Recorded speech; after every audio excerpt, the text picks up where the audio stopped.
The Opie and Anthony Show. Opie and Anthony. Radio shock jocks. Opie and Anthony. Jocks, the biggest are Opie and Anthony. These people say shocking things that border on offensive in order to entertain their audience. I refuse to sit here and think that radio has to be nice. Why? Why does radio, out of any other medium, have to be nice? We are being now held to a standard where we have to be nice and make people feel good. Go screw! Radio bad boys, Opie and Anthony. Controversial radio personalities, Opie and Anthony. Infamous DJs, Opie and Anthony. Talk show radio hosts, Opie and Anthony. Opie and Anthony. Opie and Anthony. Radio shock jocks, Opie and Anthony. Opie and Anthony. Shock jocks, Opie and Anthony. Shock jocks, Opie and Anthony. Opie and Anthony. Shock jocks, Opie and Anthony. Opie and Anthony.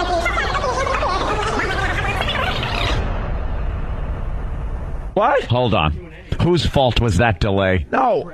Oh, is it? What do you mean, correct, right? open, humiliated. What do you mean, right in front of me? When you just end like that, I had to time Dude, it up. I looked at you and went, boom, like, go. That was sloppy. If you had to say a celebrity that you most resemble, who would you say? Jodie Foster? If she ate the real Jodie Foster. Silence of the Hams. This is where entertainment is going. I do not touch that. The only things that may touch that is toilet paper and baby wipes. I am right now. Oh my God. They are sick freaks. How close did you get to having relations with the dog? You have to put oven mitts on all the German shepherds so they don't scratch and wash up. It's time for people to understand these are words. If you don't like them, turn the dial. But enough of this palaver. Let's get the show on the road.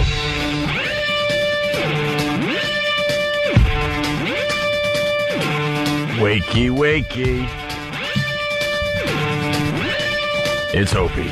It's Anthony. Hi. It's Patrice O'Neill in the house. In for the vacationing Jim Norton. I don't know what Jimmy's doing, but he's out. Jimmy's becoming a star. He's out. It's the Opie and Anthony Show. The O&A virus spreading across America. Few things. Phone number 877-212-O&A. Instant feedback. I don't know how to promote that. I don't know. Because the one we read is on another website that we can't promote. Is it the website that has our name in it? Yeah. But there's another instant feedback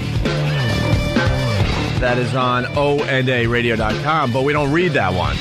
That's crazy. Why can't they just be on the same one? And I gave up asking. I don't know if they solved that problem or not.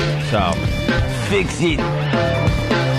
People figure it out. Believe me, they're smart. I don't know if they figured that out. We mentioned that a while ago. We really need to figure that out. Some of them. Because the instant feedback we read is the really good one right here to my right. Yeah. Don't want to confuse the issue. I don't want to start promoting a brand new one. No. These guys have been using this instant feedback for, I don't know, over 3 years now. See, so they know how to get to it, right? Yeah, but you want to get some new people that might have some creativity in their soul. Some new blood. Need some new blood to, kind of contribute to the radio show. Yeah. I ask every week, Steve C. That was the communique I just got. What could possibly be the problem with that? That's a simple fix. That seems very easy. How about we fix some of the simple things around here? Gave up on the hard stuff a long time ago, but let's not give up on the simple things that we can fix, please. And, of course, we got the Pal Talk cameras in here as well. Yes, hello. All right, we got lots to do today. It's Makeup Stuff Tuesday. Yeah, we were pondering a few things in the office.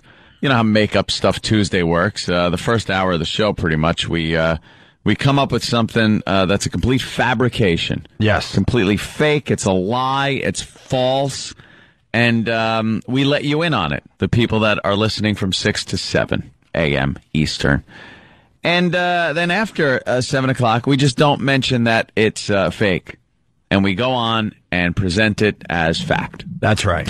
And people seem to believe this. And the joke is on them because everybody else that was listening early gets to go, tee-hee-hee, that's funny, because it's fake. And we know it. We've had tremendous success with this little bit of ours. Yes. gotten us a little press. Until last week when we tried to tell everybody that there was a Hitler balloon in the in the Thanksgiving Day parade. No one believed that there was a Hitler balloon in the Thanksgiving Day parade. And we sold it pretty good, too, man. It was really working the Hitler balloon angle, and no one seemed to care. We had a nice little angle. We were very vague about what the balloon looked like. I don't know if no one cared or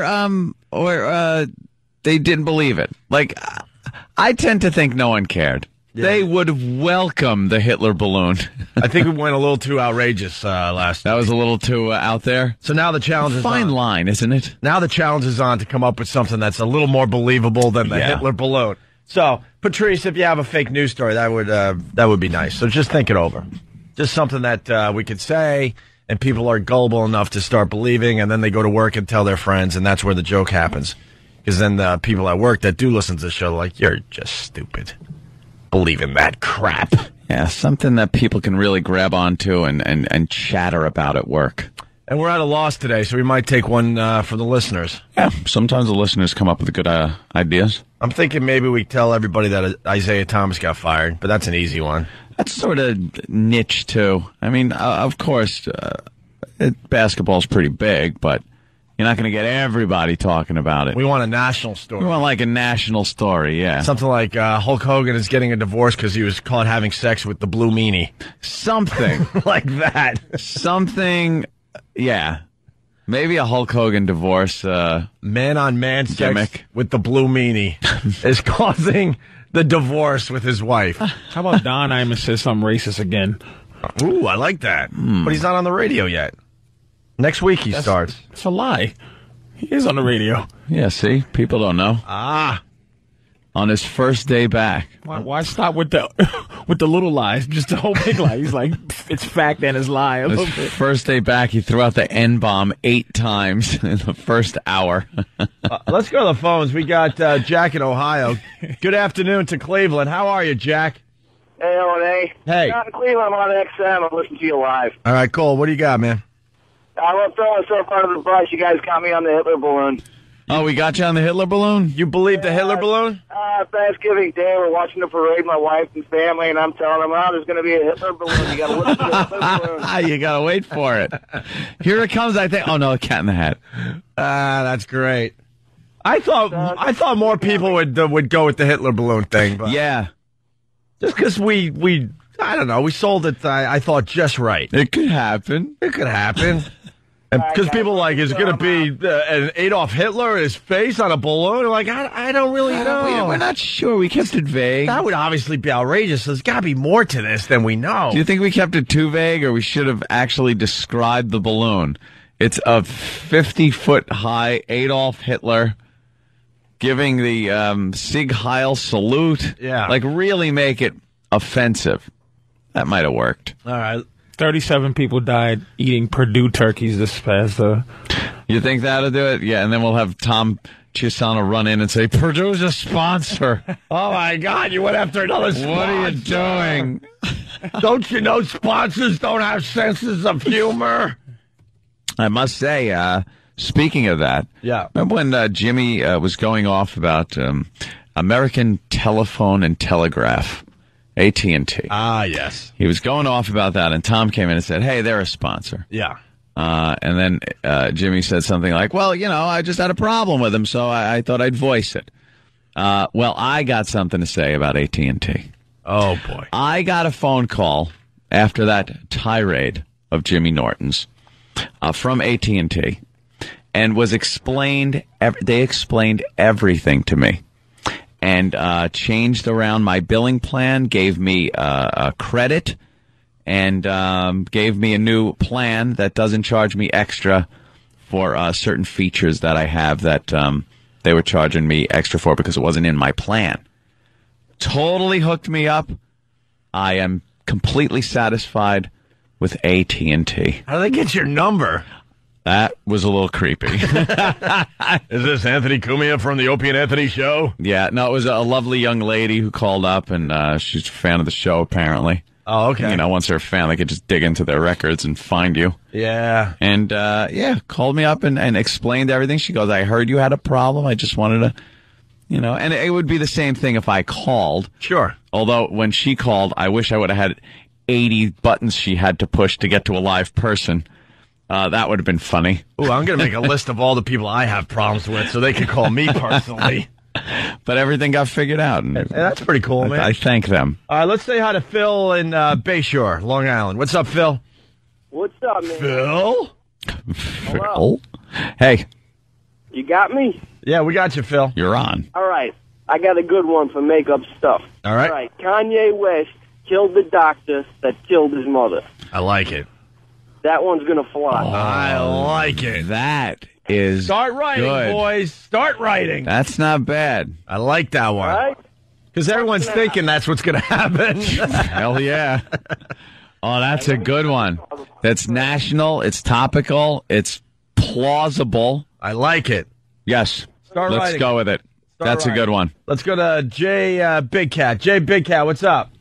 Hey, I got a good story to make up. All right.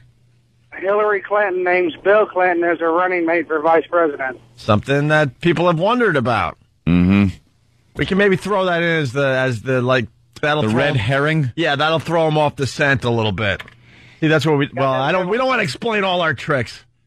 Let me throw one in there just in case. Yeah. All right, Patrice. We'll give it up to How about we just really confuse everybody? We'll throw 3 or 4 out there today. Yeah, why not? They found Natalie Holloway alive in Thailand. She had been kidnapped. Oh, that is a good one. By a prostitution ring, and they found her.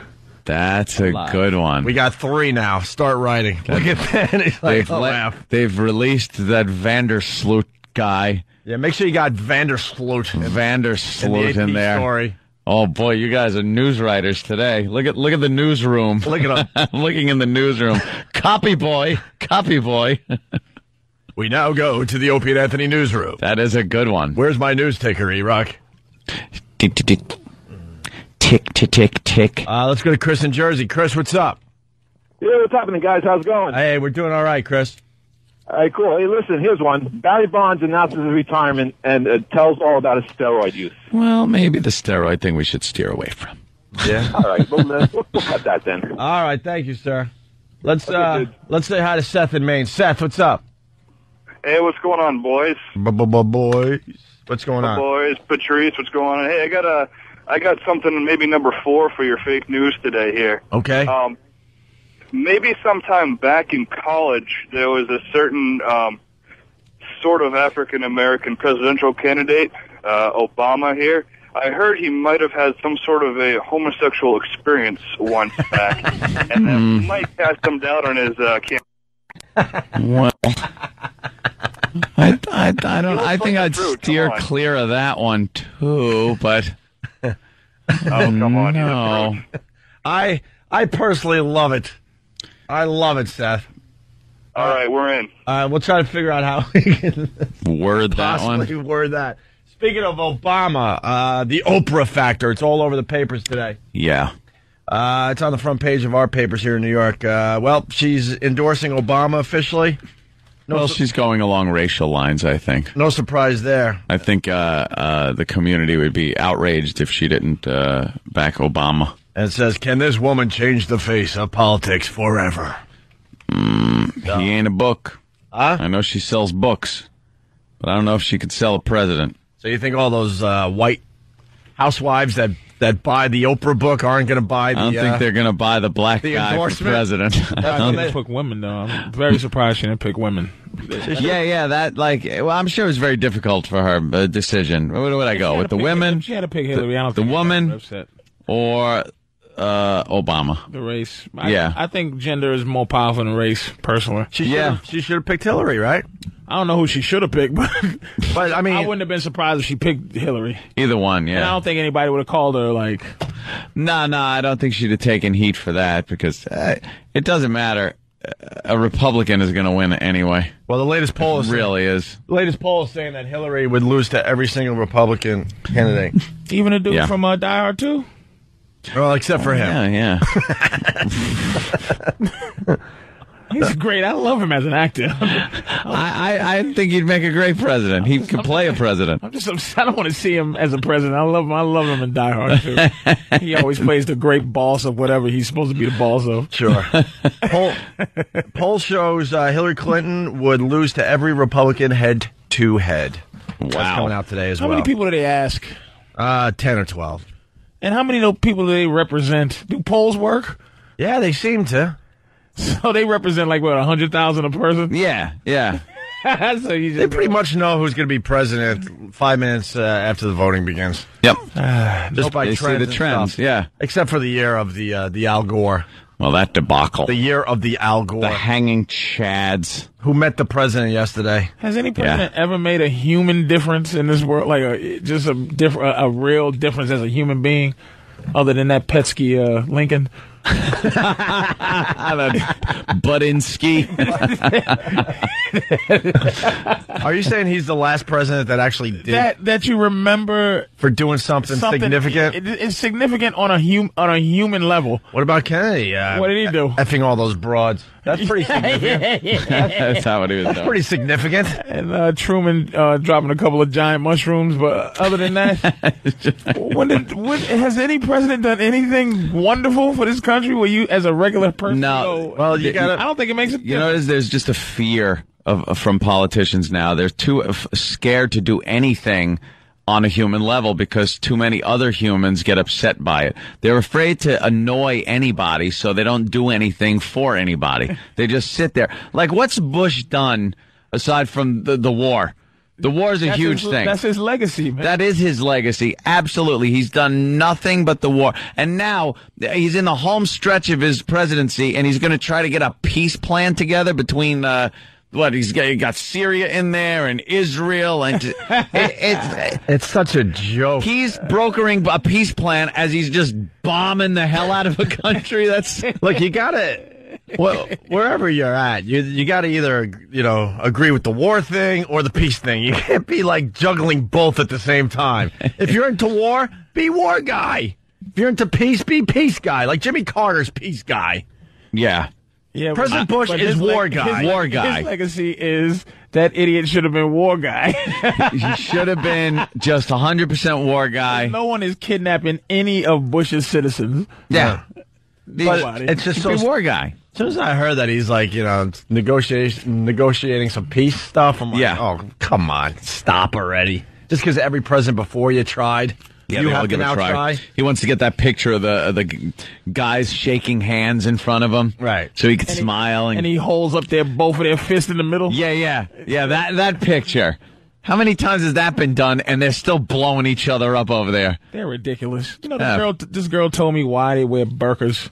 This Muslim girl, she's a middle of the road Muslim, like she's not, but she just said why those women over there wear the things that cover their face. Yeah. And again, Muslims, don't be upset. I'm paraphrasing because I just heard this ridiculousness. Oh boy, here comes the Imus man. I don't know. It's basically true. We can say this is lie Tuesday, but anyway, whoever the boss is, whoever the Jesus is, like for Muslims, his son had a pretty wife. And he was turned on by her, and then he made her put on that thing so he would be turned on by his son's wife. Wow. You can fix it up if I'm wrong, but basically, it's not God said so. It's the dude was horny looking at his son's wife. That's not far-fetched. I would assume that, there is a problem. If you have to wrap your women up to the point where you can't even look at their eyes, there is a problem with them being turned on by women. It's not even a godly gesture. No. It's just a dude. God would be able to shut that off. He would be able to go, well, I'm getting a little turned up, but I'm God. So I'm not turned on anymore. But to have to slap clothes from the top of their head to their feet, that's a human thing. Thus the la la la la la. Wait a minute. Love that one. Wait a minute. The la la la. If you don't know what that is, this is ridiculous. It's clapping for the women. Is it? Is that how they can't show their hands to go? Oh, all right. Good bombing. So they're all happy and they just go. Oh, that's so creepy. That's something. All right, let's go to Joby, South Carolina. We're heading toward our first break. We want to make sure we got this Make Up Stuff Tuesday thing all set before the break. Yeah. Because then we got to stop talking about it immediately. Joby, what's up? Hey, how's it going, guys? Hey. O&A, love the show, love you guys. Thank you, sir. How's it going on? You're great, Patrice. Love you, man. Hey, listen, got a Make Up Stuff story for you. The banning of a favorite Christmas carol. Santa Claus is coming to town because it promotes child pedophilia, the child predators. What are the lyrics in there? I'm trying to go through the lyrics real fast in my head. He sees you when you're sleeping. He knows when you are awake. Better not cry. You better not pout. Kind of like don't tell mommy. It is kind of creepy now that you explain a little further. Yeah, it is. He sees you when you're sleeping. He knows when you're awake. He knows if you've been bad or good. So be good for goodness sake. And don't tell Daddy you got touched there. Yeah, we kind of knew that. We kind of get the touching thing. Kind of got that. Thanks, Joby. We'll figure it out. All right. So here we got the banning of Santa Claus is coming to town as a possibility. Yeah. We got, what else? I'm trying to remember everything already. I like the other one, though. Which one? The original. Well, throw in Isaiah Thomas got fired. Okay. Throw in Isaiah Thomas got fired.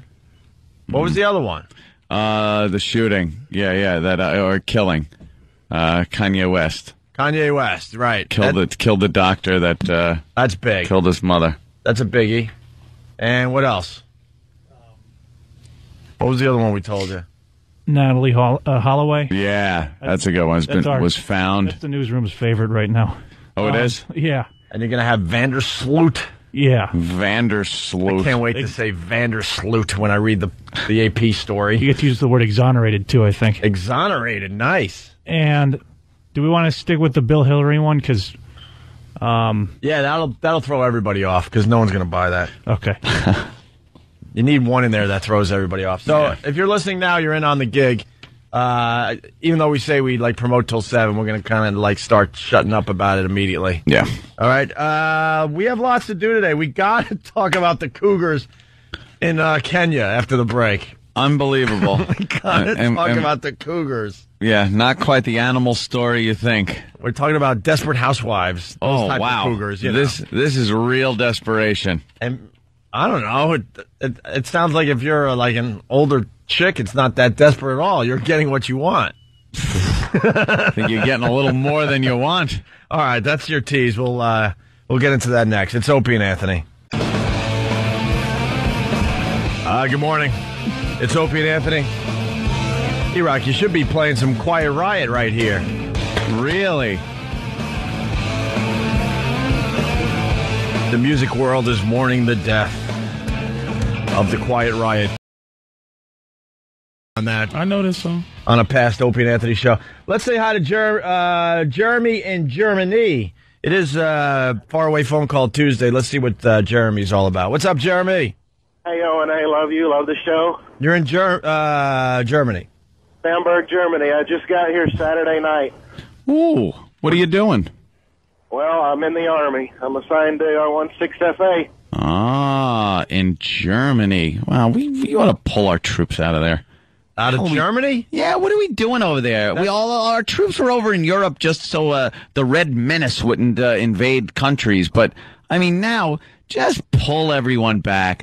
Everyone comes home. Germany is the place where a lot of guys go and just kind of hang out waiting to go where they have to go. It's a great, staging area. But if we don't send people a lot of places, then we don't need a staging area. Shut down a bunch of the bases worldwide.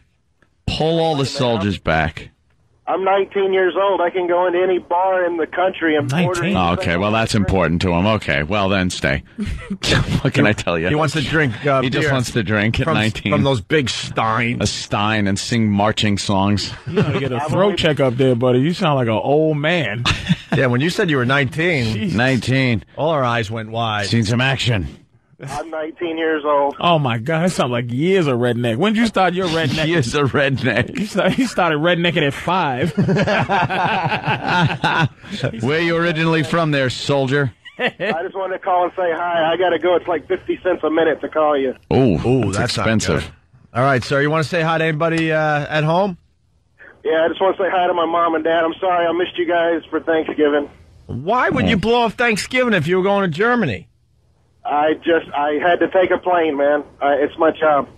Oh, okay. I thought you were blowing off the family for some broad or something. He sounds like he's trying to be mysterious. He wants us to ask him something that he can't tell us. I know. Yeah, right. Can't tell you that. G10 classified. He's like, I gotta go. I can't say these things. Took a plane, fellas. Why'd you call, lonely? 50 cents a minute. He's the loneliest spy I've ever heard. Right. I'll call you guys again next Tuesday, okay? All right, man. Yeah. He just wants to be able to say, "Oh, that's classified." Gotta go. Right. He's dressed like Carmen Sandiego. Was it Carmen Sandiego? Carmen Sandiego. Where in the world is Carmen Sandiego? All right, Godspeed there, Jeremy. Thanks. All right, buddy. There he is. Wow. Sean Taylor, dead. He died?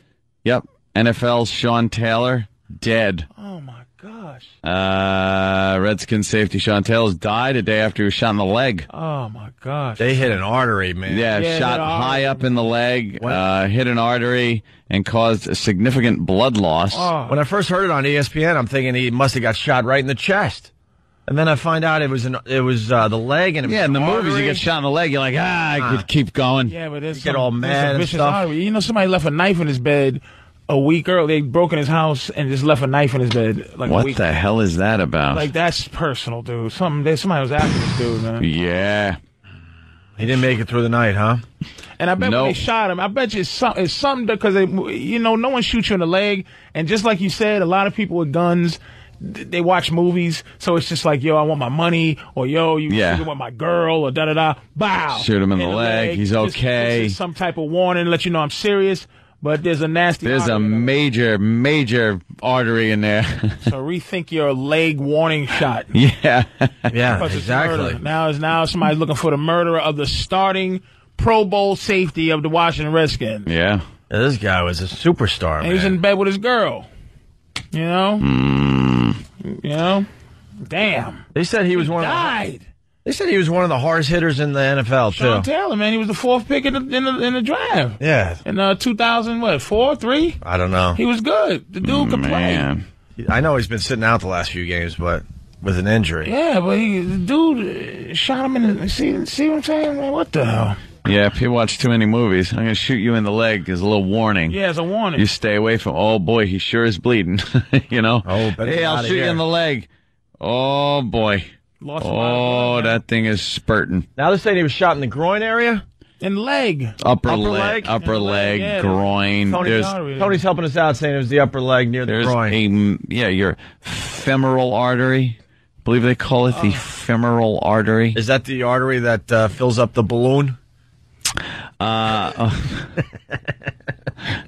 I don't think so.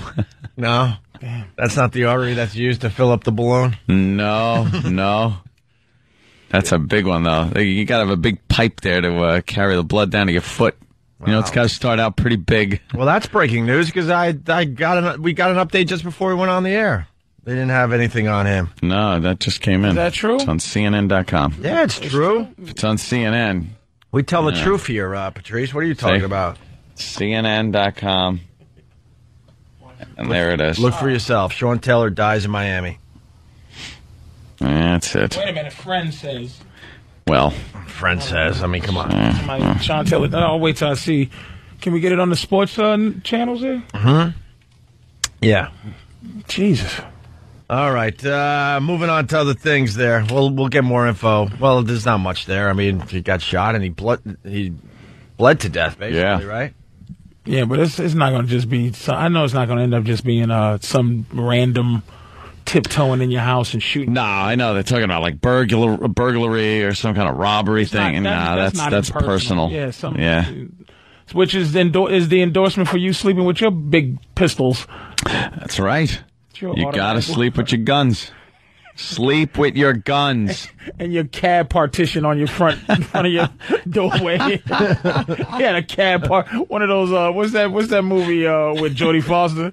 I need a The panic room. The panic room? I need my panic room. This panic house. No, I need a kitchen. I do have a pullback point Thank you, sir. in my house. I have a retreat point. What's a pullback point? That's like your... For people that aren't paranoid. That's your rally point. That's where you go when... Your rally point? Yeah, that's where you go. You pull back, and that's your last resort. And what's your code and for everybody in the house, your cat and your girlfriend to get to that rally point? That's like, oh, man. Rally point. Being overtaken. Zips in the wire. Unleash hell on my paws. Been a lovely effing war. A pullback point. See, I got my pullback point, which is my gigantic walk-in closet in the bedroom. See, now the door to the walk-in closet, right to one side of it, is my cover point.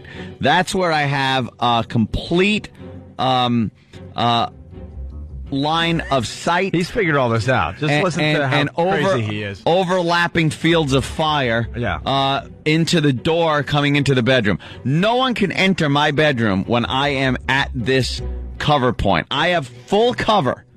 I am behind a wall. I have full cover, and anyone coming in the bedroom door is completely exposed to my fire. What if they have marble bombs? Marble bombs? The bombs that roll like marbles into your closet. If they have that stuff, then I'm dead. You just Take got to it. die. Okay. Yeah, God bless. No one has gotten marble bombed during a home invasion. They get choked with phone cords. They get pistol whipped. No one's marble bombing. Yeah. So I haven't taken a defense up for marble bombing, but I will do a little research into it. If they use that James Bond crap, then take whatever you want. But I have a point where I am taking cover. If somehow, I don't see how this is happening, I get overrun, I can back off into my walk-in closet, leaving just one entry point, and then have to pile the bodies up at the door. Now, let me ask you this. Yes, sir. What's your warning system? I have an alarm. Against tiptoes. Oh, I have an alarm system. He's got an alarm system? That thing is going to let me know someone's in the house. Immediately when the alarm goes off, you are in the closet. No, I'm at my cover point next to the closet with a bead drawn on the door to the bedroom. Now, I'm undercover. But if they got heavy fire, then you If it's fall a few back. guys with some real heavy fire and I have to pull back, I could pull back to my closet. And that's where I have more guns in the closet. Let me ask you this. Can you survive a Scarface scenario? I wouldn't play it like Scarface did. I wouldn't play it off like Scarface did. No. I'm not going to stand there and get shot. So you would lose to marble bombs and the Scarface scenario? No, I think I could play out the Scarface scenario. For a while? For quite a while. After you kill your sister's boyfriend? Yeah. And then I have to... And she's in a sexy gown saying, yeah. Tony. Dawn has to buy it in the sexy gown. My poor sister's got to buy it. A Scarface scenario. With That's that a good big, question. big head of hair. Scarface scenario, you don't just stand up by the railing, though, and start, like, shooting and go, come on, you know. That's silly. I have a funny feeling, Hope, that this ass would get killed in his sleep. Oh, no. As the alarm goes off, and you just go... And I'm all groggy. Yeah, that's it. People open up on me. With a pistol right to your stupid head.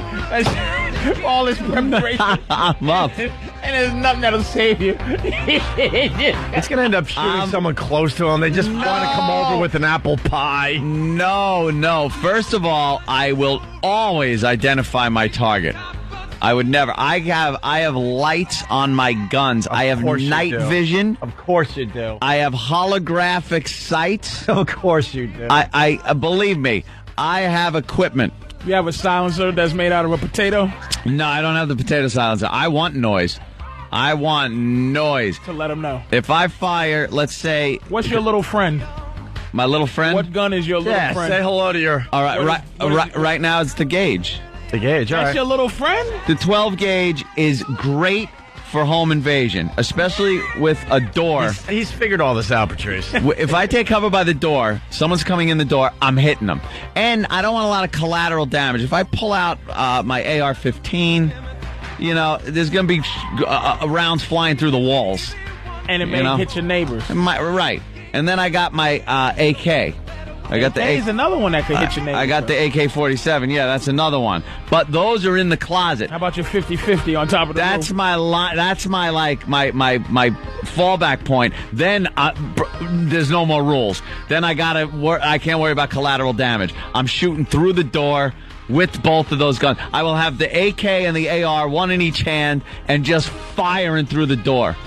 So the gauge is it's friendly to the neighbors, but very deadly to the invader. Exactly. If someone comes through that door, that bedroom door, he is getting at least a groin and lower belly full of 12 gauge. You got them in places where it's just like you can press a button, it snaps out, or it's hanging somewhere. Or all I have to do. He doesn't want to. Is roll off the bed. Yeah, he doesn't want to tell you where his guns are. I roll off the bed, and that thing is everywhere. In my hands. Yeah. It's under the bed. In my hands, and I'm at my cover point. It's under the bed. Like, no. Hold on, someone's saying that's not cover. Mike in Connecticut, go ahead. Hey, guys, how you doing? All right, Mike, how you doing? I'm doing really good, really great. Listen, there's a huge difference between cover and concealment. What you've got in your spot there is you've got concealment. But anything, even a centerfire handgun round will go right through that. You've got to get cover. You've got to have, you're referring to it as cover, but you need to have cover. What you've got is you're hiding out, but anybody can shoot right through the walls. First of all, it is concealment.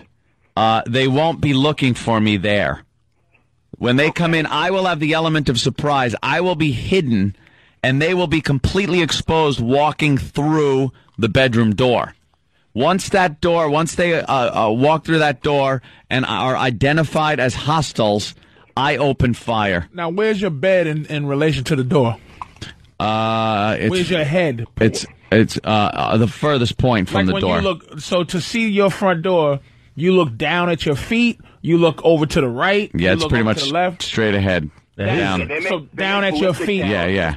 Hey, and something else to add to this. And I could see completely down my hallway. I could see pretty far. You see what you're doing, open or closed? The bedroom door, sometimes open, sometimes closed. I like leaving a little mystery. You got to throw them off. A little mystery there. A little fact, Anthony supposedly is building a pool in the backyard, but I believe at this point it's a moat. You think it's a moat? I think it's a moat with oil. He's got the pool. He's taking meetings with a pool company off and on for the last month, but I think they're installing a moat at this point. Can you dodge bullets? Can you do a little Matrix thing? No, I don't think I'd be doing any Matrix. No? Trying to that would be some cool stuff. Running sideways on the walls. Can you do some deep back bends? Firing off. How about a little back bend? Yeah, bend back, watch the round, just miss me. I pop up, wham, the guy's gone. Do you guys sharpen tree, twig, booby traps? No, punji stakes? No, I don't have any of those. They tell us they're just Sharpie sticks. He knows all the terminology. I don't have those, but he studies this crap late at night when he should be sleeping. I do have some bayonets and swords if if I'm attacked by a knight. I can fend him off with a sword or a rapier. Why are you this paranoid, man? When did you? Is this really paranoia? Look, is it real? Let's think realistically here. Is this paranoia? The way you live in, it just sounds like something's wrong. This is nothing. This doesn't sound sexy at all. Like I enjoy these kind of conversations, but it just doesn't sound sexy to live like this. I don't live like this. Healthy paranoia, but you're gonna kill somebody. I don't live like this. I don't drill. I don't, go through things. I just am prepared so that if I'm in a situation where there's a home invasion, all I could think of when I hear of a home invasion is the fact that whoever is being invaded and that phone cord's around their neck, or the daughter's being assaulted, or the wife is, and the husband's being pistol whipped, is the one thing that guy is saying, and I know it, is, God damn, I wish I had a gun. I wish I had a gun right when those mother effers walked in that door. I could have defended my family. And that's all I'm talking about. I don't pick up my guns every day and go, yeah, come on in, baby. Come on. You're all dead.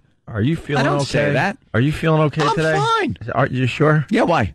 You're out of your mind. No, it's just to have it there. I never heard you speak this fast. It's in my very life. safe. All right, take a deep breath. It's okay. It's much more safe. It's okay to know that it's there. All right, breathe. Than to have to worry and not have it there if you need it. I live in a county that has had many home invasions. What is your description of your assailants? Your possible assailants. My possible assailants in my mind. You envision. Okay, it's the exact same description of every single assailant from every single home invasion that has happened in Nassau County. It can't be black. Of course it is. Black people in Nassau County don't come up in the home invasion. They go from Hempstead. Patrice, I got to back him up on this one. It's always black guys. Yeah. They go from Hempstead and Uniondale, and they drive to the nicer neighborhoods. They home invade. A car full of black guys. How many are there usually? Usually 3 and they're on average. Driving through Nassau County. I can't drive through any of these counties without ever getting pulled over for no reason. They go to certain houses that are close to escape routes, major highways, things like that. Not close. There's another scam that happens on Long Island where people will follow you home. Yeah, they will pick you up on the Long Island Expressway. They see your nice car. They know the exits to the nice neighborhoods, and they follow you right to your driveway. That ain't happening. And rob you right in your driveway. I got eyes in the back of my head. What's your preparation there? I have how much does it cost to build a bat, like a Batman drive down in the driveway into your home underneath a button that you push where you drive down and it comes back up? I don't need it. You know why? I look every day going in and out of my garage, and I have first of all, I got the camera in the back of the Escalade. So now when in the morning, when that garage door is going up, I start the car first, put it in reverse. Now I see my camera. Are you and all away? I see is the garage Hold on. Are you giving away too much info? No. All right. And then I see the garage door go up, and I'm looking at that camera. That's all I'm looking at. If I see anybody creeping in, I gas that thing, and it's in reverse already. Wham! I'm out of there. They ain't getting me. But they get boom! I'm out of there. But they get your girl that's still in the house. No, because the door is locked. See, he's figured the door's it all out. locked. I have like an airlock type seal. He's not well. There are. I know. I love it. There are steps that you take. You don't leave one door open and then open another one. It's got to be like an airlock. You have to lock this one before you open this one. That way, people aren't just running into your house. And there's an acceptable, like it's almost an acceptable paranoia, like it's acceptable, and he's very clear and paranoid. I've thought it out, but I've well thought out my defense. I am not going to be one of these guys that has a cord around his neck, going, "I wish I would have thought about this." All he's doing is using his video gaming skills, and well, of course. You got to use video gaming skills. It's first-person shooter. And applying You're going to be shooting a person, and it's going to be in the first-person perspective. He's just applying it to his real life. That's all, Patrice. That's all he's doing. It's more than that. Oh, yeah, he's completely nuts. You got to keep guns. We're all whispering. Everywhere. We're all whispering behind his back. Trust me. Guns all over the place. That way you're never taken by surprise. There's a lot of chatter about Anthony when he's not around. What if I just came to visit you unannounced? That's fine. You would be crazy. I'm not. Let me tell you something. With the color of your skin, going unannounced to Anthony's house would not be a good idea. Yo, Anthony, yo, it's me. Look outside, nigga. I have people of color at my house a lot. Yeah. People of color? They deliver things.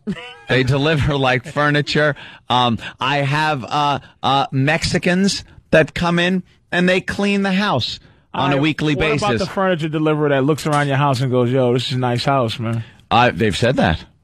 Oh boy. When they go, "This is a nice house," man. I make sure that where anything is being delivered, I put down my copies of Guns and Ammo, and I stick a gun in the corner, just kind of sitting there.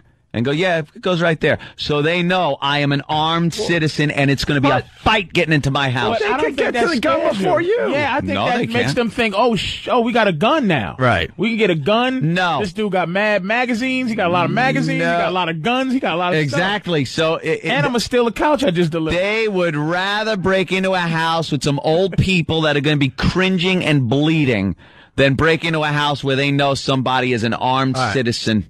We got to take a break. I mean, this is unbelievable, man. Oh, this is he discusses this from time to time. And believe me, I am not reckless. I would identifying your target is number one priority. You're not reckless with a bunker in your bedroom. That's not reckless. It's not reckless. It's safe. Hey, we got audio of Anthony starting his car and leaving to go to work. Listen to this. Atomic batteries to power. Turbines to speed. Roger. Ready to move out. That's all right. Anthony. Hey, we got to take a break. We can continue with this after the break, no problem, because you got the phones lit. Do you practice how long you can hold your breath in the bathtub? No, he puts his head underwater, but he has just one little straw popping up through the bubble bath. That's it. And breathing. By the way, we got Lydia from Oceanside. She's on the phone. We'll talk to her next because she's a psychologist, and she says Aunt really is crazy. Oh, okay. Make sure she goes nowhere. We want to talk to her next. It's Opie and Anthony. It's the Opie and Anthony Show. A very busy one. The phones are lit. 877-212-ONA. If you're just tuning in, Quiet Riot singer found dead in Las Vegas home. Don't know the cause yet. Sean Taylor died overnight from the gunshot that he received. And was it a home invasion?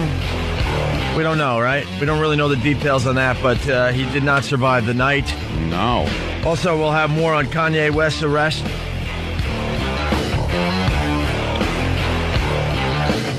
Rap superstar Kanye West is in custody after allegedly killing Dr. Jan Adams. That's the guy that allegedly killed his mom with the surgery. Right. The plastic surgery. She had, some kind of cosmetic surgery. And apparently Kanye West is in custody. I guess the guy was found dead or something. So they're looking into that. Also coming in today, you got Oprah Winfrey backing Obama for the presidency. And Hillary is saying today that she won't rule out Vice President Bill. Yeah, actually taking on her hubby and former President Bill Clinton as a vice presidential candidate to run with her. That I think is probably the best move she could make. Because people kind of like Bill Clinton. That would be really interesting because it's also coming out today. A poll shows Hillary would lose to every Republican head to head. So she needs to do something. She needs to mix it up. And this is one of those rash moves that I think probably boost her up in the polls. There you go. Also on the way, we're going to talk about cougars on the hunt in Kenya. And not the cougars that you would expect to be on the hunt. No, yeah. Cougar hunting, older women looking for younger guys. Well, the older white women are going to Kenya for young black. There's a great piece on that in the paper today here in New York City. Remember Ginger from yesterday? Yeah, she was the woman that doesn't like guys playing video games. Well, we did a whole thing on video games yesterday, and she was like boring, and she was kind of I didn't like her. I told her right to her face that I just didn't like her whatsoever. She doesn't understand guys that play video games. Right. Well, she's on the line. She wants to say something. And then we also have Lydia, the psychologist, who thinks Aunt is really crazy. And then we have a guy that actually killed 2 people in a home invasion. So we got a lot of things to get to right now. Ginger, what's going on? Yeah, hi. I really wanted to apologize for that generalization about men playing video games. It turns out it's really just Anthony that's the turnoff. Oh. Why is Anthony a turnoff? Thank you. Well, because you're like, with your home invasion thing, you're like a kid in junior high who got money. What? Please The way that explain. you're outfitting your home, your video games, your home invasion, you're backing out of your driveway. You're like a kid. You're not like a man. A kid? Wait. Don't you see at all that I'm just concerned about safety? Yeah, you live in Long Island. You know, you're not in Iraq. Have you looked at the news, Ginger, at all? Have you looked at the news? Have you seen that Nassau County has had nothing but home invasions? Nothing but home invasions? Well, I haven't noticed that. Well, there have been a lot of home invasions. What's a lot? A lot? Yeah, what is Enough. Let me tell you something. Enough is a different word than a lot. How much? Let me say double figures. It probably double figures. Probably a few a week. But who cares? Average is 3 a week. Let's even say it's 1 a week. I don't care. That's one too many. I don't want to be the guy. 52 home invasions a year happen in Long Island? No, there's probably more than that. But I'm not going to be the guy. Hey, Ginger, if your house got broken into, and you were ready to be attacked, what would you do? What's your like spontaneous plan? What would you do? Well, I'd probably be attacked. Yeah. Okay. Yeah. So what's the dumb? What's this dumb move I'm doing by actually being prepared? Well, I'm also being prepared. I mean, I have nothing against guns, and in the home. Mm-hmm. It's just a little much. What is a little much about being prepared and fighting fire with fire in that way? What she's saying is there a couple of hidden knives, maybe a butcher knife. I don't want to get into a knife fight with somebody. In a lockbox. Why would I want to get into a knife fight with somebody? And what am I going to lock guns up so I have to say, excuse me, could you wait until I get a key and open this before you shoot me and rape my Saturday girlfriend? night special. You want Anthony to get into a Broadway production with the home invader? Yeah. Jets, when you're a jet all the way from your first. What am I going to do? Dance? Dance and knife fight? You're maybe I'm taking it to extreme one way, but you're just being complacent, and it could happen to anybody. Well, you know what? Because I think if someone, I just couldn't trust myself that it wouldn't be one of my kids or. Oh, kids! Hold it! Let me say this: if you have kids in the house, you absolutely can't do what I'm doing. Okay. I understand that. That's your problem. Now you have kids, so you have to kind of sacrifice your own safety because you have children. Because you can't have guns just laying around. Give her a protection plan instead of attacking her. Give her a protection plan. Because she's attacking me. She's not really attacking you. She's attacking me. She's bothered by you. She's bothered by me for no reason other than I have made a plan and I'm safe. I'm not bothered by you. She's kind of just bothered by the radio show, but she can't help but listen every day. She had a problem with the show yesterday. She has a problem with the show today. Is she married? You keep saying that. I don't have a problem with You thought we bored everybody by talking about video games yesterday, and we couldn't disagree more. Don't you think if I listen every day, once in a while, you might say something that I might just not agree with? Once in a while? This is 2 days in a row. How could you not agree with somebody just being safety conscious as far as crime goes? I agree or disagree. All right, Jim. I just think it's too much. Wait, I do have one more thing to say. Go ahead. I just want to redeem myself in Anthony's eyes. This is off the subject. I am divorced. I do have children. Mm-hmm. And when I did get divorced, I asked for absolutely nothing. Oh, now we love Ginger. Hey, there you go. So you I just wanted to say that. I was married for over 10 years. I was at home with my kids. Where are you calling from, Kenya? I asked for not a penny. Kenya. She's in Kenya right now. Well, do you have, like, your own money or something? No, I went out and got a job. Did you get the house in the deal? Absolutely not. Yeah, but what? You just turned old school. She just turned around a lot of people right there with that statement. She's old school though. Well, I knew that I was going to redeem myself with that. I didn't. There was no reason why I couldn't go out and work, and I did. And there was no reason why I would tear down his house. I mean, I knew my kids would always have a safety net there that I couldn't go out and work, and I did. How old are your children? Now? Yeah. 15 and 12. Oh, okay. I thought she came up in a time where you can like punch a woman, but they wouldn't call the cops. like the late. You know what? Right. God bless Ginger today. All right, Ginger. We'll see you next time. All right. Back when women would. Hopefully, if her home isn't invaded and she isn't found choked on a phone cord. I think if somebody choked her, it'll turn her on. She's finished. Yes. Let's go right to Frank in Boston. Frank, you had a home invasion? Yeah, I was on the second floor. My parents were away on vacation. This happened when I was 21. I'm 27 now. And I heard glass breaking, so I automatically knew nobody that was supposed to be coming into the house was coming into the house. So I loaded up the shotgun just like you had. It was a 12-gauge slugs. I tiptoed down the stairs, and there's a doorway on the right, and there's a hall there. And I knew that they were in there because I could hear them going through the stuff. So I opened the door. They're basically in alignment. I look at the guy for a second. He doesn't even hear the door open. He just looks at me, and he almost says something. I pull the trigger, blows his chest right open, hits the other guy in the arm, and I was feeling real good right then. The other guy, this guy's body's on the ground, is making this weird noise, and I was feeling pumped, and the other guy looks at me, and he tries to turn around, and I get him too, blows his chest open. It's the most disgusting thing I've ever seen in my life. I felt really good. The cops came and they were making me feel bad, but for the most part I was feeling good. But now, I just... This is the worst murder story I've ever... How can you make blowing up people's chest boring? He's like, what part of Revere were you from? Yeah, where did this happen in Boston, Frank?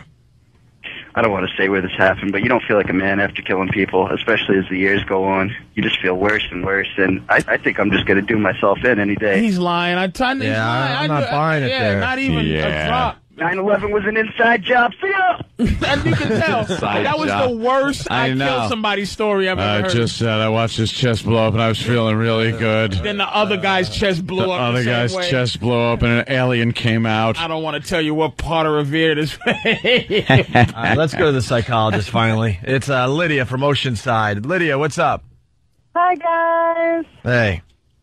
Yeah, I wanted to let you know that I am a clinical psychologist. I have 2 master's degrees and a PhD. And I love you guys. I went to see a comedy show at Jones Beach, but I have to say, Anthony, yes, therapy would do you a world of good. Now, why is that?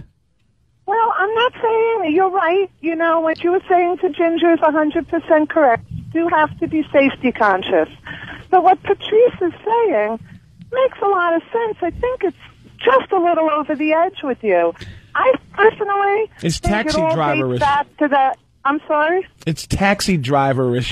I'm not doing that. Right, exactly. I personally think it dates back to that feeling of vulnerability in the tree fort. That was sexy, not vulnerable. I didn't know that was sexy for you, Anthony. I'm just being safe. Why is it when someone wants to be safe and not be victimized that they're crazy? You're preparing. This is why you're crazy. You're preparing for you have escalated a paranoid delusion to where you're prepared for that paranoid delusion. You're not prepared. Safety is a seatbelt. Safety is put that cigarette out. Safety is imminent. But you're not in any imminent danger from a guy breaking in your home. But that's what people are never prepared for.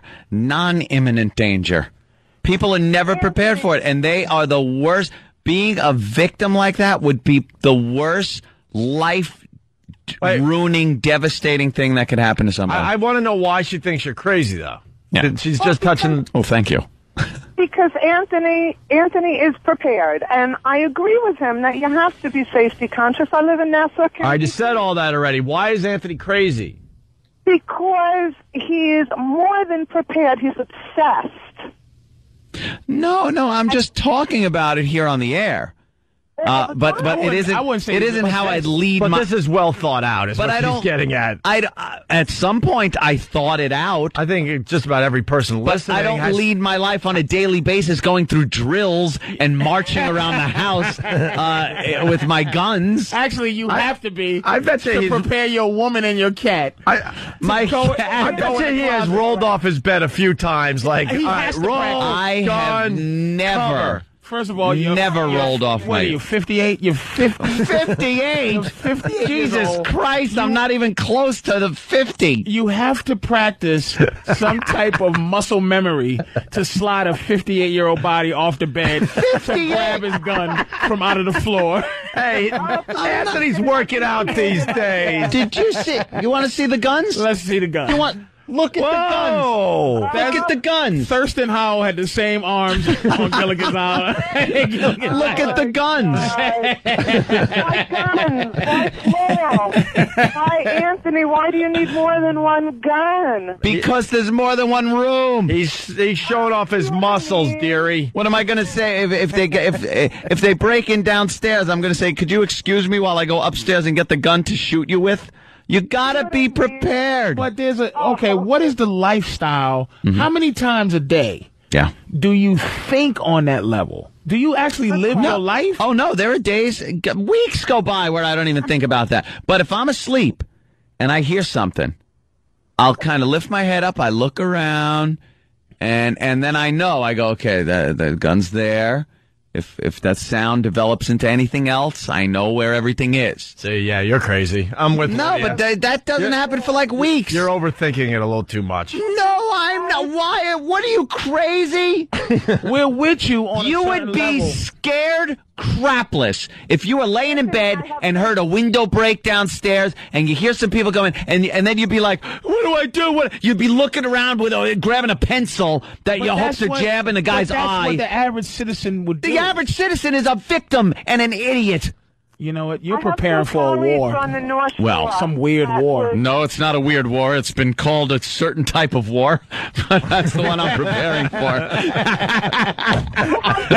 Sorry, Patrice. I can't believe you said 52 home invasions a year. That is ridiculous. I said lot. if there was There's one, a lot out there. If there was one. This isn't one of these just every once in a while things. If you look at the news, all you see are Nassau County police cars with tape around a house. It's all the time. Oh my God. There will be tape around my house, but it'll be me out front giving the interview. Why don't you live in the city? The city doesn't allow you to have guns. He needs guns, Patrice. But you don't worry about that at all, right? Because Nah. you live in a building. You Why got don't a hire doorman and a stuff. security guard? I don't want a security guard. Have someone just walk the Hear something perimeter. called an inside job. Just have someone walk the perimeter every night. Why have a security guard when you have security cameras? You can get Kenny to walk the You can perimeter. look. Thank you. Hey, Kenny, how much does it cost to do how much- security for a year? Personal security. You're a person's security guard. Not even or bodyguard. 24 just hours a day. overnight security from let's say 6, 7 o'clock at night to 6, 7 in the morning. The going rate is $50 an hour. That's it. $50 an hour, and you can get someone like walking a your little booth that I perimeter. build in front of the driveway, Right. and just $50 an hour. Right. To sit in a car outside his place and walk the perimeter every once in a while. There you go. So $600 a day. Yeah. To be a sentry. That's nothing. All right. Thank Year you, to date. Lydia. Your bullets cost more. Guys, All right. Residential burglaries. 1,093 in Nassau County. 1,093 residential burglaries. Now, that doesn't necessarily mean Last year. that people were home at the time. But I'm But looking home for invasions. home most invasion. Of the time, you got to understand, home invasion is a life sentence, man. Most of the time, people are not trying to rob you while you're at home because they're going to jail for the rest of their life. Yeah, but if that door is open, if that, that sliding door or a window is open, that's when you got trouble. I bet you you invite in some weird way. You invite a home invasion, like no, you got candy, Xboxes. I do not. He got something going on. He just I did. Hey, man, most of the callers and when coming in people right now agree with Anthony. When so. strangers are in my house, like the cleaning people or something, I will then go around the entire house and make sure all my windows are locked because I don't want somebody going click, I'll leave that open for later. See, so I'm not inviting a home invasion. I make sure I lock all the windows You're again. overthinking it, just like Lydia No! said. What if... Let's go to Jimmy in Boston. Holy jeez, you're all victims! You're victims waiting to happen. All right, calm down. Sheep! I told you already, calm down. I'm the wolf, Take a not breath. the sheep. Take a breath. Okay. Jimmy in Boston listening on BCN, the home of Toucher and Rich. What's up, Jimmy? What's going on, guys? Hey, man. Hey, I just wanted to Toucher's home intoxication, which is almost like home invasion, only drunk. Yeah, he gets around situations by just handing out beer to everybody. Let's just have a They party. just drink together. Let's just have a party. Everyone leaves happy. Right. All right, Jimmy, what do you got? Hey, I was just thinking, I mean, do you guys think it's crazy the families that come up with escape routes and meeting places during, like, a home fire are crazy? No, that's fine. They're kind of just, preparing for something that's not common, How do you prepare your kid for Negroes coming through your front door and trying to kill you? Well, your kids are very difficult. You don't want to turn them off to, different cultures. But somebody as jaded as me, who was brought up in a predominantly racist household, right? I have it's had its effect on me. I just said, you've never had you've never had a black person. Let me tell you something. You've never had a black person do anything wrong to you ever that's changed your life. No, that's never. That's not true. You've never had a black person do anything. I went to Central Islip School District. Punch you in your stomach? It was like traumatic, dude. Like being stabbed on this level where you're worried about black people. Oh no! Coming in and you know something? I want that to continue. All right, listen. Let me ask you this before we go to break. Yeah. Do you want a home invasion to happen? He does. No. Thank you. It would be the most frightening thing, and I think if I killed somebody, I would be a changed person. It's not a good thing to kill people.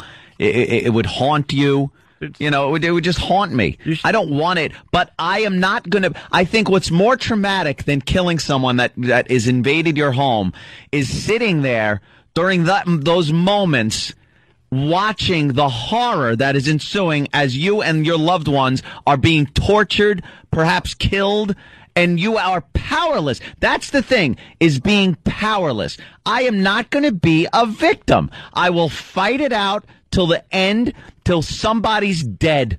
That's how it's got to work, because I'm not going to sit there and then have it all end and go through years of this. In his paranoia, it's at the highest level. Mm-hmm. Because it doesn't even involve maybe not being killed. Maybe just being robbed. I don't want to be robbed. I don't want anyone in my goddamn house. But of course, but if they get the beat on you, you got to be thinking, all right, look, just take this little bit of money. No, that would traumatize me worse than shooting somebody. Would be me getting strangled or pistol whipped, getting my possessions taken in front of me. Having people just come and then go and they're gone, having a great old time after they just robbed me and perhaps they're off robbing somebody else. That would kill me. I couldn't live like that. I'd live better having shot somebody. It's to the death. It's to the death. That's what he said, to the death. It's to the death. Once it passes my doorway, to the death. All right, it's the Opie and Anthony Show. Patrice O'Neill, what are we promoting today, Patrice? My website, my podcast. PatriceO'Neill.com. PatriceO'Neill.com. There you go. That's my weekly podcast, sir. Yeah. Very fun. All right. We're in the middle of Make Up Stuff Tuesday, Rock Scream Tuesday, Faraway Phone Call Tuesday, and, of course, 80s New Wave Tuesday. Yeah. That was supposed to be a big out right there. That was supposed to be a great out. Oh, boy. What is this? This isn't... I have no idea. Look, Steve's looking intently. I don't know what that is. Oh, I didn't know what that was. Take two. And it's also 80s New Wave Tuesday. If you guys know so much about women, how come you're here at, like, a gas and sip on a Saturday night completely alone drinking beers? No women anywhere. Let's 80s New Wave Tuesday. And I'm hungry like a wolf. Turn your back on Mother Nature. Everybody wants to rule the world. Spangler, I'm with Bankman. Oh, he got slimed. That's great, Ray. Save some for me. I remember a soldier sleeping next to me, riding on the metro. It's 80s New Wave Tuesday. Hi, this is Adam Ferrara. Where am I going to be? Well, I will tell you. December 13th through 16th, I will be at the Improv in Hollywood, Florida. For tickets, call 954-981-5653.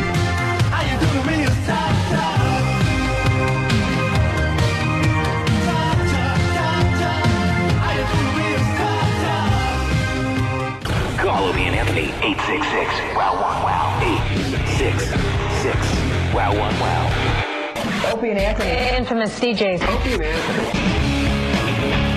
It's Opie and Anthony. It's Patrice O'Neill. And, wow, the phone's still lit about this home invasion thing. Of course. Most people agree with Ant. One guy says you're a puss.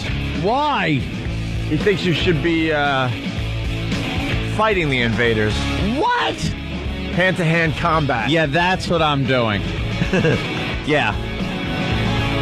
You got cops agreeing with you. Of course.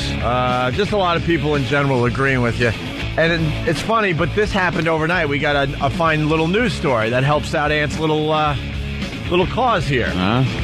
Listen to this. Well, the man known as the Ninja Burglar strikes again. As Arthur Chain reports, after a 2-month break, the thief is back to terrorizing homes in Staten Island. Well, they're scared. I mean, it doesn't matter where you live. You know, you live on a mountain or a beautiful home, he's still going to get in. 2 more homes, this time in Toad Hill, have been struck, beginning with this mansion on Louise Lane, where a family with young children were home sleeping at the time. Then police say the burglar hit another home nearby on Ocean Terrace, slipping into a rear sliding door. See? This is your fear, right? That's right here. What, and I don't get people that, like, leave their crap open. Shut your windows. They leave their doors unlocked in Canada. I like, because sometimes it's hot, so I leave my window open in my bedroom. You kook. I was so paranoid in Brooklyn when I lived there. First of all, pain in the ass to even get a shotgun. Never mind a pistol in the New York City limits. And then I had a fire escape coming right up to my window. Hello, just walk right up. Just walk right up. There's a stairway there, bad guy. You're so paranoid. I keep my windows open all the time. Hey, good luck to you. Well, you're on the 80th floor or something. The 40th floor. Whatever it is. They have to be Spider-Man to get to me. Yes, Spider-Man burglar. It's arbitrary, though, man. It's just arbitrary for them to show up at your house. Yeah. Like, that's life, really. Yeah, and my way of dealing with that is with heavy weaponry. Let's find out more about the ninja burglar here. The few who have seen the felon describe him as a ninja burglar. While the ninja burglar has stayed off the radar for 2 months, police believe he is now back and fearless. In 13 of the 18 incidents, the home was occupied, yet he still got away with cash, jewelry, and cell phones. You always worry. You always feel that somebody intruded your privacy, which is very bad. It's just very bad. You always feel like somebody intruded, and then you live with that for the rest of your life. Right. Well, the boys took that audio and played the beep game with it. The beep game, okay. We love the beep game. Same audio, you just throw a few beeps in there, and it sounds a little different. All right. Ready for this? Yeah. Might want to slow down your car a little bit. Well, the man known as the burglar strikes again. As Arthur Chain reports, after a 2-month break, the is back to terrorizing homes in Staten Island. Well, they're scared. I mean, it doesn't matter where you live. You know, you live on a mountain or a beautiful home. 2 more homes, this time in Toad Hill, have been struck, beginning with this mansion on Louise Lane, where a family with young children were home sleeping at the time. Then police say the hit another home nearby on Ocean Terrace. Why is Patrice shaking his head? That's not doctor. There's just a beep in there. It seems to be a beep. There's just a beep in there. Yeah, over... if you're shaking your head now, you're going to shake it a little more after this next one. All right. It gets even better. The few who have seen the felon describe him as a While the ninja has stayed off the radar for 2 months, police believe he is now back and fearless. In 13 of the 18 incidents, the home was occupied, yet he still got away with cash, jewelry, and cell phones. You always worry. You always feel that some intruded your privacy, which is very bad. Oh, my God. Wow. All right. That kind of changes the story a little bit. Yeah. Hey, we're looking for some honest women to call the show. We're going to seg into something else in a minute or two here. Honest women. We're looking for the desperate housewives, the cougars out there. Cougars? Because we got a great cougar story that we're going to get to in a second. But some compliments coming in. Hats off to the mulatto twink, Sam, for that one. Mulatto twink. Of course, that's Steve from Bayshore. Yeah, Travis, Bronx, what's up? Hey, I don't think Anthony's crazy. It just sounds like he's trying to start his own A-team. Ooh, the A-team. That's not a bad idea. They never killed anybody, the A-team. It was just rolled over Jeeps, and they showed the people getting out, and they were okay. They'd fire 8,000 rounds out of machine guns and never really hit anybody. By the way, this is a bit unorthodox, but people are actually yelling encore, encore for the beef game. Wow. All right. It's very rare that you get an encore. We'll play the second track. The few who have seen the felon describe him as a ninja. While the ninja has stayed off the radar for 2 months, police believe he is now back and fearless. In 13 of the 18 incidents, the home was occupied, yet he still got away with cash, jewelry, and cell phones. You always worry. You always feel that some intruded your privacy, which is very bad. There you go. There's your encore. Very bad. Very, very bad. One more call, and then we'll move on to this cougar story. It's Stacia in Boston. What's up, Stacia? Hey, I actually agree with you. I grew up in a household full of guns. My grandfather made his own, and I'm a single woman who's lived on my own since I was 18 years old, and I'm 33. I firmly believe that people should have more guns. I know plenty of cops. I know plenty of criminals, and if there was more people that realized that people had guns in their homes, they'd be less likely to break in. I agree with you. I think there's a difference between paranoia and being healthy afraid. And if you've got things in your house or yourself that you are protecting, have it. As long as you're very aware of what you have in your house, like you know how to use a gun, to have it, just to have it, no, that's where the danger lies. But if you have one and you know how to use it, well then sure. What part of Lawrence? I agree. I've lived in major cities my entire life. What part of Lawrence do you live in? What part of Boston do I live in? Dorchester. No, Lawrence. Lawrence. What part of Holyoke are you from? Lawrence is a pretty tough neighborhood. What part of Savin Hill in Dorchester? Yeah. Yeah, exactly. All right. Thank you, Stacia.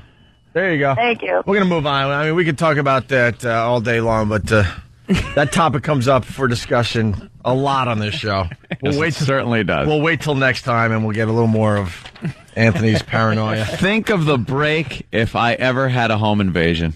Just think of the break we could do. That's what I'm hoping for. Oh, of course. See, you're hoping more than I am for a home invasion. I am so hoping for one. How would that be? Come in the next day and go, yeah. And I'm also hoping it works out in your favor, obviously. Well, yeah. That would kind of suck if, had to report that I was shot 80 times with my own guns.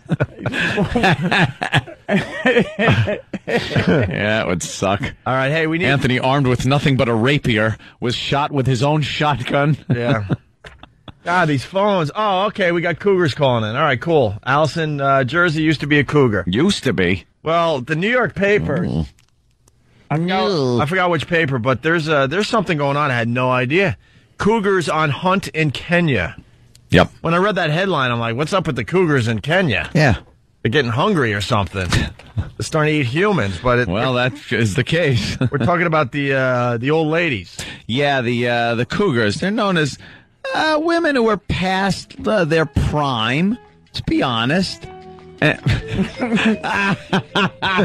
Stupid Sex in the City. I hate sex. Women that are kind of past, Speaking of cougars. level of. They're past that prime, and they look for younger guys. I go to Kenya all the time. Kenya. Speaking of Kenya, can you put your... Oops, that wasn't a beep. Damn it. Speaking of Kenya, I sure can. Kenya? We get it. Yeah, You still have sex. They go out to the bars and cruise for young guys. Well, now they're going to Kenya, and they're going as tourists there. A bunch of them go to Kenya, and they're on the hunt. And they're meeting giant African men that take them out and give them what they need. Some of that sex. Well, Bethan, she's 56. She lives in England on the same street as best friend Allie, 64. Whoa. I bet it's like grape nuts. They are on their first trip to Kenya. You got this 56-year-old, 64-year-old, their first trip to Kenya, a country they say is just full of big young boys who like us older gals. Wow. And our money, but God bless them. I can't even hate this story. I can't even hate them. I'm Yeah. already on their side. You're just digging the fact that God bless them. they're going over there and God bless them. So hard figures are difficult to come by, but locals on the coast estimate that as many as 1 in 5 single women visiting from rich countries are in search of sex. Allie and Bethan, who both declined to give their full names, said they plan to spend a month touring Kenya's beaches. Whoa, they're going to come back walking like John Wayne. Kenya's beaches.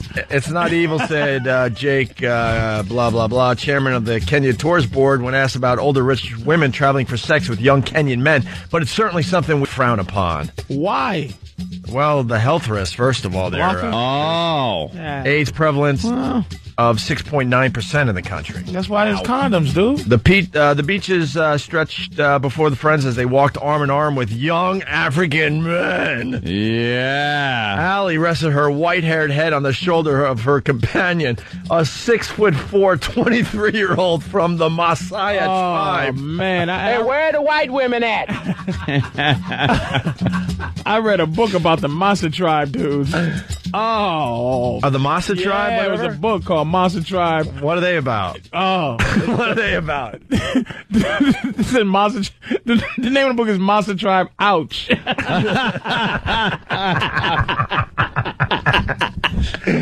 They ain't playing. No. Oh, my goodness. Yeah. Wow, these, I guess they're size queens. Yeah, they say You know? the Maasai guys are big enough to reverse menopause.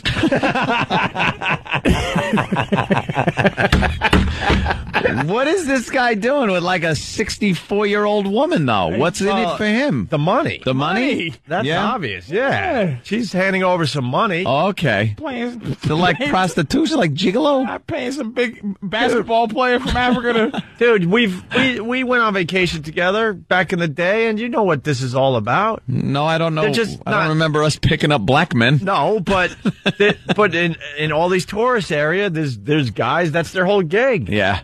They're hanging around just, getting you know what, and they're getting some extra stuff for Richard it. Gears, a lot of Richard Gears. Whether it's a nice meal or some jewelry or some cold hard cash. Wow.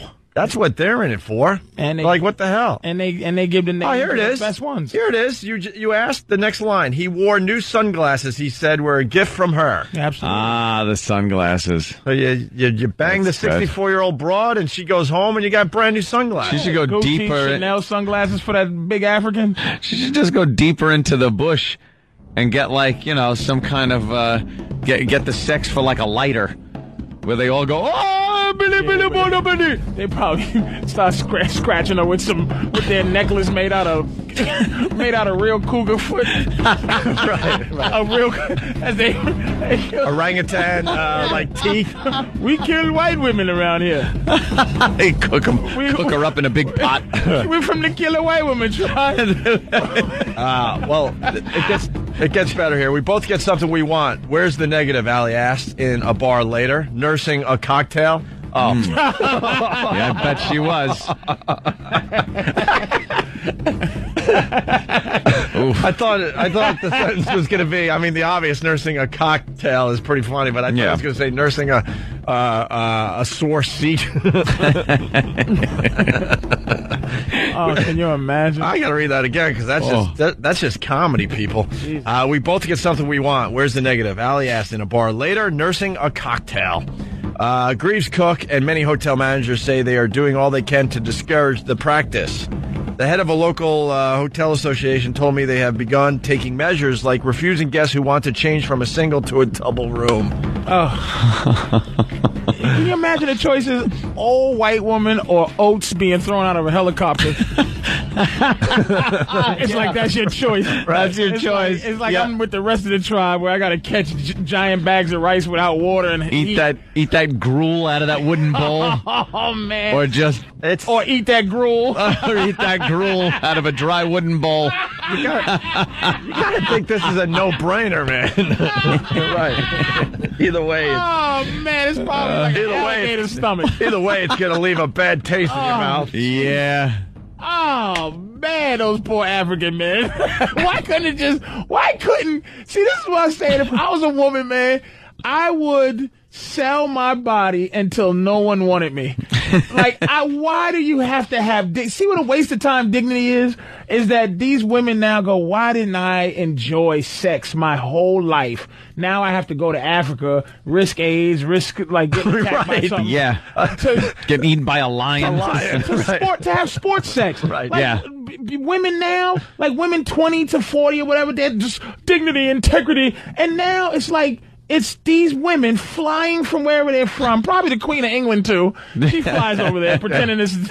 I'm on a diplomatic mission. Trying to get something from Forrest Whitaker. You got to avoid lions and angry giraffes to get to the Kenya. Yeah, I mean, that don't make... Do you see what integrity does for you ladies? You end up being a 70-year-old woman flying over, sleeping with... Flying over to Kenya. It's a fine line. We're 100% against anything illegal, such as prostitution, but it's different with something like this. It's just unwholesome. These beaches have long been notorious for attracting another type of sex tourist, men who abuse children. One type of sex tourist attracted the other, said one manager at a bar, blah, blah, blah, blah, blah. All right. Cougar is going after the Kenyan men here. Yeah, one club, a group of about 25 dancing men edged closer and closer to a crowd of more than a dozen white women. I didn't come here looking for a husband, Bethan said. It's a social arrangement. I buy him a nice shirt, and we go out for dinner. Shirt. For as long as he stays with me, he doesn't pay for anything, and I get what I want, a good time. How's that different from a man buying a young girl dinner? Yeah, there you go. It's only fair, but they got it. But see, here's the difference. We start out wanting to do that at 15, and we quit at 60. Now you're starting at 60, old wrinkled mess. Well, going to Africa. Let's go to Robin. She's in Oklahoma. Robin, you're a cougar? Robin. Robin. Hey, Robin, Oklahoma, cougar, 42 years old. Say hi. Gone. No. All right, let's say hi to Allison in Jersey. Allison, what's up? Wait a minute. Robin and Allison. Hey, Allison, how are you? Good, how are you? You're 31 years old and you consider yourself an old cougar?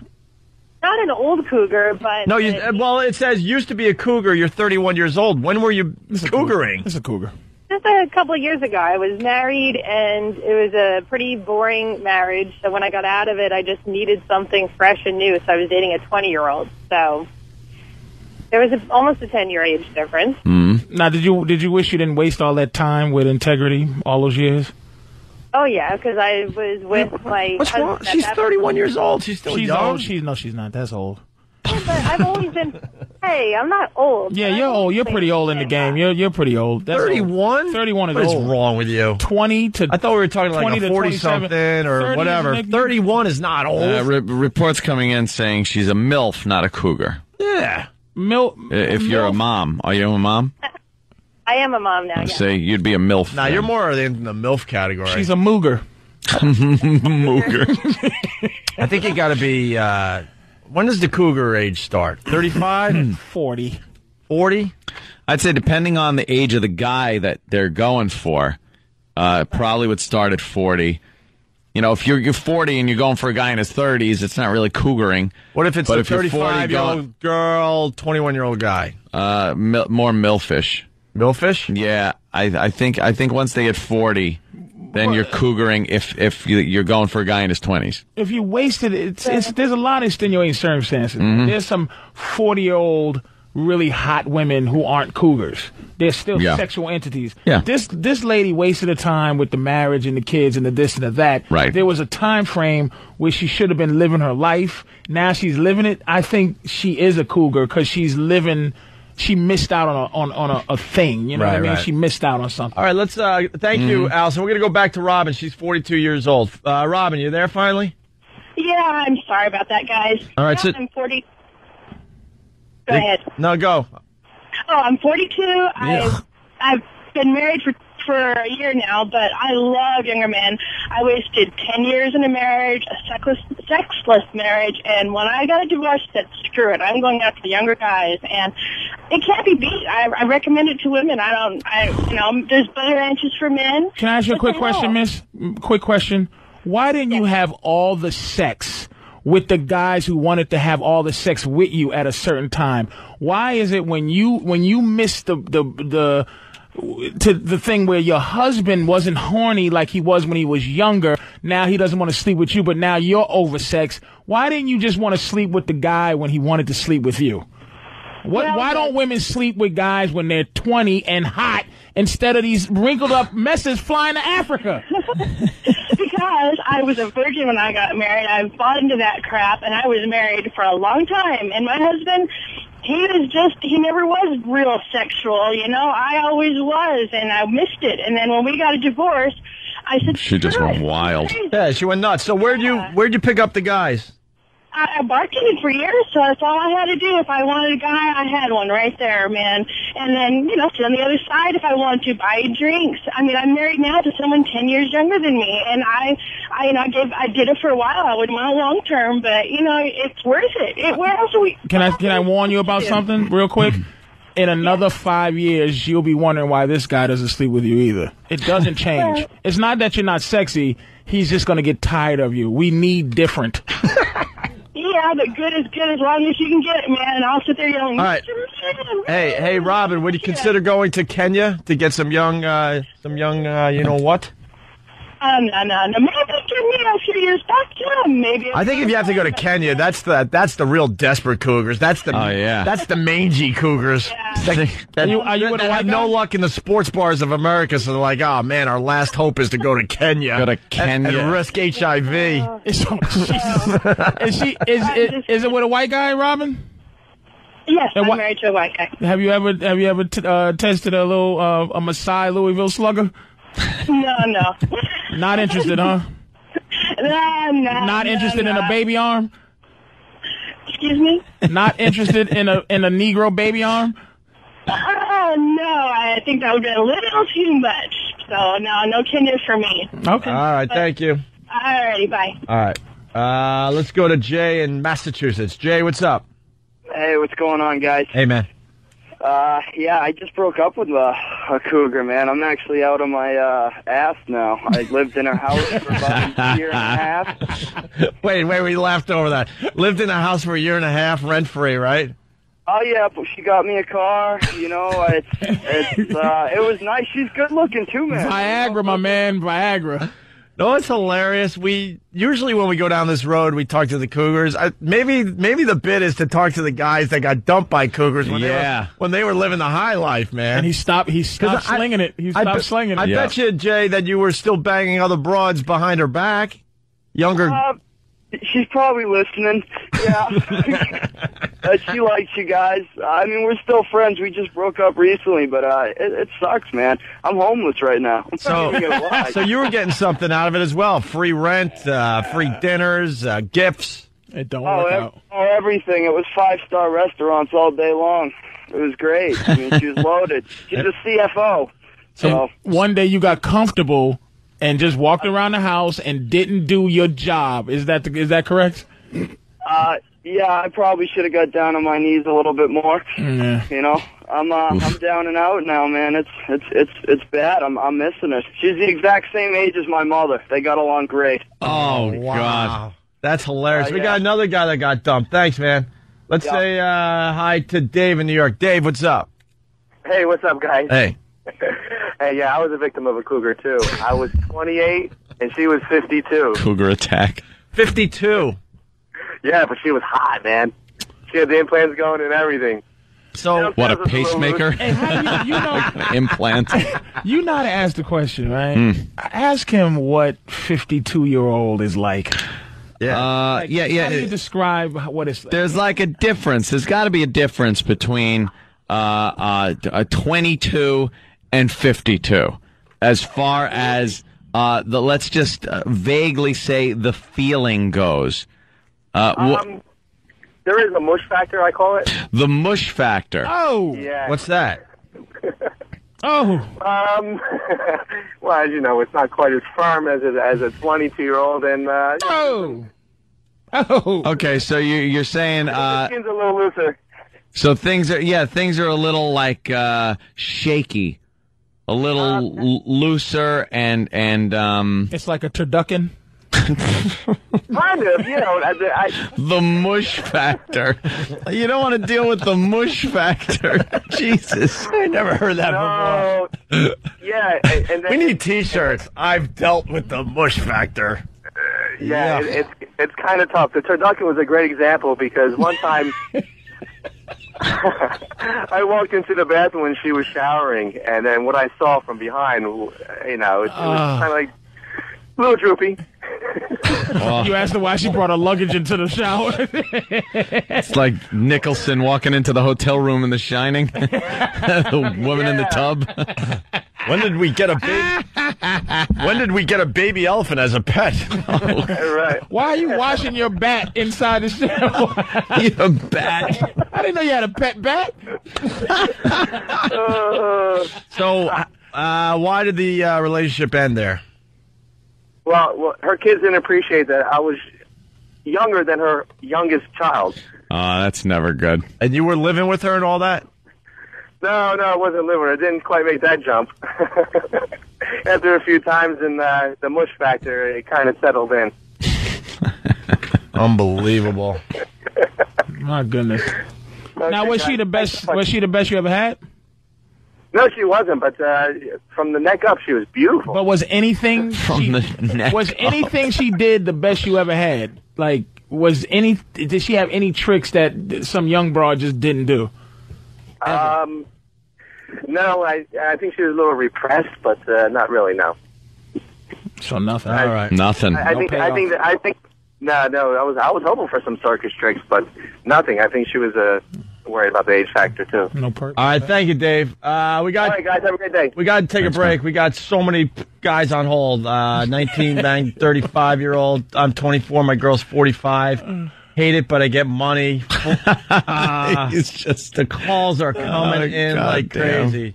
We'll continue in just a bit. It's Opie and Anthony. Opie and Anthony on your radio dial. Take it to the people.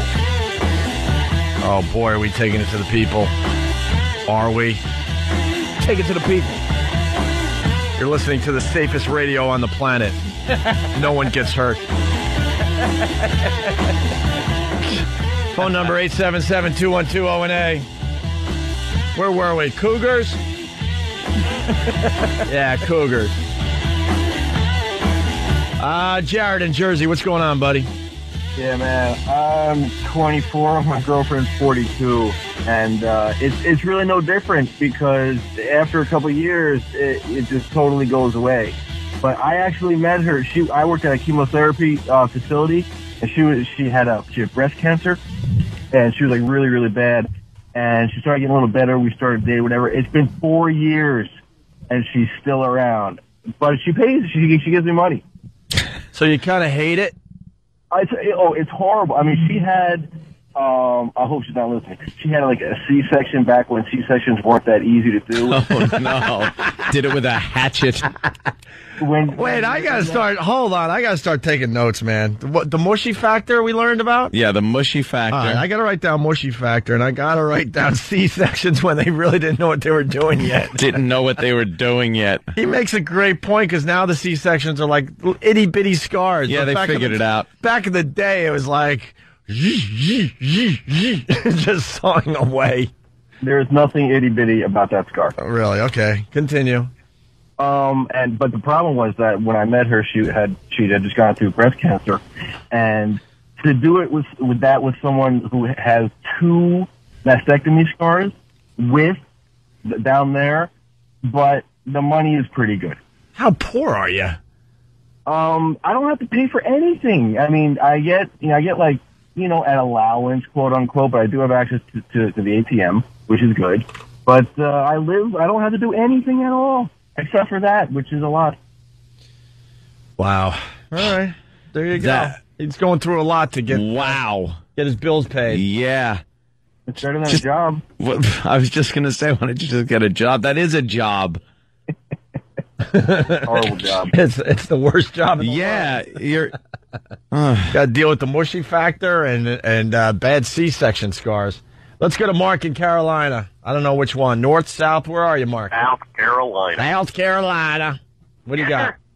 Hey, I was letting you guys know my cougar story. I lost my virginity to a cougar. I went to stay with my father when I was about 17. He owned a boarding house. There was a woman in her 50s that kept flirting, and no big deal. Well, she got me drunk one night, took me back to her room, and we're laying in bed, and she told me, I'm going to give you a special blowjob. Well, I'm thinking, hell, when you're 17, any blowjob's a special blowjob. Oh, God, how many more times can he say it, though? Jesus. Yeah. Well, Mark, slow that F down, will you? Yeah. Let's calm down a little bit. Dump. You do understand you're on regular radio as well, right? I do apologize. I'm an XM guy. Sorry. All right. She was going to give me oral treats. And who knows? When you're 17, oral treats. How many months we got left? 4, I think. 4 to go. Give up. 4 lousy months to go. Mark. Yes. Anyway, I looked down. She has her teeth out in a cup. Yeah. And it's like, oh my God. And it was the most incredible feeling. Yes. All right, Mark. He's just not very skilled in this. You're not radio friendly, sir. Yeah. Basically, you were 17, she was 50, she had no teeth. End of story. All right? We can figure it out. All right, thank you, sir. Let's go to James in Jersey. James, what's up? Hey, how you guys doing today? Pretty good.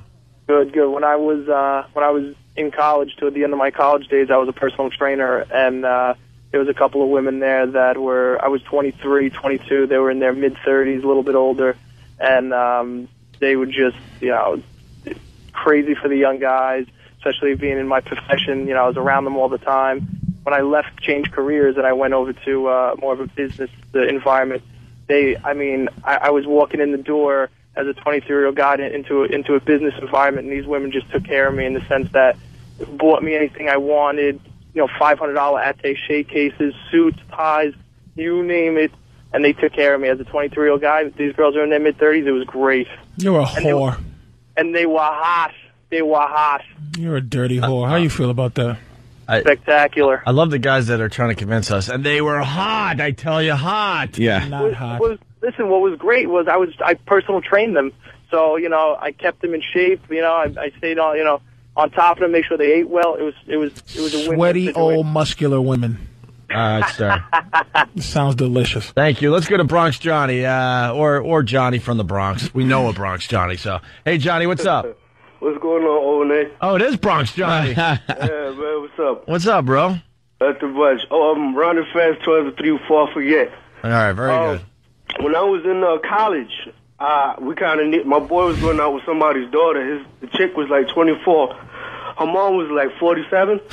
So we was just hanging out in the crib one day, and she always used to say how I'm a nice looking young man and all that. So like it was kind of tough, and I needed some new hats and some sneakers. So we did one day just hanging out, And, like, she got a rug in front of the couch, so I guess she pretend slipped on me and it got a little out of hand. So we kind of did some stuff for a couple weeks. And one thing I tell everybody out there, when you're in a car with these old folks, they creak a lot and crack. It's not very sexy. They creak a lot and crack? Yeah, man, and you got to kind of watch. Like, I was getting oral treats from Shorty. And this saber tooth was missing some back teeth, like it hurt a little bit. Like, she actually ripped the rubber with some of the back of her mouth. I'm like, oh. Gosh. But I kind of started a fad now, because, like, in the hood, they're not messing with these old Spanish widows. They're looking for these nice, younger white ladies. Yeah. What'd you get out of this woman? But, you know. I got a couple of new fitted hats, some sneakers, and some shirts. Oh, okay, that's right. Yeah. You It's said all about the clothes. She was probably the ugliest thing I've ever banged, but yeah, she was also the most grateful, so you kind of respect that. You're like, you know, yeah, your husband beat you, but hey, I'm not. Let me ask you a question, man, because this part of the story that a lot of guys are having is bothering me. Yeah. Everybody's going in like this is the going thing, the gigolo thing, but a woman buying you something kind of happens on the back end. What's the courtship process that leads up to this time where you're whining and dining her, and then it leads to her going, do you want something, sweetie? Because that's how it happens. It's a motherly thing. You don't go in going, yo, ma, if I let you do this to me, I need some hats. How did that happen? This takes time. That's the thing, pimping. We never went out. Like, I met her at her own crib, so it was never like, oh, let's go. I think I was more. It was a booty call, right? It was just a booty call, and you would sleep with an older broad. But she ended up giving you gifts. So basically, you was in it for the old broad thing in the beginning. Oh, wow. I didn't even look at it. That's all of them are saying that. They don't go in going like the dude before when he was like the cancer girl. Yeah. I want to ask him the courtship process. He did not go in, hey, money taken care of. He didn't go in with that. Right. He was attracted to cancer broad in some way. He was going out with cancer broad, and now she takes care of him. Yeah, there you go. What's the courtship process? Well, like, basically, she was more into, it was no courtship, she was just horny pimping. So it was just like, if you would have been there, she would have banged on you. And then how long did you do what you did till you got your fitteds? Oh, no, I got it the first week. I did it for 3 more weeks because I needed some other, like, accessories for my stuff. So did you ask? Wait, did you say fitteds? I don't know. She was like, she came at me. She was banging like every time we bang out, she'd make like at least waffles or pancakes. Oh, so she just knew to give you stuff. Okay, fair enough. Like I was saying, yeah, she was mad grateful. Like, you gotta appreciate the gratefulness of old people, man. I love that. Okay. Shout out to AARP, man. Sounds like she didn't have to make pancakes. Sounds like she had a couple of her own.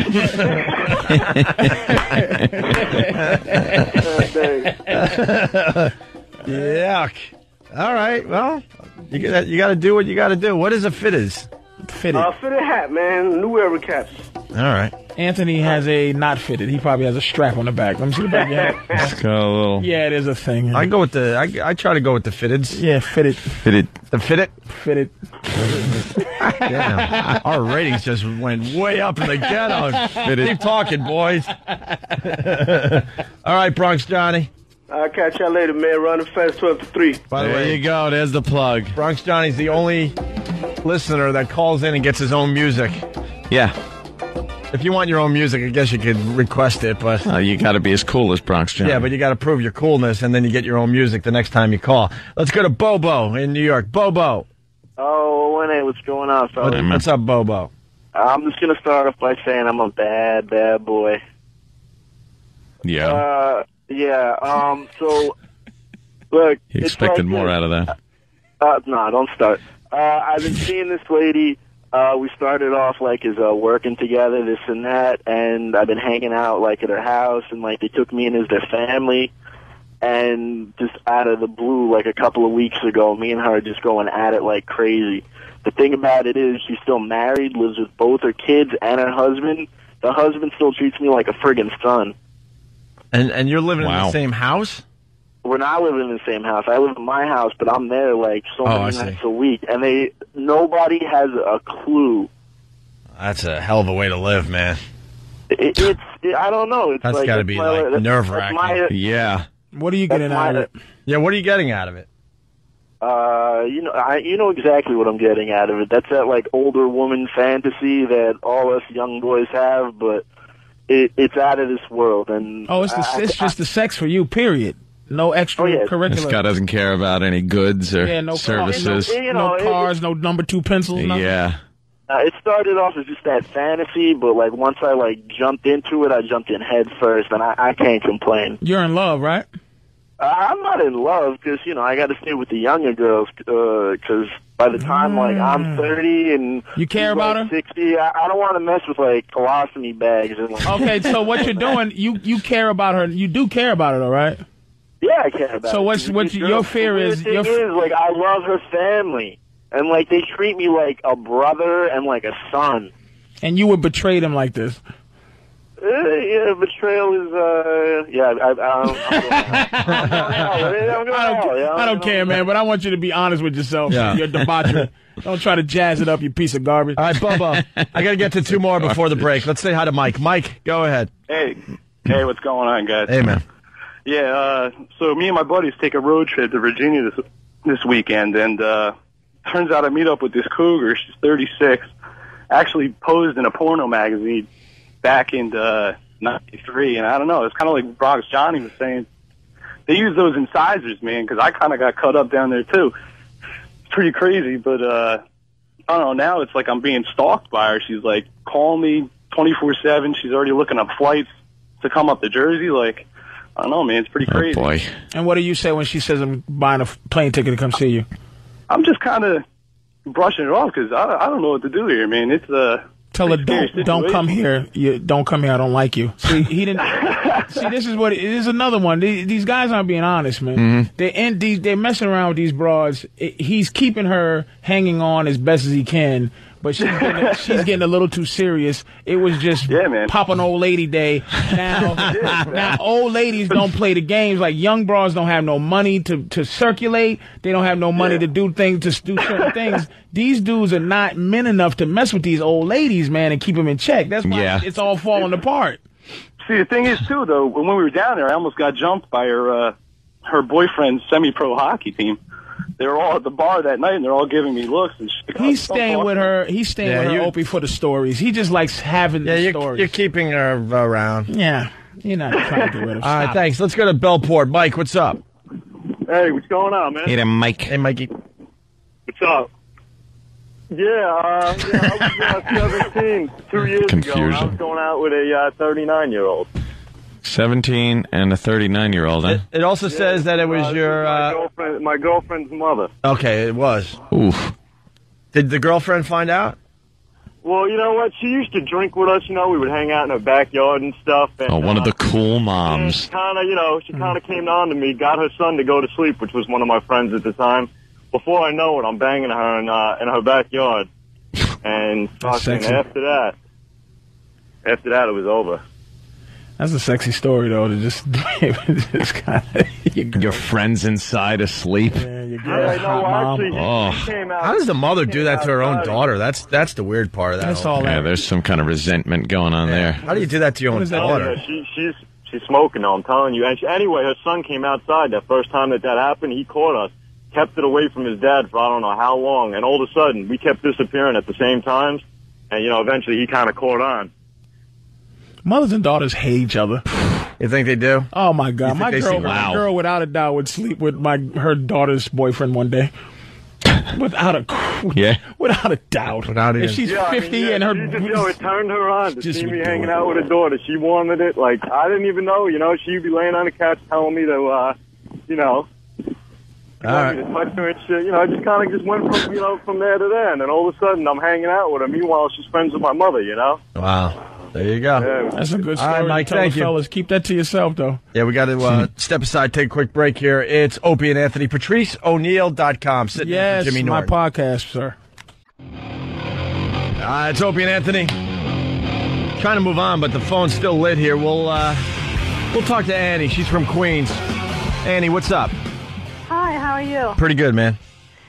Young guys, they just look at older women. I'm in my 40s for sex, and it's a pain. And I mean, younger guys, meaning who do we have to choose from? Someone who's like 70? I was online. This man, 70 years old, married, asked me out. It's horrible, you know? Well, how old are you? You said 45? What did she say? Something old and ridiculous. 41. I'm sorry, Annie. So what's wrong with going after the young guys for a little while? Well, what do you think is appropriate for a 41-year-old? A 70-year-old man who's going to treat you like you're a young woman, like a, you know, what do they call them? A chippy. Don't you want a 70-year-old man treat you like you're a sugar dad, like you're his sugar mama? I have no sugar to give any guy. Oh God! There you go. It's all saccharine now. She's left. Right. It's left her. No sweetness left. That's why she's sugarless. She's got some of that cooking chocolate. Oh, yeah. Be a companion. Hey, so what? You want someone? No. I don't want. Listen. I've been abstinent now for 5 years. Oh, you got to stop. Oh, boy. Oh, I man. did not. I never married. I was always waiting for the right man to what? Oh, geez. What, do you got a long dress and witch shoes and... No. What do you dress like Lizzie Borden? No, I believe Why don't you just have kids and throw them in the bathtub and go to jail? Hey, she believes in love, Patrice. Oh, Jesus. Let the woman be. You're too old. Well, you know, why should she have settled? There's a lot of people out there, they get a little older and they just settle and say, it's not going to get better than this. I'm not in love with this person. We're going to... Oh, you... And I was trying to defend you. I got 2 words for you, sweetie. TikTok. Yeah, that's TikTok for you too. No, it's not TikTok. Don't you? It's not. Really? It's you don't not. Think you'll ever be in diapers? No, I will. But here's the thing. Here's the difference between you and us. One is that there will be a woman who will love me enough to walk around in with my diapers because I'm a guy.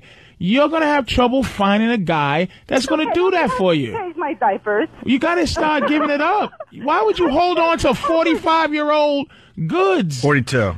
42? That's like having unfrozen meat sitting around on the counter for 5 years. Okay, first of all, be respectful, be nice. No. This is respectful. I'm being respectful. You know what show you called? Here's the thing. This is why you're not finding love. Listen to you. You don't give it up. You sound like a giant parrot. This is the problem. You're not in a bargaining chip. Let me tell you your value. The value of women. Listen, the value of women is like cars. It ain't like houses. I should explain. That's a horrible statement. Because are you married? Annie, hold on. Let me jump in here, Annie. I got to explain that Patrice looks at relationships a bit different than almost 90% of the people out there that got bored with their husband. Mm-hmm. Why get married? I never married because I wanted to be with someone. And you sound so happy. And and forever is only wait. She still has hope in her heart. Hope? She still has hope. Hope and no plan. I'm actually with this one. I hope I get rich. I respect what she's saying because there's a lot of people that get married and go, time to get married, and they settle. She's not saying that, though. She's still hoping to find someone around her age that she can fall in love with and marry. What is she screeching about, though? Exactly. That's what I'm saying. Let me hear what she's screeching about. She's screeching because... What do you have to say? Since she called the radio show. Wait, what do you have to say? Let her have her piece here. What do you say? Women have to be respectable and not run around and say, "Look, I got bored of my husband after a year or two." That is disgusting and ridiculous. And they're not cougars; they're just idiots. Because marriage is about being forever. I mean, it's supposed to be till death. And you guys have so much power in your hands. You could change the minds of people and tell them, listen, 30 years ago was forever. Why within 30 years it's changed and it's been for a year? Oh, I'm bored because he doesn't get me off. I mean, that's horrible. It's not even human. So God bless you guys, and I hope you wake some people up to the right way and to marry forever. Oh, boy. Marry forever. That's why I did not marry. Don't say, oh, boy.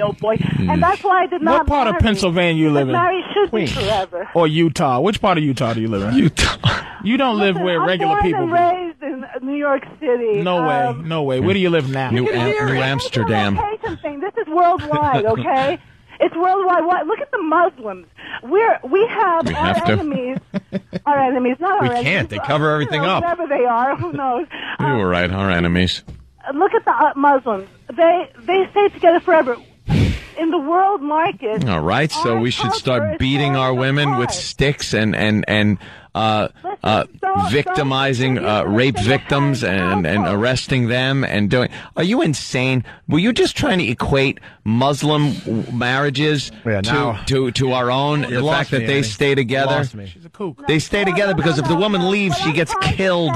No, not at all. What I'm trying to say. How many cats do you own? Families will hold till the end. Crazy cat lady. Because they don't believe in. I'm not Catholic. I'm a Greek Orthodox. No, how many cats do you own? Their families will hold till the end because they don't believe. I don't think they believe in divorce. They do other horrible things. They marry many women. So I won't even go into that. They don't believe in divorce. No, like the woman just gets killed. Okay, so if she leaves or looks at another guy. You're talking about you're talking about savage way of life. Have you ever had a relationship, ma'am? Of course. When? In my years ago. Years ago. What years happened? ago. What There's happened? something bad happened. Good. What happened? She's not well. Why? No, how did the relationship end? It sounds like it didn't end well whatsoever. Not that any relationship ends well. What happened? Seems like it was real bad. Yeah. Well, I was working on a big film. I got him a job driving Emma Thompson around in the camper. He just wasn't there for me emotionally when he wasn't there for me, and I didn't want to marry him. You got sick or something? He wasn't. No, he wanted me to marry him and live in a small town in Greece and raise his kids. Oh, I didn't want to Greece! do that. And No, she didn't want to give up. Doing that, I get it. regret not raising, just marrying and being his wife and raising his kids and having his family. I regret that now that I'm in my 40s and I haven't married and haven't had children and don't have a family. Oh, a little regret. Waited out for the guy to come along and have the family with. Just waiting. I regret giving up marriage for a career. Just waiting. You're waiting. Make it happen, ma'am. I am making a Yeah, she's online. A 70-year-old married guy just hit on her. Yeah. Online. You're meeting people online.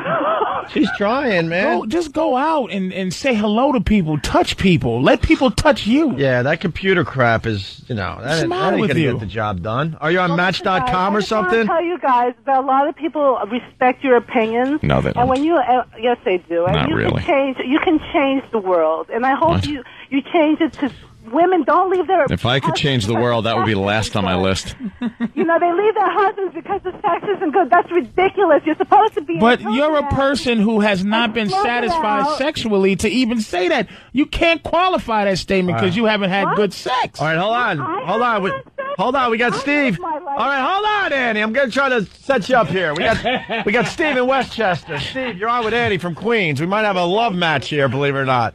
Go ahead, Steve. Oh, Steve. There was your chance, Annie, and he has a bad cell phone. Look, you heard him. Steve. Yeah. Oh, boy. I'm not even kidding. Steve says I want to marry Annie. I've been on over 50 dates in the past year, and it's just horrible to be in your 40s. And look, can I ask you 50 dates in the past year? So 50, at least 50. So what are these dates like for you? What are they like? Shut up, Steve. The nicest Can you get this babbling? Don't even take me. What are the dates like? Well, I don't want to make an effort and go far from my home, so I meet them usually. I meet them usually. We're talking to a cyber whore, man. So, oh my God. So what do they do? I usually meet them like at a cafe because at first we used to go out to dinner. I don't want them wasting money, I mean, I was with you, I told Annie. you. Why don't you ever? Why do you do this to me? I can hear it. I try to have a little bit of an open mind these days. I was with her, but man, this. And you're not gonna have sex till marriage, right, Annie? I don't know. Wait, you're not having sex? No, I'm not a virgin. You haven't had sex in 5 years, but you're doing other things, right? I'm not a virgin. Yeah, but when I wanted to be a nun. No, the truth is, spit one out I'm picturing her looking like one of the whores that Jack the Ripper killed. She's dressed her wig. She has some long Okay, are you on boots. some kind of a computer that's typing all this to you so you could come up with stuff? No, we're kind of brilliant, to be honest with you. She just sounds. I You sound just like sound. a whore? No, not that. I'm picturing. Do I sound like those women? Ma'am. There's a thing called context, and I'm sure since you've been locked. Hold on. You brought up Africa, Kenya. Would you go to Kenya for some young black males? Absolutely not. Are you nuts? Better thing. Kathy Bates from that movie where she killed her husband. Yeah, okay. Listen, I definitely Kathy Bates. What's the movie with Kathy Bates? Claire. That's who this woman is. What? Liz Claiborne. Liz Claiborne. Exactly. I know what you sounds like Liz Claiborne. Kathy Bates. Let me tell you something. Dolores Claiborne. That's this woman. Hey, I like Annie. I don't dislike Annie, but she's Dolores Claiborne. She doesn't want to go to Kenya for young black males. She thinks, are you nuts? If she gets a hold of you, she's going to break your ankles with a hammer. What is she doing, though, on the dates if she hasn't had sex in 5 years? At first we used to go to, they wanted to take me to dinner. I said, no, we're going to go for either coffee or tea. I don't want you spending money because then it turns out they spend money. You owe them something. Oh, this one guy, he didn't even want to pay for the dinner, and I'm from a generation. And then I realized, look, it's only right to go 50-50. I don't know these people. They want to take. You know what? If a guy isn't willing to pay for dinner or he wants to go 50-50, run. No. She doesn't want the guy to pay. Because then she's obligated. Oh, really? She owes them something. He had to be a gentleman, He should have been a gentleman. What are you looking for in these dates? I'm looking for a long-term relationship leading to marriage. What else is Holy mother of God. How are you going to do that when these guys are just out trying to get some? Yeah, but maybe she runs into one that isn't. I don't know. It happens all the time. And it's a race to who kills who. She's probably she's probably ugly. Oh, Jesus. I used to do stand-up in New York. Anyway, I'm not going to even say my name. She's Kathy Bates. No, I don't look like Kathy Bates, okay? I kind of like her. I used to be with a modeling agency, so I'm not bad. Oh, you did? So she's just some crazy good-looking broad? Look, she's got hopes and she's got dreams. What's wrong with that? I kind of like Annie. I just want to find a nice But it's scary that you've had 50 dates in the last year. 50 dates. And change his diapers one day. That's not a bad thing to want. God. That's right, because if you love someone, let's say, look, you marry someone, and in 1 year, he, loses it. It's gone. He can't anymore. What are you going to do, leave him?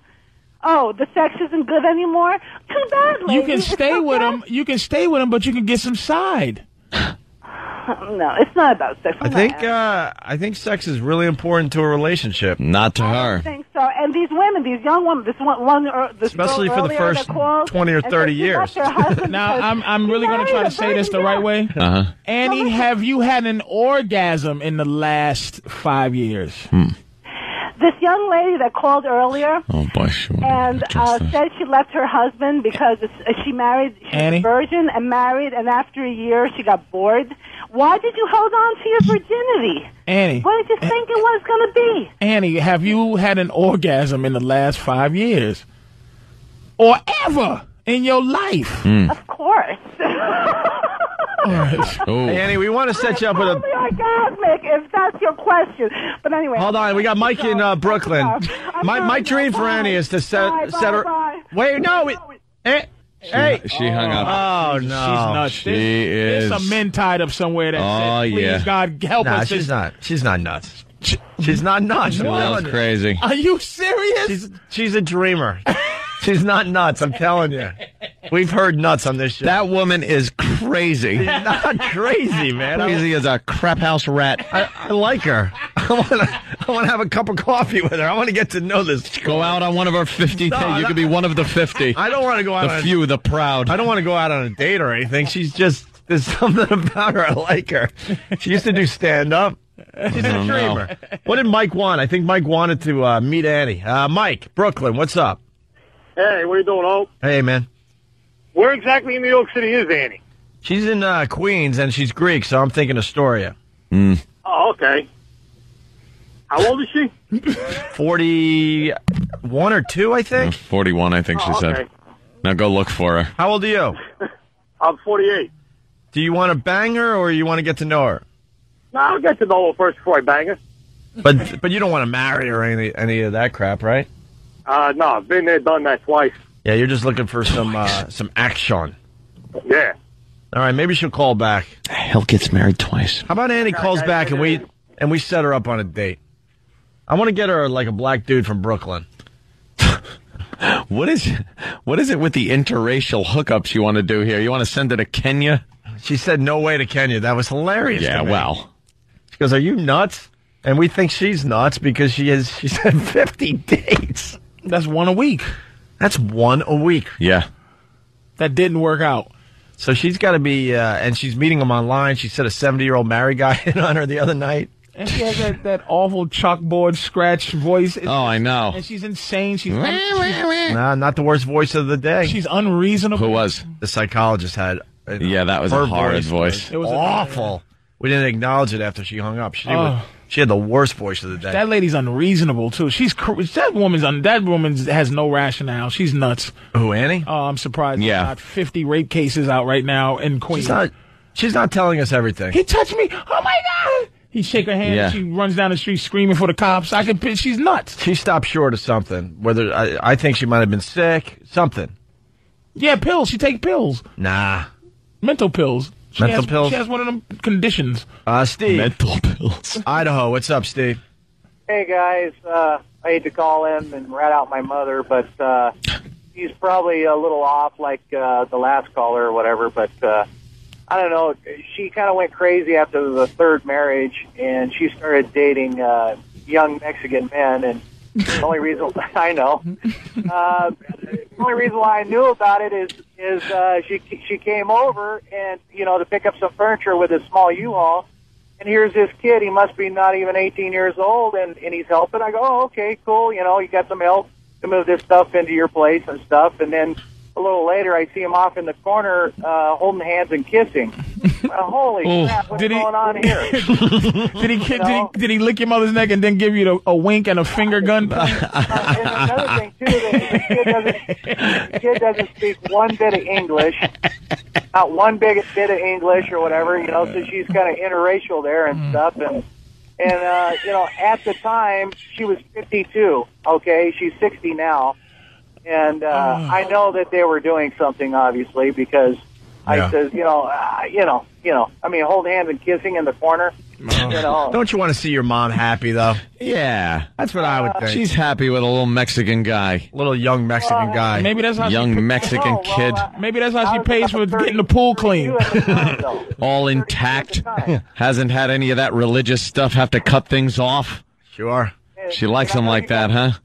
Exactly. Well, and you guys were talking about... likes the old burrito. I know you guys were talking about Kenya. Well, taco balls. He's a fan of the burrito that you get. That's just a mess. It's like the shredded lettuce is just hanging over the sides. Oh, yeah. A little too much cheese just dripping off the side of the taco shell. Well, that's like the taco, yeah, because I went to get Mexican the other day, and the taco I got, I couldn't even tell it was a taco. Right. Because there was just stuff just spilling out of it, and the shell cracked because it was all dry. And a lot of avocado. The meat's just hanging out of it. You got to throw some sour cream in there. It has enough sour cream. Sour cream. Yeah, we know how that could be, those tacos. All right, Steve. All right, guys. Congratulations to your mom. It's not Misery. It's Liz Claiborne was the movie. No, it's Dolores Claiborne. And then we did reference Misery, so let's relax on that. What is that, a designer? Yeah, of course it is. Christian in Boston listening on BCN. Hurry up, Christian. We got to get out of here. What's going on, fellas? I think what this girl's problem is. It's the way she's raised, or she's holding on to something for whatever it is. I'm Greek. I'm from Boston area, and I think it's her own family values that are holding her back. Man, I've heard. Go ahead. She's not living her life for herself. She's living it for her family, which is ridiculous. Well, do that. My big fat Greek wedding opened our eyes to the Greek culture, and I was born and raised. Not raised. We moved out when I was 5, but Astoria, Queens, is very, very Greek, and so I know a little bit about the Greek culture, and they treat their In general, I should say, the Greeks don't treat their women quite right. I just know one thing about the Greek culture. It's what everyone knows about it. And the 300 were doing it too. Right. The 300. King Leonidas was doing it up too. Yeah. Flip over. This one's for Sparta. All right, thank you, Christian from Boston. And if you're listening, Oh, come on, man! Don't do that, Leonidas. Did you see that sex scene with Leonidas and his chick? At one point, he was kissing the back of her neck. Stuff going on. Yeah, Your Highness. Your Highness. All right, we got to get out of here. Hey, if you are listening on BCN, stick around for our pal Adam 12. He's on your radio dial next. On your radio dial. If you're listening through BCN. And who comes next in New York? Do we even know at this point? Is it still music? Listen to rock. It's rock here in New York. Yes. Who's on after us on the Kick-ass edge? rock. Buffalo. Who's up next in Syracuse? Just tune in and find out. All Let right. us know. Just trying to give them a little little promotion Put today. everyone on the spot here. Hey, it was fun today. Yes, thank you, Patrice O'Neill. Our new thing is more phone calls. More phone calls. They're more gooder.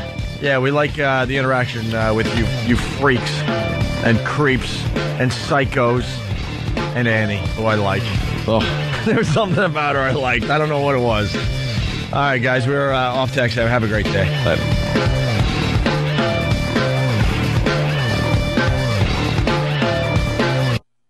It's the Opie and Anthony Show.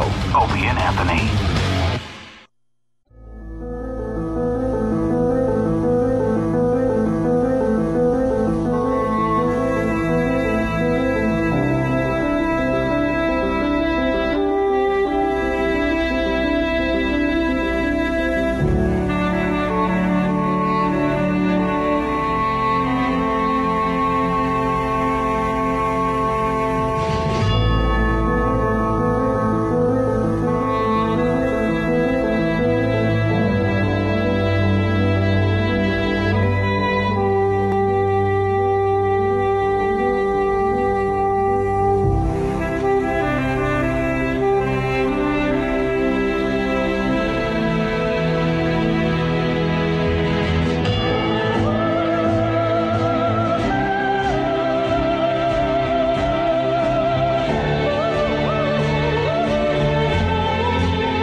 That's pretty funny.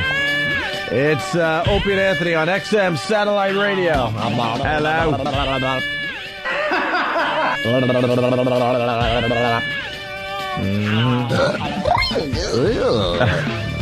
Patrice O'Neill. Hello, sir.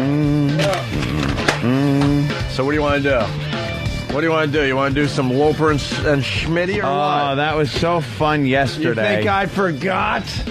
I didn't forget. That was really fun yesterday. We should explain to Patrice. Patrice, which one is he using? This one? You. Oh, wow, look, okay. All right, I got you. Recently we got kicked off West Palm Beach Radio. West Palm Beach, Florida radio. Asked never to return. And it happens, you syndicate a radio show, you're going to win some, you're going to lose some. Right. And we lost West Palm Beach, Florida. The PD down there in general wasn't into our thing. Excuse the squeak. He was thank you. Not really into us. He wanted a local show. Right. That kind of fit the image of the station, which, they captured the flavor. They rock. They're an alternate rock type station, and so we got replaced. And as much as it frustrates me, I do understand to a point. If it's a show where you look at the show and you go, all right, not happy, but all right, I can see what he's thinking. They should do well with that show, or I can understand as a business decision kind of a thing. Yeah, one of those deals. Right. Well, we got replaced by this show called Loper and Schmitty, where he talks about his awesome kids. I got awesome kids. They pop Lopeweisers. You want a Lopeweiser? Because Can we his get name Patrice is a Loper, Lopeweiser? so he calls it a Lopeweiser, and he just makes this sound effect of.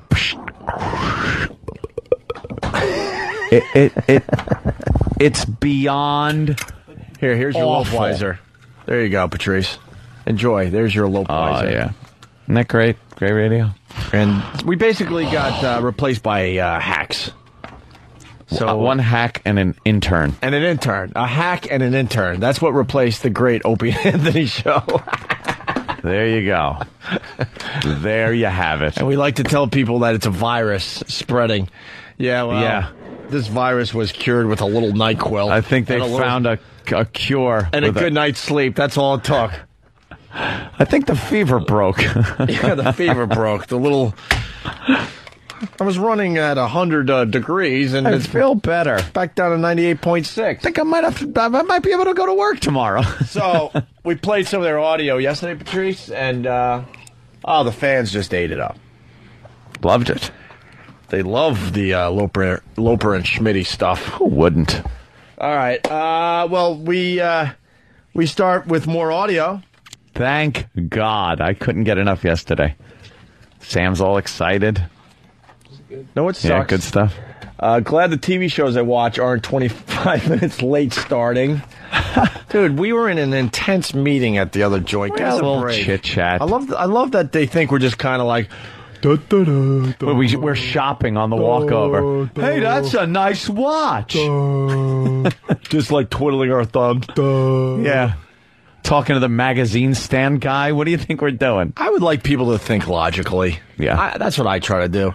Now, think logically. Why would we want to just sit around and waste time? Yeah, and not. Wouldn't it be a lot easier to just turn the mics on and go, keep the energy going and all that, keep the flow going? So if we come in here 20 minutes after 9, don't you think there's a pretty good reason? There was a reason. Because then I decided to hit a diner. Give us a little credit, just a tad. Just think logically at times, and then you don't have to bitch as much. Yeah. It's so much easier to go from one show to the other immediately and continue the flow and the energy. All right. Loper and Schmitty, this is how they started their show to replace us yesterday. Yes, this is the first. We missed the first half hour yesterday, so we went. E-Rock luckily taped it at home. Thank God for the E-Rock. Yeah, so we got. They did a pre-produced minute limerick type of thing. Okay. Oh. And they kind of bashed everybody that had come within the last several years on the Buzz. And know what I love about this? Sam is taking this assignment very seriously. We got like 20 tracks in front of me. Oh, He said Sam, we needed nice. more. Never enough of these two. Is there gold in here or what? I think that they're starting to hit their stride. Okay. All right, here's their pre-produced intro. They started with yesterday. Okay, get a load of this. Us. You see, for those who don't know me, my name is Johnny. A guy who loves booze, hot chicks that are horny. From 1995 to 2004, I hung here with Fatty, the lush and his whores. But something went wrong in the heart of New York when they gave too much power to a balding corporate dork. Then without warning, the plug was yanked. And before you knew it, the morning buzz was tanked. They said syndication will bring you success. But all that it brought us were complaints and a mess. They force-fed us a 6'5" Jew. But shortly thereafter, off the satellite he flew. 30 days later. Can I tell you something, you fucking cocks? And, you know, and we're pretty honest on the show. Fucking Howard gave this station huge ratings, you fucking douches. Yeah, at least be honest. Be fucking honest. We are. Howard had great success down there and then went to satellite. Off the satellite he flew. 30 days later, here comes David Lee, a washed-up rock star with the brain of a pea. Lucky for us, his stay was cut short when they realized his talent rivaled genital warts. And then in an effort, some say was last ditch, they signed O&A in their comic midget bitch. Although the show was at times quite mannish, we knew for sure if we kept it, we were sure to flip Spanish. So now here we are, back at our fair city, with a new morning buzz. Ladies and gentlemen, please welcome Loper and Smitty. The Morning Buzz with Loper and Smitty. 103.1 The Buzz. So now that they have officially made fun of us, I just have one word to say. Yeah. And that would be attack. Yeah. Yeah, that's that's the first volley has been launched by them. All right. All right, if we had no listeners, technically. enjoy with our It was yesterday. Enjoy our no listeners in the coming months. Enjoy how we had no listeners and how they will crucify you. And the station was going to go Spanish if we continued. Oh, really? How about you look at the last ratings? Yeah, look at the ratings that now you have to Could do they have better been better? Yes. Were we doing okay? Yes. We were doing more than okay. Were they going up, up, up? Yes. Please. This is the business we're part of. Wonderful. And then they went into their wake and bake trivia question. Yeah, wake and bake trivia. I highlighted today because we don't have the whole wake and bake trivia, but this question was just such a. They do it at like 6:15, so it's the first bit of the brand new show, and the trivia question that they chose. It was one to remember. Let's say hi to Vinny in Poughkeepsie. Vinny. Yo, what's up, boys? Hey, Vinny. How you doing? What's up? Those fucking fairies got the nerve to call Norton a bitch when he's talking about his little fairy wife and kids. Exactly. Yeah, well, there you go. There he is talking about his fucking who gives a shit wife and kids. Really? That's a prime example of a self-important little cunt who thinks that anyone gives a shit about your wife and fucking kids. No one cares. If you're in the market for 20 fucking years, perhaps somebody might want to know what your life is about. Your first day on the air, you're talking about how awesome your wife and kids are. Let me give you a little advice that might help your show out. No one gives a fuck. No one cares about your dopey wife or stupid kids. You got to do that in very small doses. Oh, very small doses. And at the beginning, in none doses. I'm kind of bummed Norton's not here so he could discuss how they called him a little bitch. Yeah. There you go. Please. Fuck them. All right, Vinny, thank you. Dan in Utah, you have something about us being late today? Yeah, I do. All right, go ahead. All right. All right, he got us. F yourself. No, that was me. Okay. First ever Wake and Bake trivia question. Here we go. It is time for a new segment here on The Buzz.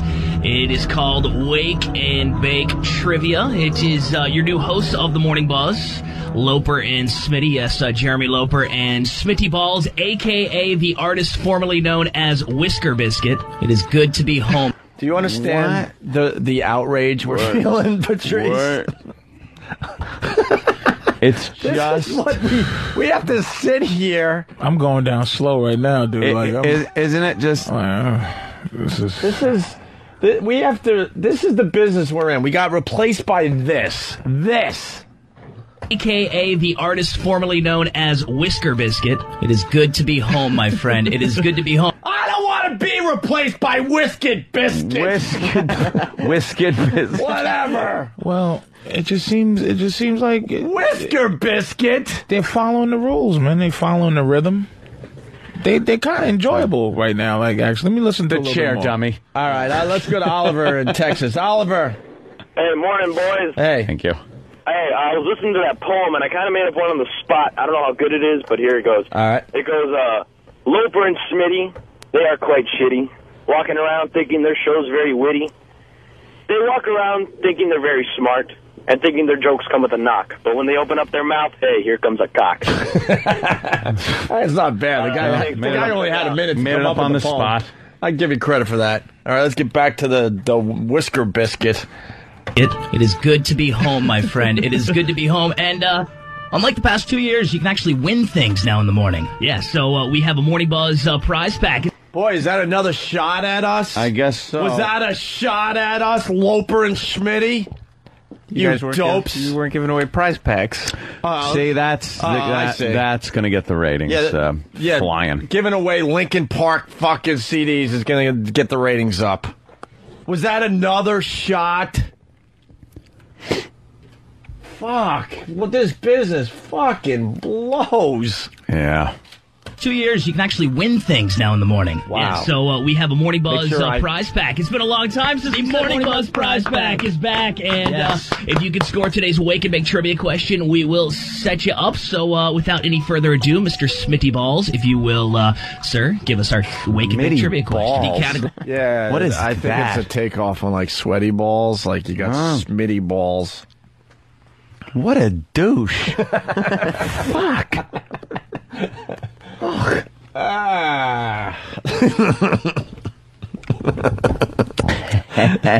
Prize packs. They're proud that they can give away prize packs. Morning. That's what they're doing. Does anyone else feel my pain? That's all I need to know. They're bragging about the fact they can give away prize packs, that they play music in the morning. Yeah. Less talking. And they could, like, give people Lopeweisers. Oh, my God. And Smitty Balls is with them. Who used to be Whisket Biscuit. Whisket Biscuit. That's his name now. Whisket Biscuit. Smitty Balls. God. Smitty Balls, if you will, sir, give us our Wake and Bake trivia question. The category, lighthouses. I love lighthouses. Lighthouses are the best. Lighthouses. Holy mother of fucking cock. Are you shitting me? Lighthouses are the best. I love lighthouses. What are you, a merchant marine? What, do you love seamen, I love lighthouses. I want to make lighthouse movies. If this isn't enough ammo for the pests to attack. Are they doing lighthouse trivia? Yes. Did we get replaced by lighthouse trivia? Dude, this is the shit we should have been doing. Lighthouse trivia. Lighthouse trivia. Oh. Oh, my God. Lighthouse trivia. I want to see if I could answer this. Do you have the question? Oh, thank you. Start the Wake and Bake trivia question. The category, lighthouses. I love lighthouses. Lighthouses are the best. Lighthouses rule. This is the question, people. All right. What U.S. state has more lighthouses than any other U.S. state? All right, stop it. All right. I got the state. All right. The state of who gives a shit?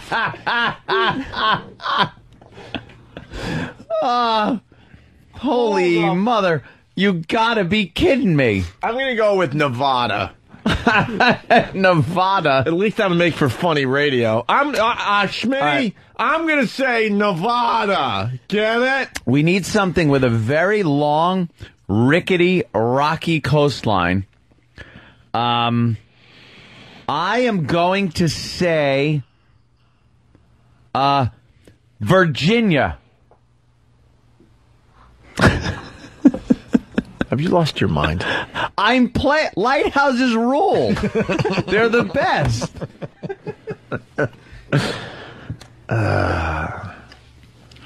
561-550-99 103. 561-550-9103. I'm gonna go with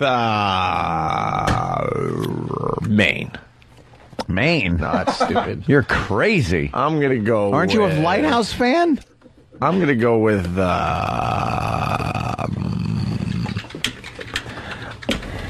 I'm gonna go with. The state of who gives a shit? Right? Who gives a shit? More lighthouses than any other U.S. state. Jeopardy music. It's a staple. All right. I'll give you a hint right off the bat. It is not Iowa. It's not Iowa? Not Iowa. So you got 49 to choose from. That's fucking funny because... See, that's my Nevada joke, but he used a different... Got the answer. Oh, you got the answer. Yeah. Well, right now they're not taking live calls because they're in the middle of doing 90s at 9. Fucking losers. That's great. All right. That was a hint. All right. I'll give you a hint right off the bat. It is not Iowa. It's not Iowa? Not Iowa. So you got 49 to choose from. We are looking for the U.S. state with more lighthouses than any other U.S. state. If you can get the answer correct, we will hook you up with a Morning Buzz Virginia? prize pack. Do you really want to know? Florida? Well, people need to know. Donna wants to know. I mean, in the age of Google, this is really... Yeah, contests like this is stupid. You could just punch it up and sound like a genius. It took 20 seconds, and I got Michigan. It's Michigan? Followed closely with 90. Yeah. Followed closely by Maine with 80. Say, and you guys laughed at Maine. That was a good guess. Thank you. It was a good guess. Jesus. They have lighthouses and mooses. Moosin. Where does the state of who gives a shit fall on the list? Because I thought that was number one. Actually has 110. So it's who gives a shit? Actually 250 million people. Well, that was day one. That wraps up day one. We played a lot of the day one clips yesterday. We are now up to day two. All right. With the show that replaced us in West Palm Beach, Florida. Here's their intro. Oh, it's wacky.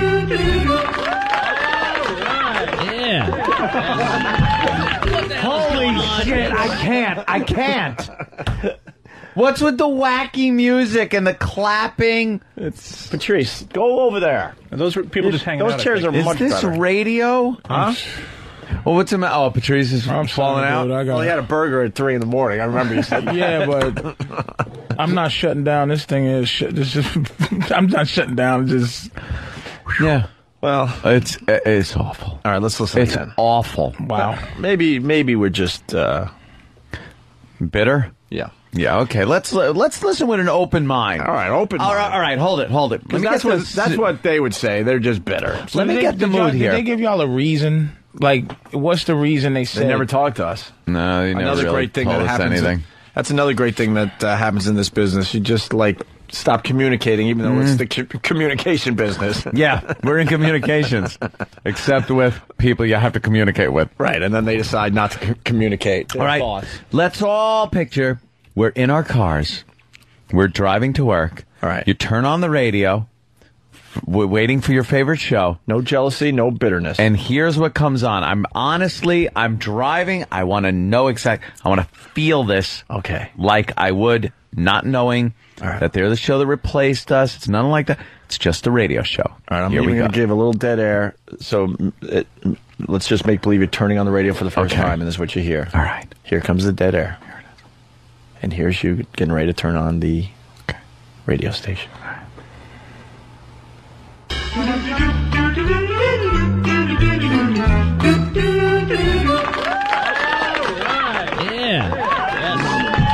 What the hell is going on? It is the Morning Buzz with Jeremy Loper and Smitty here on 103.1 The Buzz, Florida's new rock alternative. Welcome to day number 2. I am so glad day number 1 is over. It's always like, that nerve-wracking show. Now that's all behind us, and it is It is time to rock. This replaced us. Okay. Seriously. This is college radio. Wait. No. This is college radio shit. Oh, I got to go with the fantasy of the. Oh, I'm sorry. I ran my car into a pole and killed myself.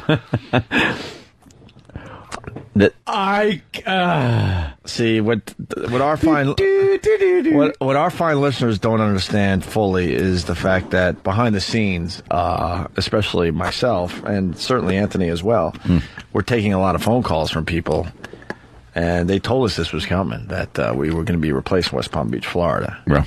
Lots of calls. So you're sitting there like, fuck, man, they must have like a fucking power hitter coming back into the market that's like one of these one market sensations that you just can't compete against. Frustrating, but shit. Yeah. Lots of conversations. Lots. And we were replaced by this shit in the end. And it's local. They could give away prizes. Prize packs. Prize packs. That means you get more than just a CD. Probably get like maybe a DVD, a T-shirt, and maybe a coupon. Let's rock. All right. Here's they hype up how great their show will be in this next clip. And like you said, day one's over. Because, all right, first, it's the first break, right? You're like, all right, we got to get through this first. Cracking the microphone. Got that. So I'm like, all right.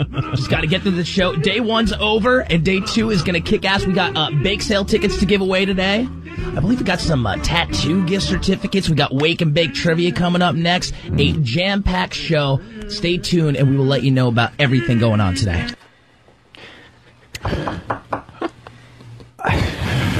I can't fucking take it. Dude, I can't take it. I hope people could appreciate the suffering that is happening right in front of their eyes. This is the worst type of hack right out of college radio. Like it's so fucking bad. If this is where radio's going, there's no place for us. I'm telling you right now, there's no fucking place. We are misplaced. There's no fucking place. I even said it yesterday, like if like Howard went back to regular radio and they decided to go back with Howard down there, you know, it'd be frustrating, but you would at least understand why that would happen. Had success, he's got a great track record, blah, blah, blah. Yeah. I know I'm saying that, and people are like, what, does he really lose his mind? No, but we do try to be honest on this show. But to be replaced by this... I don't know what this is. This is hack small market radio that's not even good enough to be the top fucking show in a small market. Well, Loper and Schmitty take a call that insults O&A. Right.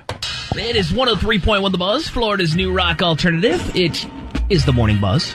Hi. With Loper and Smitty. How you doing over there, buddy? Chillin'. All right, cool. You know what? Phones are ringing. Let's take some phone calls. Hello, The Buzz. Yo, Loper, Smitty, a.k.a. Whisker. What's up, man? Who's this?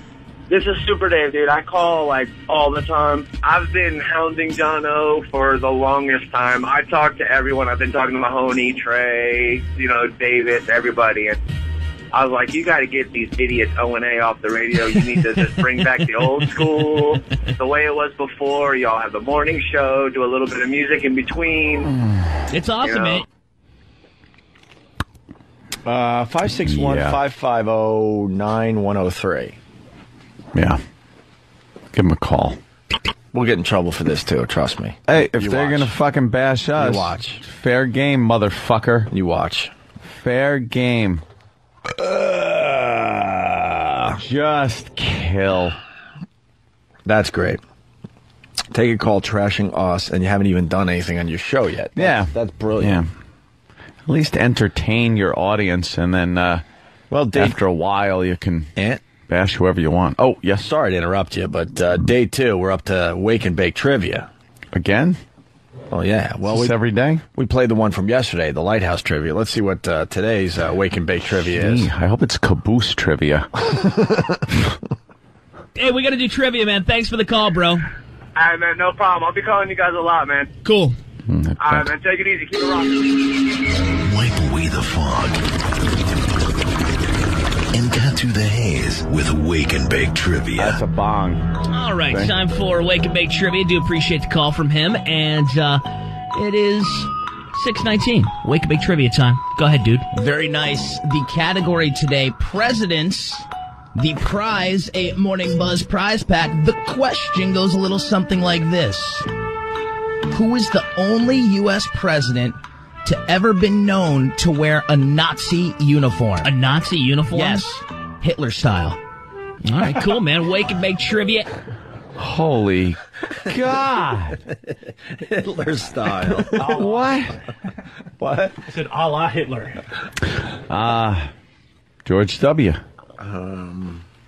I have no idea who would wear a Nazi uniform. Woodrow Wilson? I don't know. That's before. I got the answer if you need. Oh, do you? Yeah, he was the president in the early 50s. Okay, and what was his name? Who gives a shit? President Who Gives a Shit. Hey, we got to do trivia, man. Thanks for the call, bro. Oh, well, here's the answer, I guess. All right, 550-9103 or toll free at 866-954-ROCK. What is your guess? Hey, anyone get it? Not yet, dude. Go ahead. Is it Reagan? Yes, it is Ronald Reagan. First guess, very, very good. The reason, if you're wondering... This guy is the epitome of Wake and Bake Trivia right here. Whatever, bro. The reason Ronald Reagan wore a Nazi uniform is because before his presidential career, he was an actor. Get out of here. He played a Nazi in the 1942 film... A Nazi, bro? Yes, a Nazi bro. He played one in the 1942 film Desperate Journey. Have you ever seen that film? Yeah, like 17 times. Okay, man. Well, hang on 1 second. We'll get you a Morning Buzz prize back, okay? Hang on a second. The hilarity's so out of control that he can't help himself. It's the fake laughing, the fake applause because someone answered a question right. Oh, God. These are all the things we refuse to do on our show. Always have refused to do. It's what like anyone would refuse to do. Why would you do these? This is such small market shit fucking radio. It's just shit radio. Presidential trivia. Let's go to fucking lighthouses. Let's go to David, Wisconsin. Dave. Hey, man, and really, that show really isn't all that bad. I mean, all they're trying to do is catch the local. Jimmy's pet. Very good. Let's say hi to Danny in Louisiana. Danny, what's up? Hey, guys. Love you. Love the show. Yeah. Thanks. Hey, man, like, Whisker Biscuit's got to be the stupidest radio name I've ever heard of since Sex Bagel. Yes. Yeah. Why is it similar?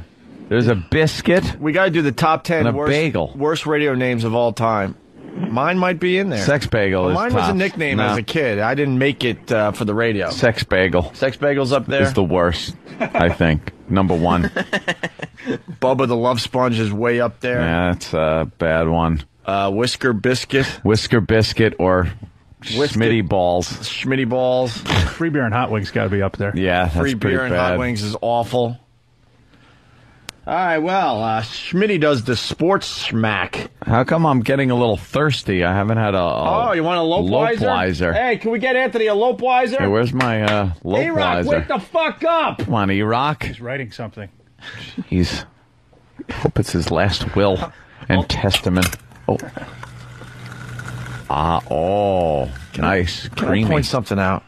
E-Rock's whole job when we get to XM is sit there and wait for a cue. And it could be 2 minutes, it could be 20 minutes. Just wait, though. And we finally had to go to him, and I don't give a shit you're writing. Oh, boy. I can multitask. Oh, boy, here he comes. And he's pissed. You can't listen with half an ear and write at the same time? We were on the phone.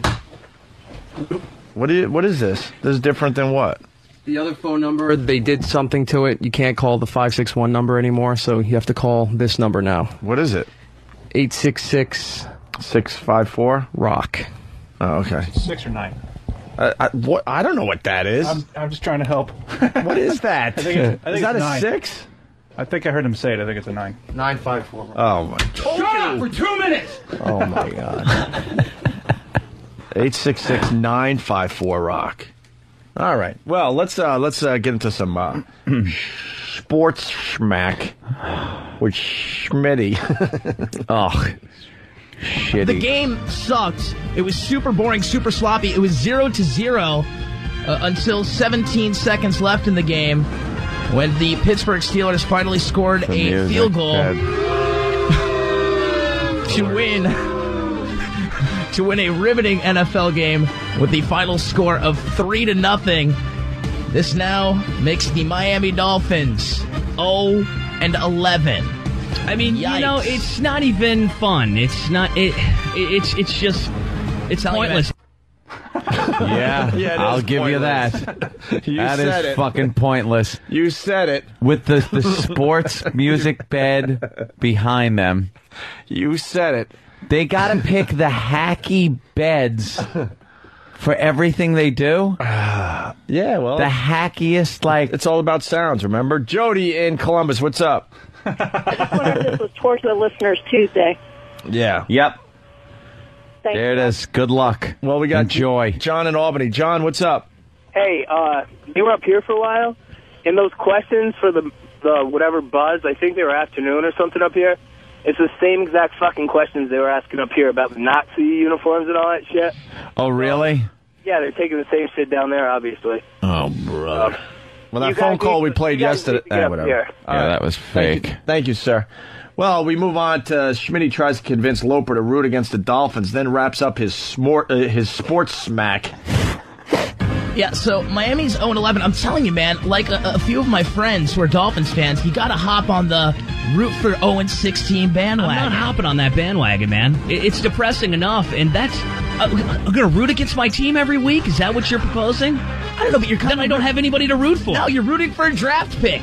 And you're rooting for the fact that your team is so incredibly unique in the fact that they went both 16-0 and 0-16. No other team has done either. I'm telling you, that's the way to go. My name is Smitty, the artist formerly known as Whisker Biscuit, and that is your Sports Smack. This is baby radio, right? Yeah. This is like, you know, when, what was it, the Archies? They put out the special Baby Archies. Yeah. This is baby radio. Baby radio. Like the voice is like a little like baby. I'm Schmitty. Artist formerly known. He got a little chuckle out of it. Yeah, that he said it again about himself. They don't even talk like human beings. No. Human fucking beings. They're like, That's what I think is upsetting you the most is that they're not. I think any radio guys that have that, I hate that. The fake radio voice. It's not it's something like you go, wow, how can you hold that up? And it's like, that's what it is. It's like, they're not saying nothing, super bad or super good, but it's just... Yeah, but it's just a thing that we were getting some things done down there, and to be replaced by this such. Is what bothers some people don't want reality, man. You guys are, you try, you speak. It's not a thing. They just want basic. They just need that. Some shit. people, because most of the guys that come on here, man, comics dude, they'll tell you it's like the people. If you out there with the people, they're fucking stupid. Like they're not begging for what you give.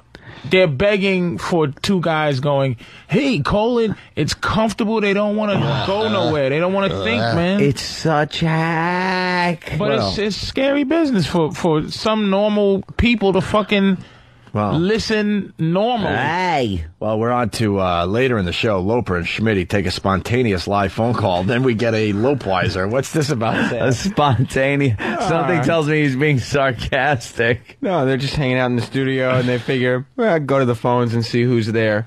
And luckily, this person is cool enough to get a Lopeweiser. All right. More phoniness as I take a pre-recorded phone call. And I'm going to tell you, there's certain comics, dude, that I get the same feeling. It's not that you hate Smitty and there's 10 million of those guys. That's what's bothersome. Why wouldn't you want something different and real on your radio station? You hate the people. Like, you hate people for even accepting that. Like, there's comics out there anybody who likes this, I would like... punch in the face. Like you couldn't... I wouldn't be able to hang out with anybody that listened to a show like this. No. All right, here we go. The spontaneous phone call. Phones are ringing. Let's take a call. 103.1 The Buzz, hello. Hey, listen, I got a trivia for you. Wait, you're asking us trivia questions? Like, real quick. Wait, what's your name? Yeah, nice My name's Sunshine. What, do you want to stump the Morning Buzz? Wait, do I win a Sunshine Morning Buzz prize pack? Well, I do want to stump the Morning Buzz, actually, but this is like some old school metal or stuff. All right, bring that old school metal All right, go. Hold on. Stuff, go. Hold on. First of all, there's a massive sloppy cut in the beginning. He goes, all right, he goes to the phones, and then she says something. It's a she? Yeah. Sounds like a she. She says something, and then it's cut off very abruptly because she must have said something that didn't fit the call or whatever. And then let me also fill you in on this little tidbit of radio. There's no way to bleep a live phone call. If someone curses, there's no way you can bleep that. You can dump out of it, but there's nothing that can put a beep in over the curse when you're taking a live call. This is a recorded call that he is very in a phony way trying to pass off as live. My mistake. Oh, yeah. Sorry. Sorry, Sam. Phones are ringing. Let's take a call. 103.1 The Buzz, hello. Hey, listen, I got a trivia for you. Wait, you're asking us trivia questions? Like, real quick. Wait, what's your name? My name's Sunshine. What, do you want to stump the Morning Buzz? Wait, do I win a Sunshine Morning Buzz prize pack? Well, I do want to stump the Morning Buzz, actually, but this is like some old school metal or stuff. All right, well, we can't wait. Go ahead. Bring that old school metal stuff. Stuff, yeah. Stuff, go. The boys are telling me that the lead singer from Quiet Riot passed away. Dead. And we do not know his name. His name's Kevin Dubrow. Kevin Dubrow, guys. Hey, what are you doing? Are you guys are you up partying right now? What are you doing? Yeah, we are actually. Oh, you're up from the night before? Yes, sir. Oh, yeah, congratulations. And we're getting ready to go out and get some more beer. Yeah, well, you might want to take a cab. Well, drinking and driving is kind of frowned upon. You know what? And it's really great to have you guys back in the morning, man. That's awesome. Well, hey, here's a Lopeweiser for you.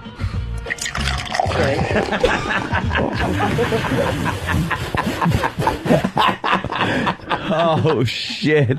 Jesus. Oh, God, just you talk about me. that drinking and driving shit if you work for an AC station, like a family-friendly radio station. If you're working on a station called The Buzz where it's about alternative rock and living that alternative, like, you know, you're a rocker and stuff, you don't want your morning show going, hey, safety first. He's got 2 awesome kids. He doesn't want them getting hurt from drunk drivers.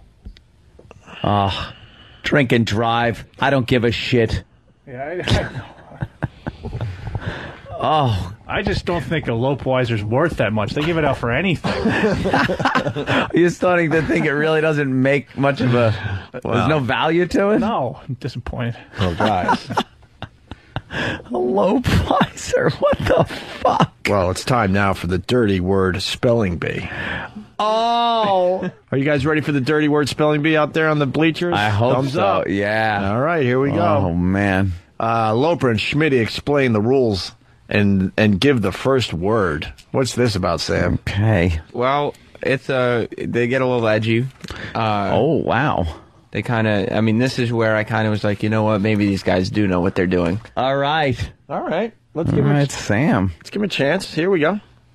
Welcome to a game we call Dirty Word Spelling Bee. Here's how it goes, fellas. I'm going to give you a word, a dirty word. Where's the bed? Very simple. All you have to do is say the word, spell the word, and then say the word again in spelling bee fashion. Just like school, man. The first one to get 3 correct will be the winner in today's Dirty Word Spelling Bee. All right, Josh from Green Acres, you will be first. Smitty with the first word in Dirty Word Spelling Bee. Are you ready, Josh? I'm ready. All right, Josh. Your first word in the Dirty Word Spelling Bee is scrotum. Scrotum. S-C-R-O-T-U-M. That is correct. Scrotum. Proper spellage of scrotum. Josh from Green Acres, nail in the scrotum. It's not spelling, it's spellage. Spellage. And I don't think it's about the spelling thing. I really think it's about saying the dirty word. I think that's the edgy part. It's pretty outrageous to say scrotum. I don't think they're really trying to educate people. Scrotum. He said scrotum. Not as outrageous as saying cunt, but right. Scrotum, okay. Oh. And he nailed the scrotum. Yeah. What's that about? Like Schmitty Ball's scrotum is in Lopster's mouth. That would be the Loper, the Lopster. He pops a lope cock. Lope scrotum. Well, it continues. Of course. Go ahead, it I'm does. ready. Rick from Gardens. Your first word in the dirty word spelling bee is genital herpes. Genital herpes is the next word. All right, go ahead, Rick. That's 2 words. All right. Dope. Genital herpes. It's GENITALHERPES. Genital herpes. Genital herpes. Yeah. Both of these guys very skilled in the ways of dirty word spelling bee. Holy mother of God. We're almost done. I'm by the way. beside myself here. I cannot accept that there are shows like this on the air. I can't. I can't accept that there's a company and PDs out there that are willing to allow our show to be replaced by this. Well, that's it. Let them fly. Josh, your next word in the dirty word spelling bee is erectile dysfunction. Erectile dysfunction. Excellent word, Smitty. Go ahead.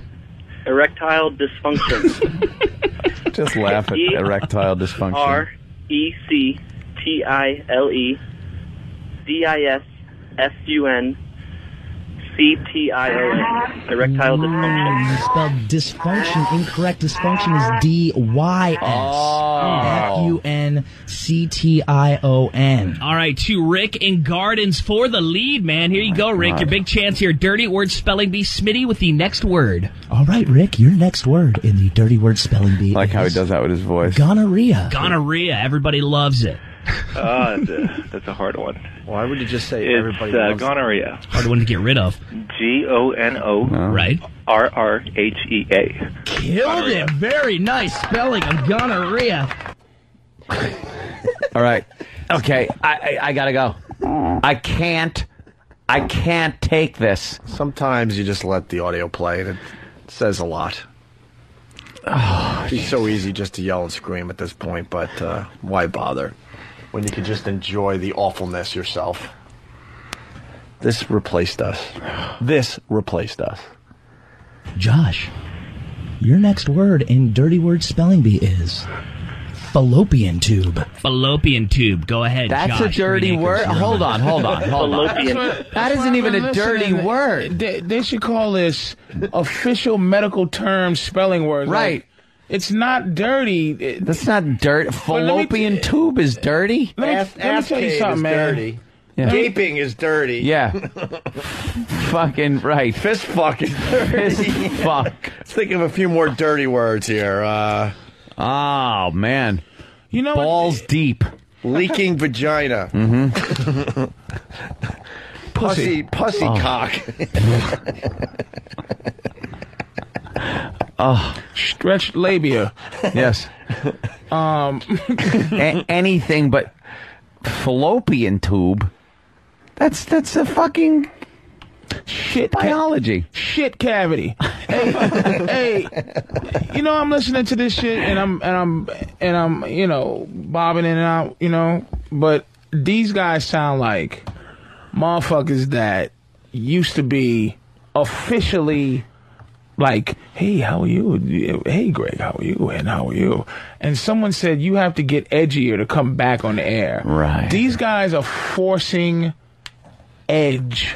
There's some people that do it naturally, like the sportscasters. You can hear the ones that do it like they just are miserable, but it's for real. Yeah. And then you get the guys that's trying to go, whoa, hey, I'm gonna. These guys are just trying too hard. This is not them, man.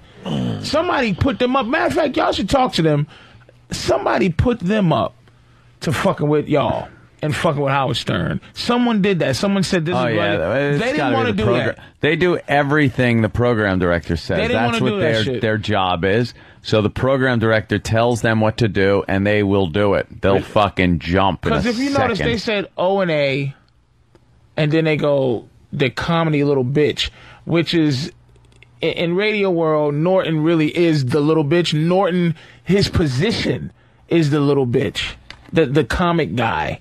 But Norton's not a little bitch, so they don't listen to the show. They don't know that they shouldn't say certain things. They just go, okay, they have a little comic. They didn't go, O&A, you punk motherfuckers. Yeah. We're coming after you. They say O&A left, and they're a little bitch because that's who they can fuck with. They figure. You know what I mean? Yeah. These guys, man, are not... They're not... It ain't even their fault that they're on the radio. This has nothing to do with them. They're a victim of circumstance, and they're going to get attacked. And the company that's trying to replace y'all with them is going to realize that they're not going to be able to handle that shit every day coming off the top of their head. Welcome to the fucking war. Welcome to the trenches. This is the fucking replacement that gets brought in and fucking gets shot. You see this piece of shit? Look at this lump of shit. Lump of shit. Well, I gotta bag him and tag him. I gotta hear how you spell fallopian. I always wanted to know. Yeah. Josh, your next word in Dirty Word Spelling Bee is fallopian tube. Fallopian tube. Go ahead, Josh. Green Acres, you're on. F. Fallopian tube.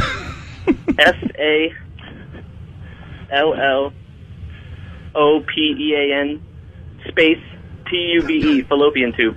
Josh, you are absolutely horrible at this game. It is actually FALLOPIANTUBE. All right, we have one more here. This will be for the win.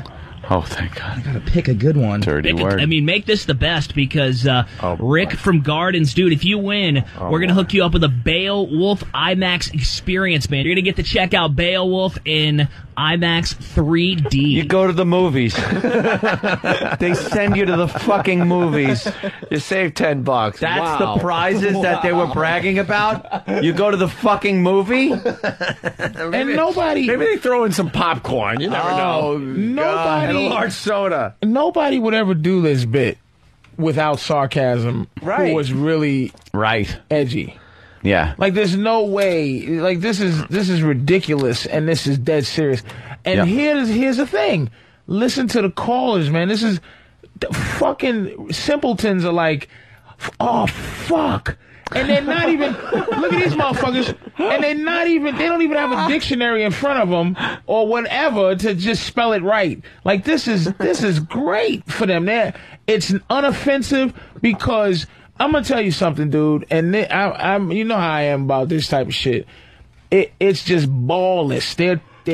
They're taking slowly but surely any semblance of a guy being a guy. Right. And at a show the other day, a motherfucker said what I said was inappropriate, and I said any guy who says the word inappropriate, men are supposed to be inappropriate. Yeah. Any guy who would say that means that he's a fucking bitch. And the only time you should ever think about the word inappropriate is when you're doing bitchy shit.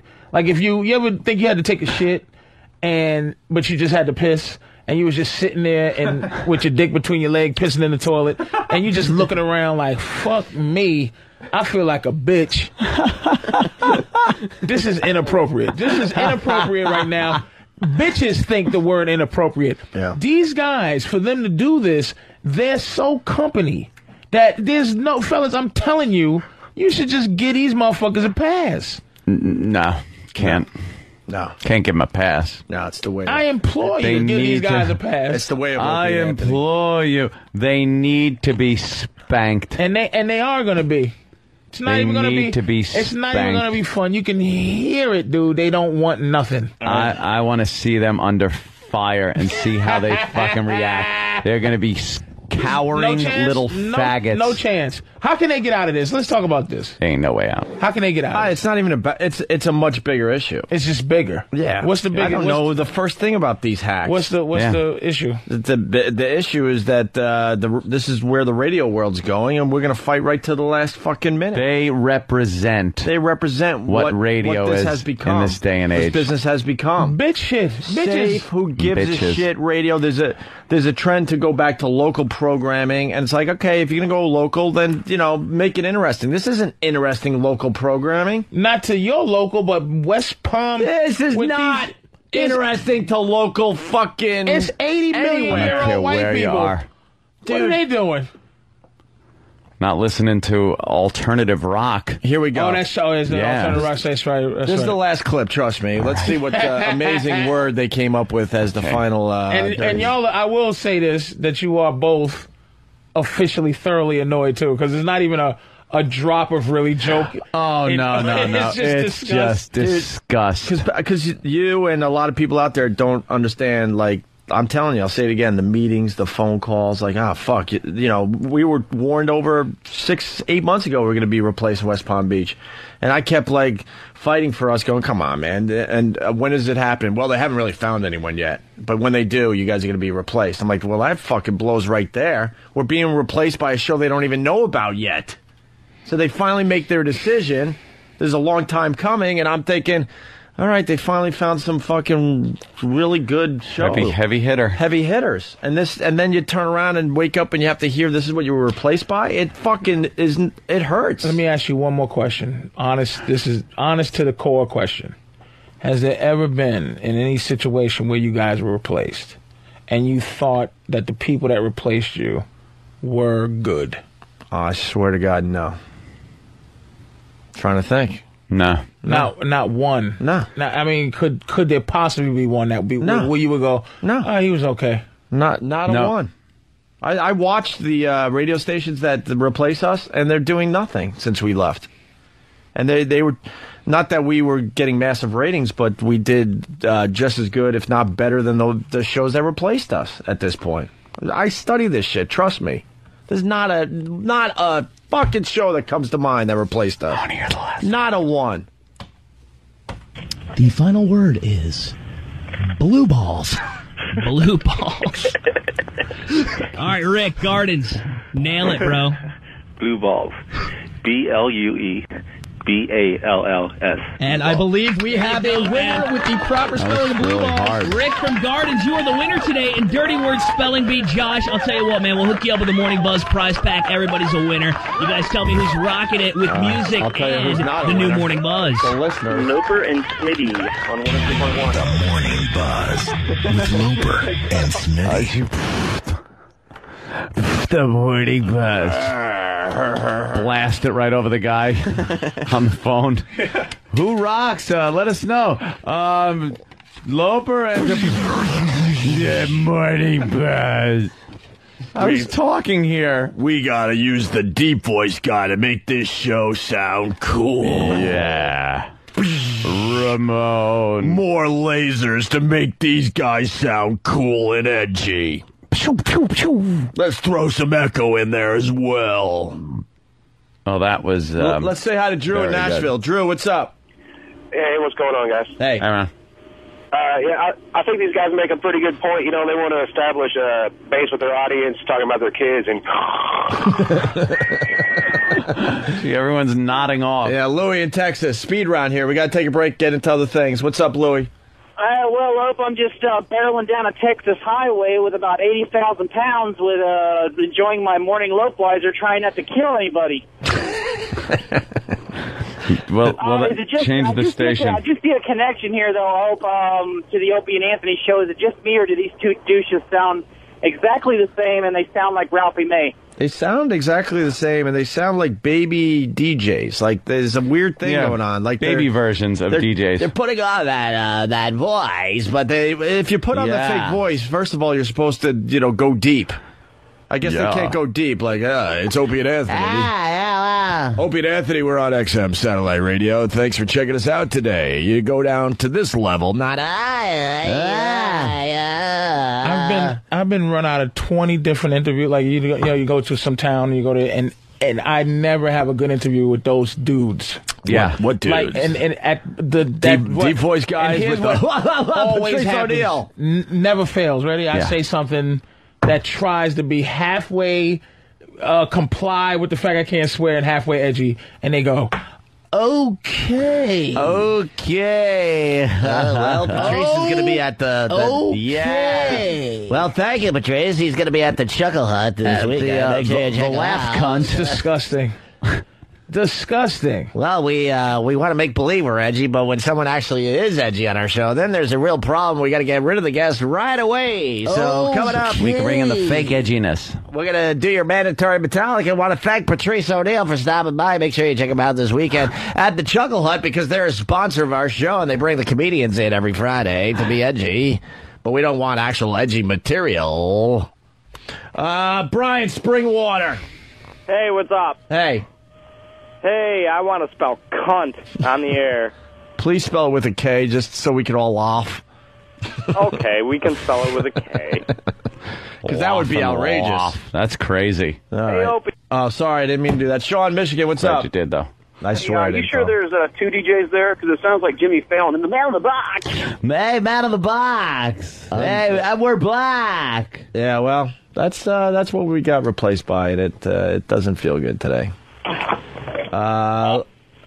Let's go to Patricia, North Carolina. Yeah, I was agreeing with Opie. These people are just horrid. I mean, they sound so fake and stupid, and at least y'all are honest and intelligent.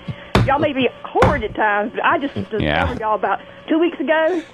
I'm still in love with y'all. I just love Anyone y'all. else getting the irony here, please? Love it. Y'all just love it. And tell Opie. They all sound fake and stupid. Stupid. Yeah, we sound all stupid, don't we?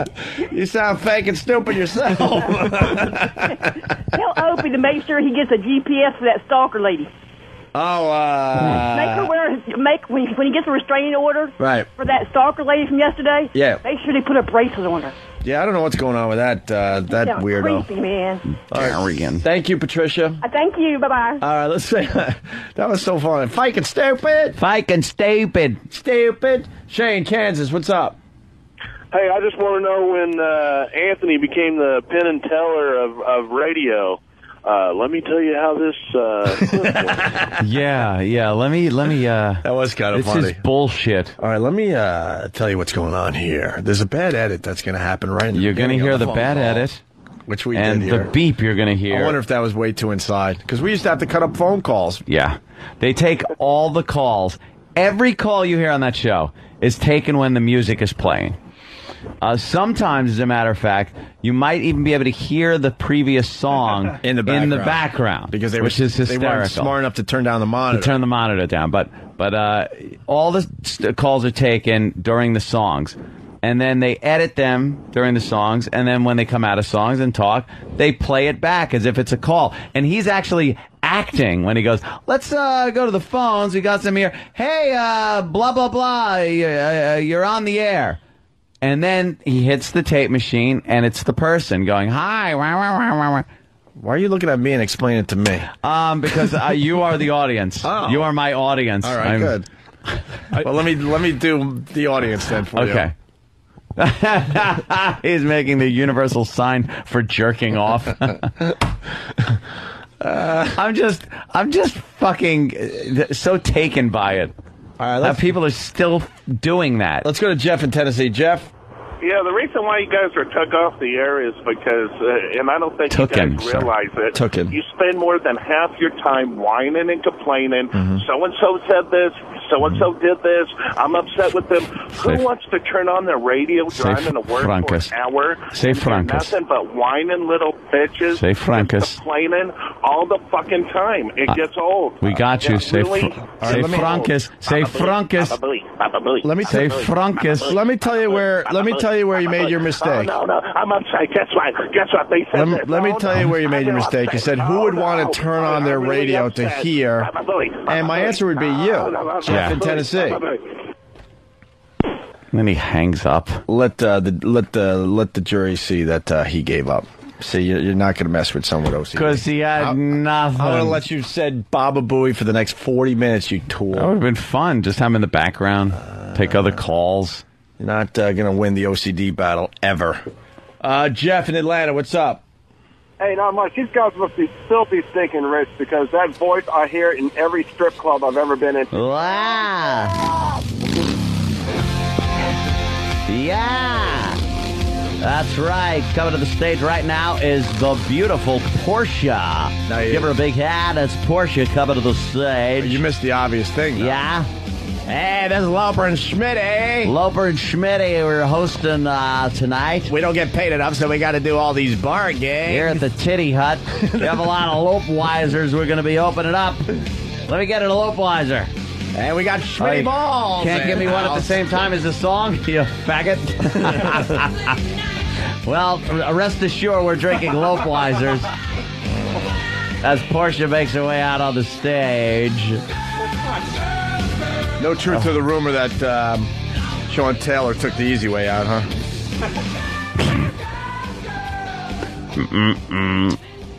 All right, well, let's. We got a communique coming in. Oh. If you want, not from me, use this from an industry insider. An industry insider says, see, now I'm using it as an industry insider. Yes. That's the brilliance of me. Although I read the first part first. So you know who it's from. Well, not really, though. An industry insider says the following. I have never heard a show full of more cliches in my life. Ant was dead on about the sound effects. Hack. What's MNF theme? What's that? Monday Night Football. Yeah. Oh, the Monday Night Football theme while talking about the game. Jeopardy theme during trivia. Bong sounds during Wake and Bake trivia. Horrendous. They are more of a parody of morning show radio than your weekly bits. Well, we started the weekly bits to make fun of the fact that this shit actually happens. Yeah. What the hell are they thinking with this? That's from a radio insider. Industry insider. I mean, industry insider. It is a parody. Yeah. Of an actual morning show. Like, you listen to it and can't imagine that that's a real morning show. Yeah, maybe in 2 weeks they're going to be like, gotcha. Yeah. Now, that would be genius. To just go, dudes, we gotcha. Fuck. That's what we got to do next time. Yeah. All right, we'll probably be fired soon. And then when we, resurface, yeah, that's what we do. And then we just get on and do that type of radio, straight-faced, all the production, not one bit of sarcasm. That's right. For 2 weeks. And then we just go, we got you.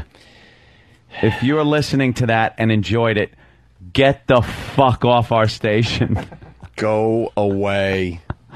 You need to listen to 20 on 20. They're too good at doing this badly to be putting it on. I don't know. Would we be able to even do it that badly? We should try one day. We should really just try a day of complete hack radio to see if it's even possible, if we're that good of actors. We could do it after the break. Yeah? We need beds. Hour. Yeah. And questions. I don't know if I could do it. Yeah. Oh my god. That's what is in West Palm. All the arguing and phone calls, and that's what it is. And this is what replaced us. That's it. Holy shit. And then people say that I'm self-destructed and losing my mind. But I'm not losing my mind. Oh, Prince Smitty. You heard it for yourself. I'm not losing my mind. Smitty Balls, formerly, what? Whisker Basket? Biscuit Basket? Whisker. Why doesn't anyone ever see it my way? Why? The Lopeness Monster? Forgot about the Lopeness Monster. But I'm the one that's insane. Yeah. They told me that. But they replaced us with when their right mind would understand this. I don't get it. Oh my god. Well, is that it? Yeah. Thank God. That might end the Loper and Schmitty bit because... Yeah, because I can't see anything new coming out. We played 2 days and they were exactly the same. All right, look. How about this, Sam? Mm-hmm. If you bring us Loper and Schmitty audio, it has to be like top shelf shit. Top notch. Top notch. None of that cheap vodka. We gotta go fucking top shelf. Right. No bar rack Schmitty. No. So I want a nice Guinness, something nice. Yeah. One more day of listening to... But it has to be top. One more day. Top shelf vodka. Look, I think I missed something in the bathroom, but I don't know if this suggestion's already made. Shit. Why don't you guys, right? This would be fun. Uh-huh. And if I could possibly join in. Oh, yeah. It's just do an entire hey, hi, ho show. Okay. Did you already suggest that? Are you feeling all right? Yeah. I was in the bathroom. Exactly what I said. No, you were sitting there the whole time. I'm I fucking went to take a piss in that smelly bathroom. Oh, you might have Alzheimer's. All right, I'm just making sure, and I'd like to join in. I really would like to join in the Hey Hi Ho. How about very Hey hard? 4 hours of it. How about Hey Hi Ho? We do it next. I want to do a whole show, but we need prep. Ugh. We need like hack prep, which is hard to come by. Actually, it's pretty easy. You just get that stupid. Oh. Yeah. Oh, wait, let's get this on the air. All right. Jim on Long Island. What's up, Jim? Oh, and hey, how are you? Hey, buddy. Hi. Listen, I just had to wake myself up from a nap. I finally got through to this call screener down there, and this jackass is actually trying to explain to everybody why they're good and why O&A really didn't take off down there. I says, I'd rather jam knitting needles in my eyes than listen to these two parrots. Well, hold on. What was his answer? His answer was that we really never got O&A down here. We were really a rock hard station, and we're really trying to get the rock message across. Plus, he spent about 5 minutes trying to figure out where I was from. Apparently, the pests are doing their job and getting through to him and annoying him a little bit. But that's not rock station type host. No, that's like, I'm not kidding. I that would be like, I've been around a bit. That would be like top 40 in like the Poconos, right? That'd be like top 40 radio in possibly the Poconos. Seriously, I remember listening to Opie on BAB when they were. Dude, look, man, I've come. Hold on. I will defend myself.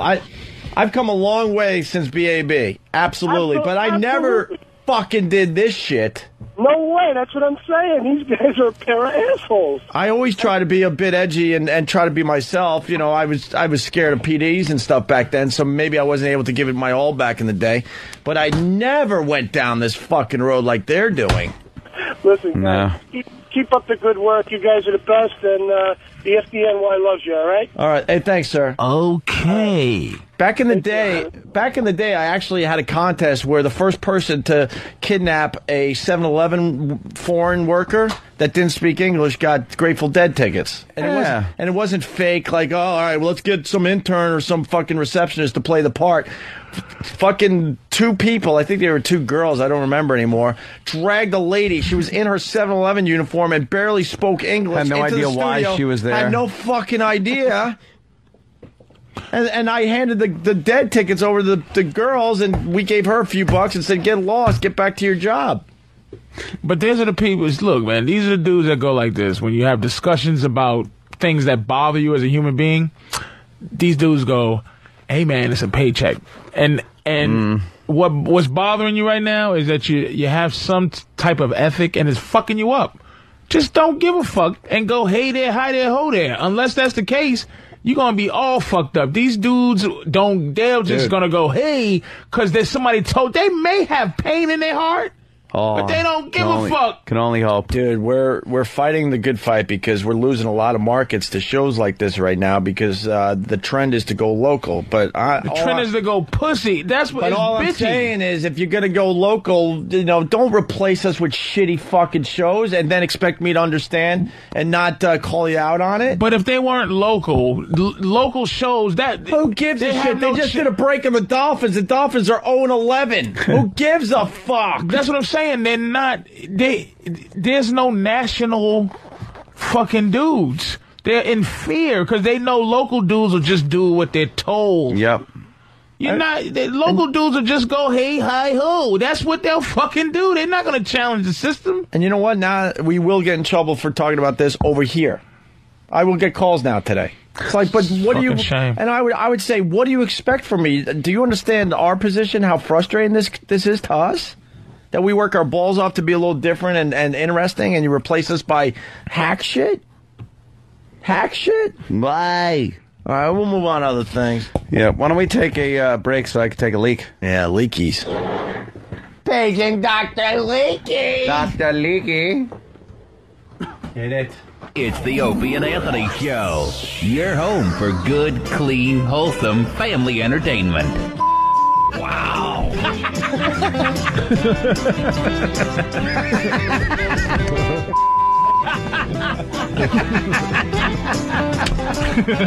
That is such a long way to go just to say.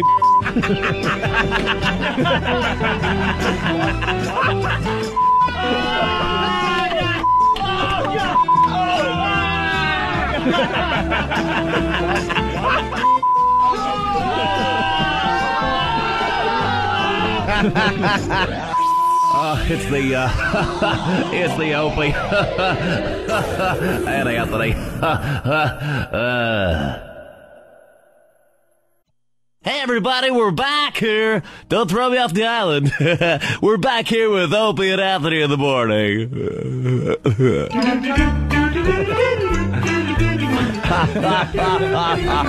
That's our good friend Jimmy Fallon. Jimmy Fallon. He was able to do that out of the kindness of his heart. He did a little intro for us in our program. For our new radio show. New radio show. We got Patrice O'Neill as well. What a funny guy, man. We were just talking. Very funny. Very, Yes, very funny very gentleman. Where are you going to be, Patrice? At Schnuckles Tickle Bar. Schnuckles Tickle Bar. So many nights down there, popping a few Anheuser Bushes. Anheuser Busch. That's right. When you like an old Weiser, here's an old Weiser. We got Than Adams if you want some of that. And Amstel Light if you want a light beer. There's plenty of beer that we could actually use our names for. We need another music man for our radio show. Well, it's now 10:43, and what we're going to do is play our trivia. Okay. We're going to do our trivia game. What is it called? We didn't think that far ahead. But we do got the music bed, so and we're going to be giving away a prize pack. What is the prize we're giving away today, Andy? Well, the prize we're giving away is the Jimmy Fallon edition of Saturday Night Live, featuring Jimmy Fallon, our good friend. That's right, very appropriate, because he was in here recently boring the shit out of everybody, because he wasn't allowed to do his real stuff, because we wouldn't allow that on this show. That isn't nice, and don't say that anymore. Oh, wow. We're the new show here, and I don't want people confuse it with the old show. Okay, here's a question, and this one is about boats. Yeah. Boring. It's about boats. Boats. What is the metal screw-like object that is used to propel a motorboat? That's our question for the prize pack. Once again. Anyone got that? How about once again? It is early. People just make it up. Let's go to the phones. Good, Alex. How you doing? Good. How are you? Hello. How are you? That's what I said. Did you edit the tape right? What happened? You didn't cut it properly. We didn't play enough music in between. Oh, damn it. You didn't have time to cut out where you said hello twice? No, I didn't. I'm sorry. Damn it. Okay. We're new at this type of radio. Answer the question. It's a boat propeller. That's right. It's a propeller. A propeller. Wow. You got to clap. Because people. Yeah. There it is. Fantastic. I don't know why. You are correct. Don't know why people are laughing in the background, but it sure helps the radio show. I don't know.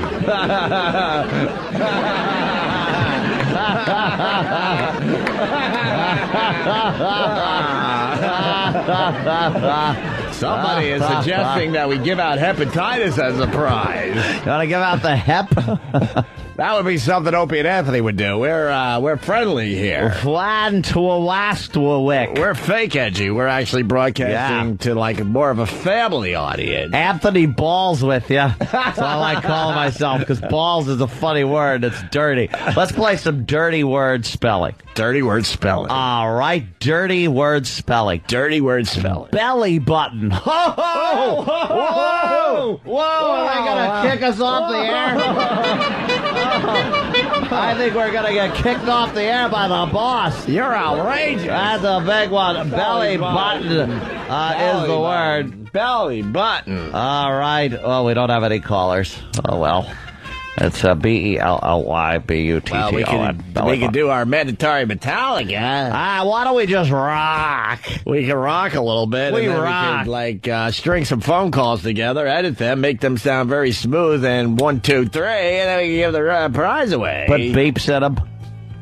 What is this? What is this? Just another little bit of bed music? Hey, Sex Bagel, what's this? It's our own Sex Bagel. Sex Bagel. You know, I just want to tell people what I've been up to the past few years. What are you? Because we've been off the air the past few years. I just want to let people know what I'm doing. I have 2 awesome children that I bought from Thailand, and I fuck them every night. Come on, I'm kidding. That's like an old show. Oh my God, let's look at some birthdays today. All right. Bill Nye, he's a TV personality. He's 52 years old today. And why would I give a shit? Because it's his birthday. Oh, okay. Actor Fisher Stevens is 44. Fisher Stevens? Yeah. What movie was Fisher Stevens in? I couldn't tell you, and I couldn't give a shit.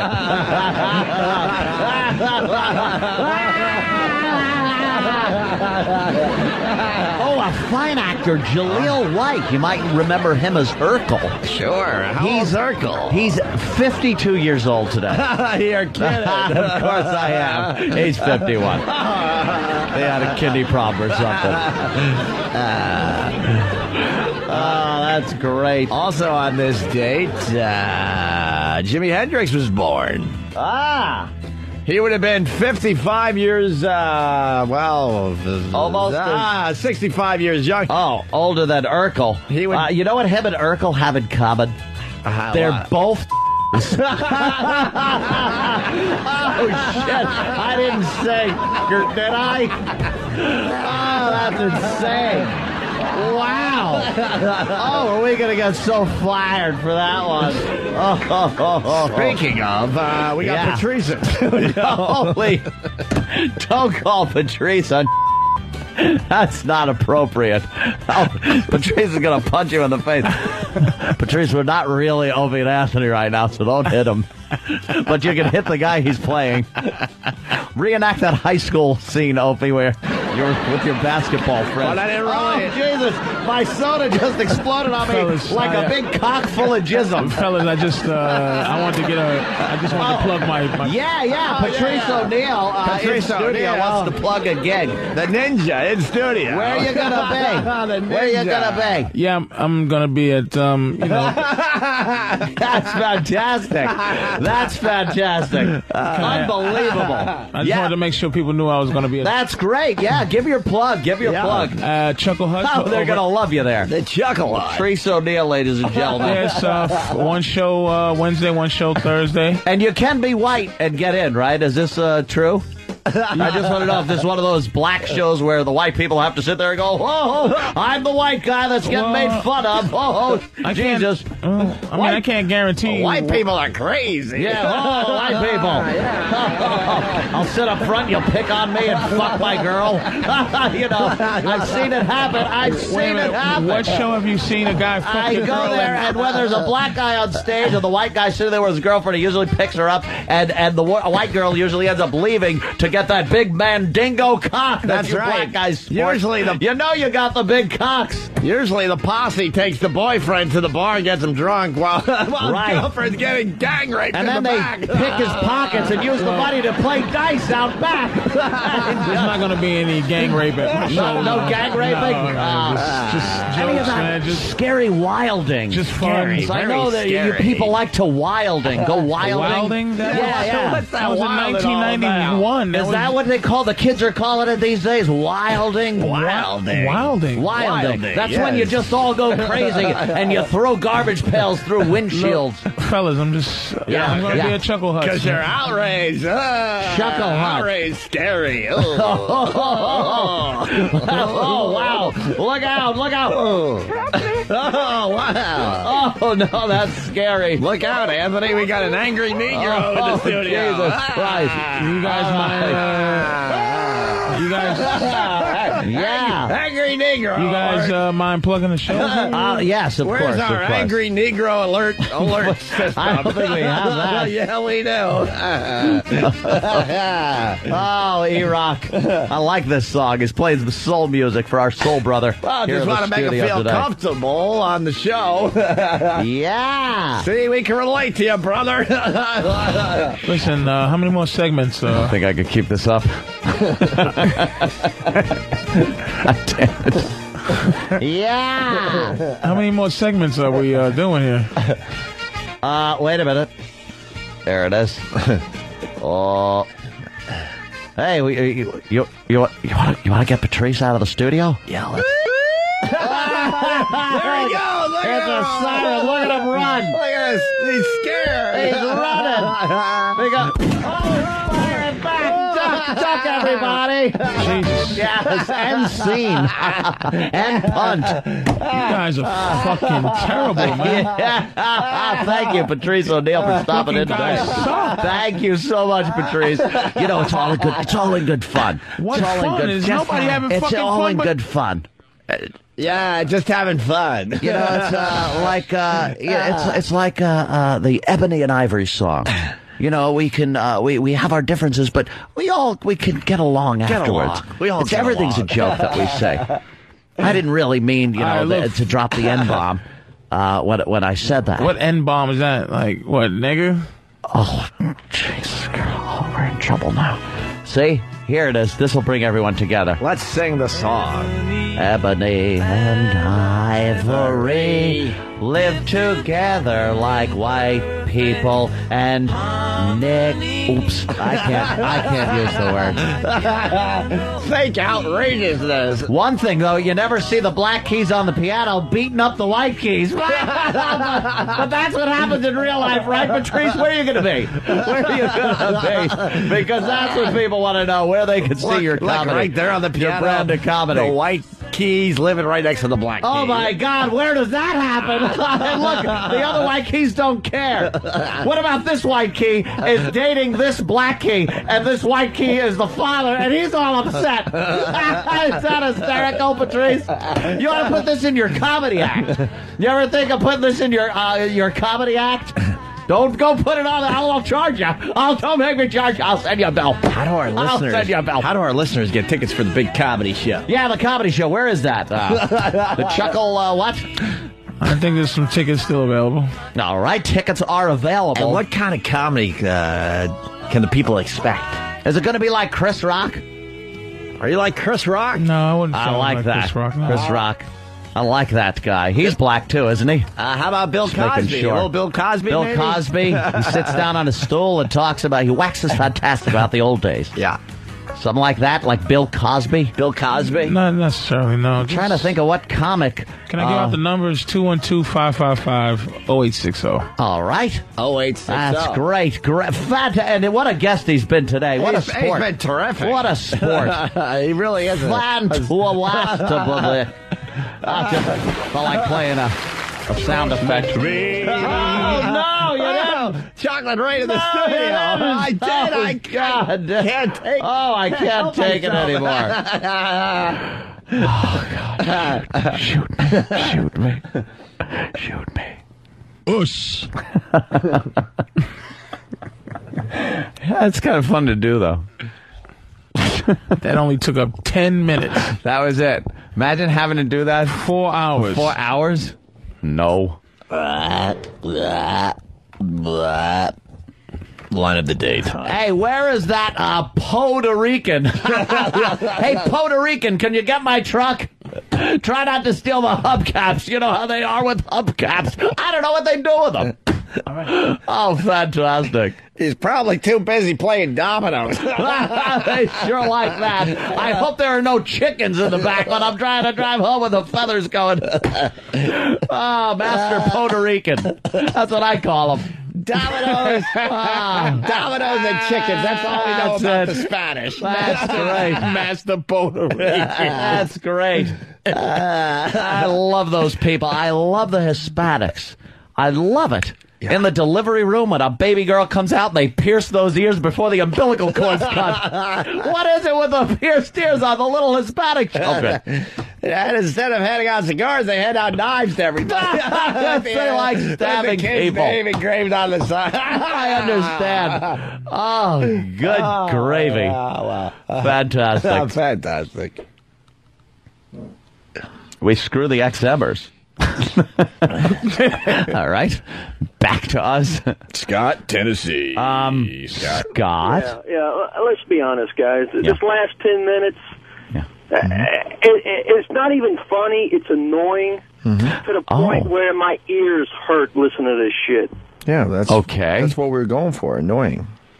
We were going for annoying. You've been going for that since the time you came on XM. We were going for annoying with a little bit of sarcasm, and maybe a laugh or two, and some. Was there any irony in there, Than? A little irony, a dash of irony. Here's the thing, guys. You guys do your CBS show. I love it. All right. You couldn't. Hey, trying to bang on the drum all day. Thanks for the call. All right, thanks for the call. Thank you. I'm trying to bang on the drum all day. Want to thank Patrice O'Neill for stopping by. Make sure you check out his podcast. PatriceO'Neill.com. Everybody! I don't want to work. Whoa, you jumped the gun there, pal. Oh, sorry. Here we go now. That guy was on hold for... I don't want to play. Yeah. Holy shit. Hey, Patrice O'Neill. We've been checking out his podcast during the commercial break. Yeah. Very funny, Patrice. How many podcasts you got up there? 25. But they're like... Damn. It's like a TV show. Yeah, it's not really like your normal podcast with somebody sitting there pontificating about some bullshit. He's doing like funny skits. stuff. Funny skits. Yes, sir. Funny skits. A lot of good ones. Oh, wait, we got Nick in Canada. Nick? Greg and Tony? Yes. Yeah. I had to say I don't like the new show. I love it. Linger. Chris, Minnesota, what's up? Hey, what's going on, boys? Hey, I can just tell that Patrice just wants to smash you fuckers. He's just acting. He's just got this voice like he just wants to smash your fucking head. I'm glad that came out over the radio. Yeah, Chris, he writes... Pissed off just like, nah. Today. It's not even funny, and I want to smash you fuckers even though I love you. Hey, it's Patrice's idea. Hey. All right, here we go. Patrice, we were watching your Patrice for President podcast, and just a little taste for the people, but they should check out the whole thing on PatriceO'Neill.com. The visual's great, man. Yeah, it's a lot of visual stuff, but this is one of the ones with some... This is some funny stuff. Patrice explains why he trusts white politicians in this clip. I've been comfortable my entire life with white presidents. Old white men presidents. I feel more comfortable when I see old white men doing some kind of shit. You ever see a black pilot on a plane? You'd be like, where the fuck is this motherfucker driving to where the real pilot is? Or a black doctor? Let's be honest. Black doctor come out like, hello, I'm Troy Mafungo, your surgeon. You'd be like, you ain't putting your black hands in my chest. A surgeon? What you gonna operate on, my pinky toe? Because that's the only thing I'm gonna let you touch, nigga.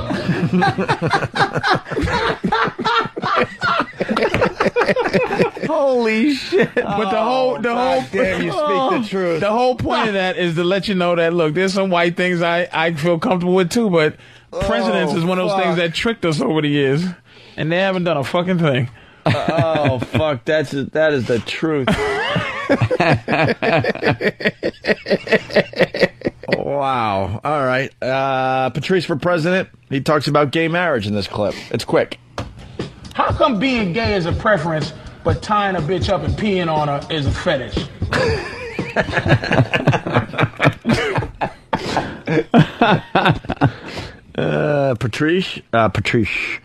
Patrice on abortion. So you saying you're pro-choice? You think it's a woman's right to choose? Look, I think a guy should have, during a woman's pregnancy, if he gets a woman pregnant that he don't want to get pregnant, he should have one time and one time only during the whole pregnancy where he could just punch her in the stomach. Oh. or do a running, like a straight up running karate kick. How about one of these running, like one of these nigga, like I get a running thing, I go, bitch, you pregnant?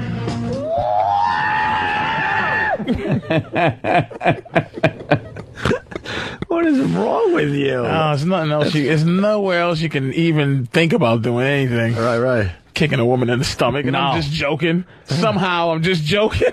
Somehow I'm just fucking joking, dude. Wow. And finally, Patrice on the war. If I was your president, I'd be like, nigga, the war's over. You're trying to get an exit strategy. Why the fuck? Exit strategy, right? What the fuck is that? Let's just bounce. Be like, hear ye with a word of old bells. Hear ye, hear ye. Get the fuck out this shitty hole. This hot, sandy shit. You feel me? I'm dead. You like that shit, right? Dead. Smart. I'm smart as a motherfucker, huh? That's first hoe, by the way. First hoe. Yeah, I'm not smart. Yeah. Now they're making out. Yeah, I'm tongue kissing first hoe. Mr. O'Neill.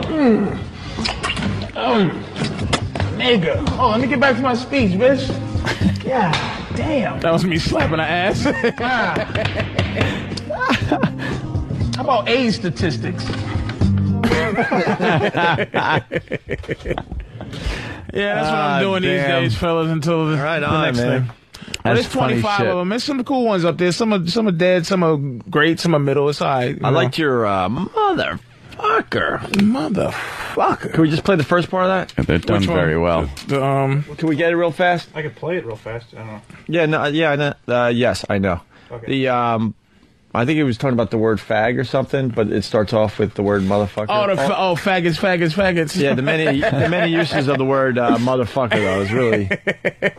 We'll end with this. We'll do line of the day, and we'll get out of here. PatriceO'Neill.com. O-N-E-A-L, right? Yes, O-N-E-A-L. And in case I don't someone just found a white dude. O-N-E-A-L. And I'll be at Comics over on 14th and 9th. Comics is a nice club. I've been there a couple times. It's nice, man. I'll be there December 28th and 29th, 2 shows. They're trying to get something going Friday, down 2 there. shows Saturday. They're trying, but I'm gonna be there in case I don't see you guys before then. When is it again? It's December 28th and 29th, 2 shows Friday, 2 shows Saturday. Yeah, right after Christmas there. Okay. You come down, man. If you Right on. This is Patrice O'Neill talking about the word motherfucker.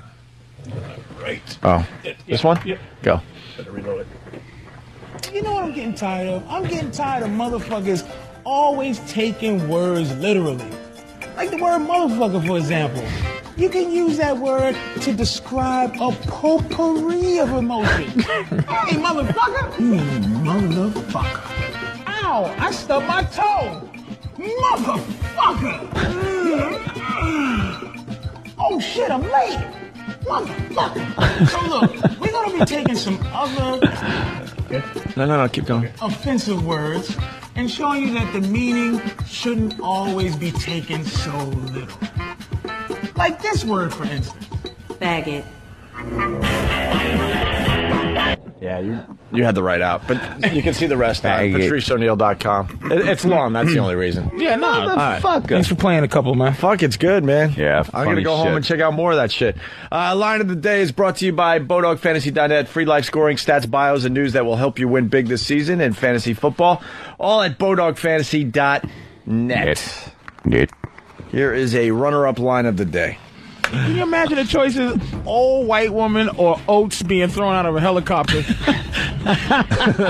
It's like that's your choice. That's your choice. It's like I'm with the rest of the tribe where I got to catch giant bags of rice without water and eat that gruel out of that wooden bowl. Oh man! Or just or eat that gruel. Or eat that gruel out of a dry wooden bowl. You gotta think this is a no-brainer, man. You're right. That was like a tag team. Gruel. Like that. Gruel. That was really funny. Here's another runner-up line of the day. I just know one thing about the Greek culture. It's what everyone knows about it. And the 300 were doing it too. Right. The 300. King Leonidas was doing it up too. Yeah. Flip over. This one's for Sparta. That's sex. That's sex joke. Fucking up the ass joke. Yeah. Leonidas. It's significant, though. It's not hack. I thought that shit was just some shit people with Greeks. They love they fucking just in the known ass. for ass fucking. Love it. Ass fucking. That's because they had all that, like, olive oil around. They needed it for something. It was easy access. I've been to Greece, man. There's just olives everywhere. And that just they got to makes do you- something with all those fucking olives and olive oil. With the oil and the pits. The pitted olives and the oil make you just want to fuck something. How could you not? It's everywhere. A black pitted olive just looks exactly like an asshole should look. Look at this idiot. Who? Oh, Ellen? Oh, Yeah, Ellen she's dance. just a I know. I was fucking just looking idiot. at that, and I just. She doesn't have to wanna do that. That's drop the weird kick her.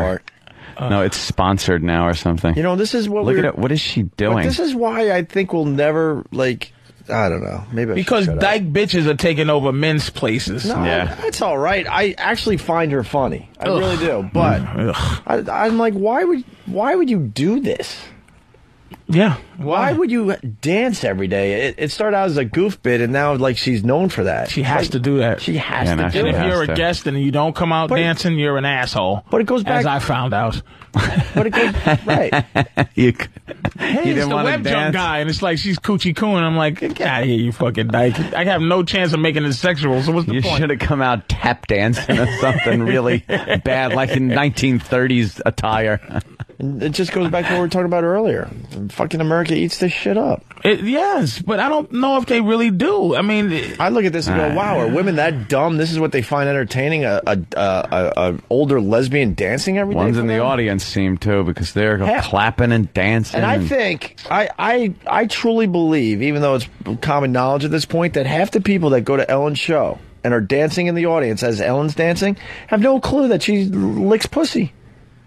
Stop. I swear to you, I you know bet what? you I would- that they I would- have I'm no not- I wouldn't fucking argue with clue. them. I wouldn't argue with them. Because you I can wouldn't see argue how with them. comfortable they are with it, and in general, so like housewives, they're not comfortable with that type of Yeah, shit. they don't like that dyke shit.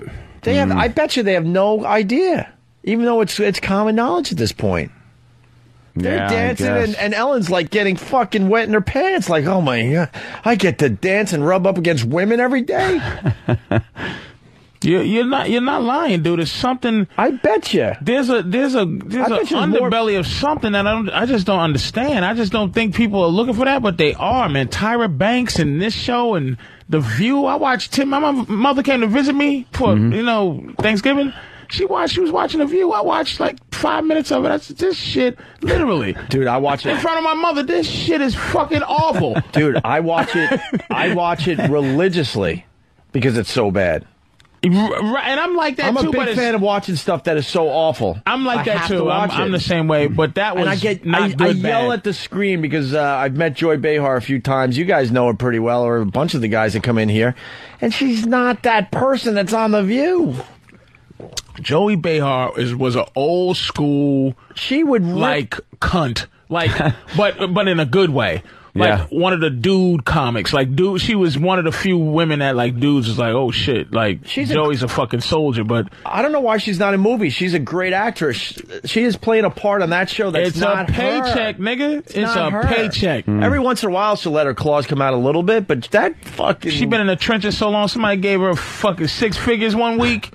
And that bitch said, "I'll be a old yenta with nothing to say. whatever you want. I don't give a fuck." She bought a house. Right. Fuck that, nigga. Who the fuck's calling me? Bill collector's calling me now, and it's just like, it makes you nervous. I used to tell bill collectors, lick my asshole. Lick my fucking asshole. I get tax letters, and I get nervous now because you got something. It's that handcuff shit. Fuck that. I'm ready to be homeless again. Because it's just, your manhood is getting fucking shitty, dude, because we got to watch this goofy shit. It's either men, like what we like. I saw some thing called Mansers on Spike TV. It's called Mansers. And it's like questions that they ask men, like, how much does a titty weigh? And it's just like, all right, that's cool. But that's not us. That's the dumb us that women love. They don't like the fact that we stronger and play chess. You ever meet a bitch that can play chess? Ever in your fucking as a life. matter of fact. No, and you'll never will. It's just that's what they turn it into. She's the man now. Ellen's the man.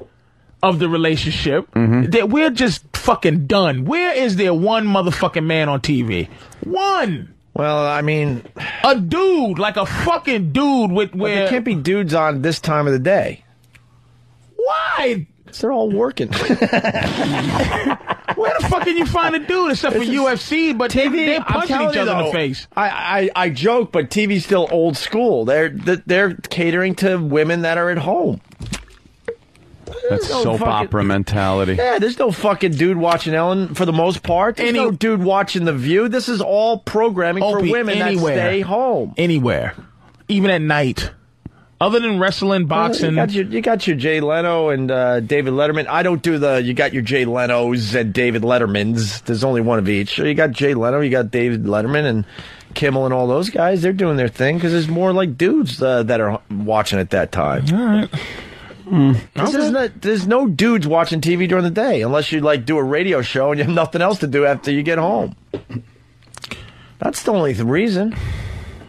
I guess there's still a lot more women at home than guys. Even Dr. Phil, I watched that shit. He's always the woman's always right. Suck. Like it's the woman is right. It's always the dude that's fucking up the world. Like it's like of course because like women ain't shit. Phil, why don't you just say it once, dude? Bald headed asshole, just say this bitch ain't shit. He's not dumb. His show caters toward women, so of course he's going to take the women's point of view all the time. Of course, that's how it works. When's it going to stop? And that's why we're here. Because we just don't feel like playing the game.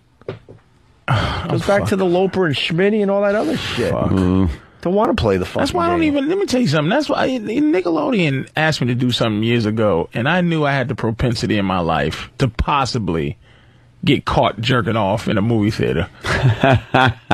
So I said no. Yeah. For the fact that I already know I'm fucked up. So I'm not even going to take these goofy jobs that they offer you. If Disney ever made a mistake and offered me a job, I'd have to go. And it'd be for millions. I'll go, look, this contract would have to say I get this money up front. Yeah. Because I might get beat caught my with dick your somewhere. Suitcase full of glass dildos in an airport. Exactly. I might stick it in my girl. I go to Brazil. Some hooker says, yeah. He I was know fucking you. double dildoing me at the same time. He does that kids show, and he's like fucking me in the mouth. Yeah, like, it's just ridiculous. That's what happened to your boy Dog. You know, he knew he was a goddamn racist. Dude, he was phony. He was never Dog. my boy. He could have got away with that if he just said, look, man, give me a break, nigga. Look at my hair. Yeah. Look at my wife. I'm a redneck. I was reading some of the tabloids today, the really bad ones in the supermarket, and a lot of times they're pretty accurate. That's the weird part about those things. And they said that the Aryan Nation there put a hit on him. Trying to kill him. You read that too? Yeah, for whining. For whining about it. For what? Stop whining. For what you call son uncovered it. I Ennis, Roy Ennis' son. Yeah. Yeah, we did read about that. Yeah, Roy Ennis. I wonder how true that is. I bet you it is true. Because they just tied it. But it's like, I bet you they're not even tied on the racial level. They just tied of it on a man level to see this guy who runs around the world arresting people with no gun. Yeah. And he's just sitting there crying like a bitch instead of going, oops, I got caught. Look, I tried to hide as long as I could, but look at it, let's be honest. I'm going to be buried in an old slave burial ground. And he said that. Like, he fucked up. Yeah. Like, black people can't even, like, be happy to see him just... We would have loved him if he'd have just said, yeah, I do be saying nigga. What you gonna do, man? I mean, I say nigga sometimes, man. You don't say cracker. Tell the truth, black people. You don't say cracker. And I was like, yeah, I say cracker all the fucking time, man. And I don't feel bad for him because he was just sneak and all that shit, but... Man, what the fuck, man? This world is coming... We really getting pussied up. And what's happening is men are now... pussying ourselves up. We're now the ones controlling ourselves, and now women can just sit around and just chill. And just relax and sit on the toilet and pee and bleed for no reason every month. Well, the nation's doomed. This country is doomed. We are witness to the tail end. Maybe not the fall. Maybe in our lifetime we won't see the actual fall of an empire that was once great.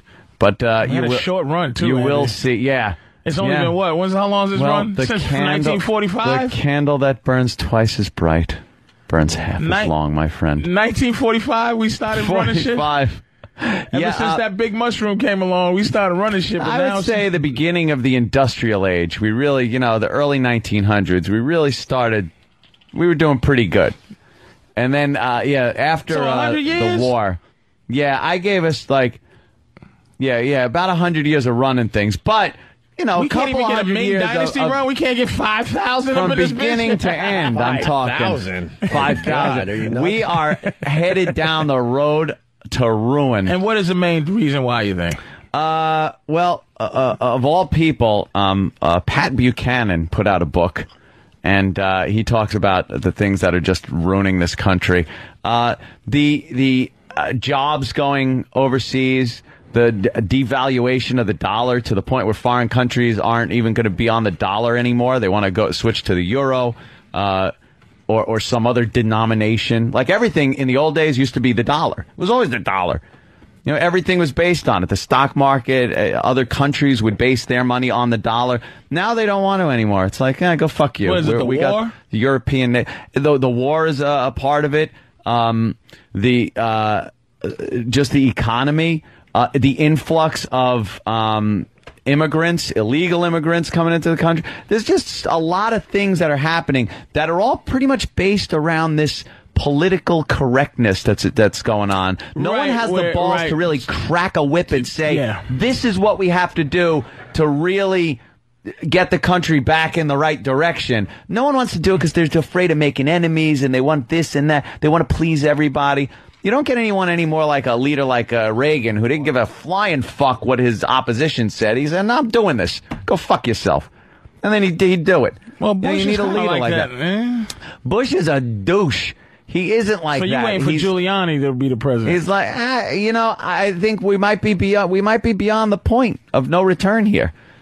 But we're also, what did he say in his book? He was like, we're divided also amongst racial and financial lines, like class and race have separated the country to the point where there could be a civil war over this shit. It's just.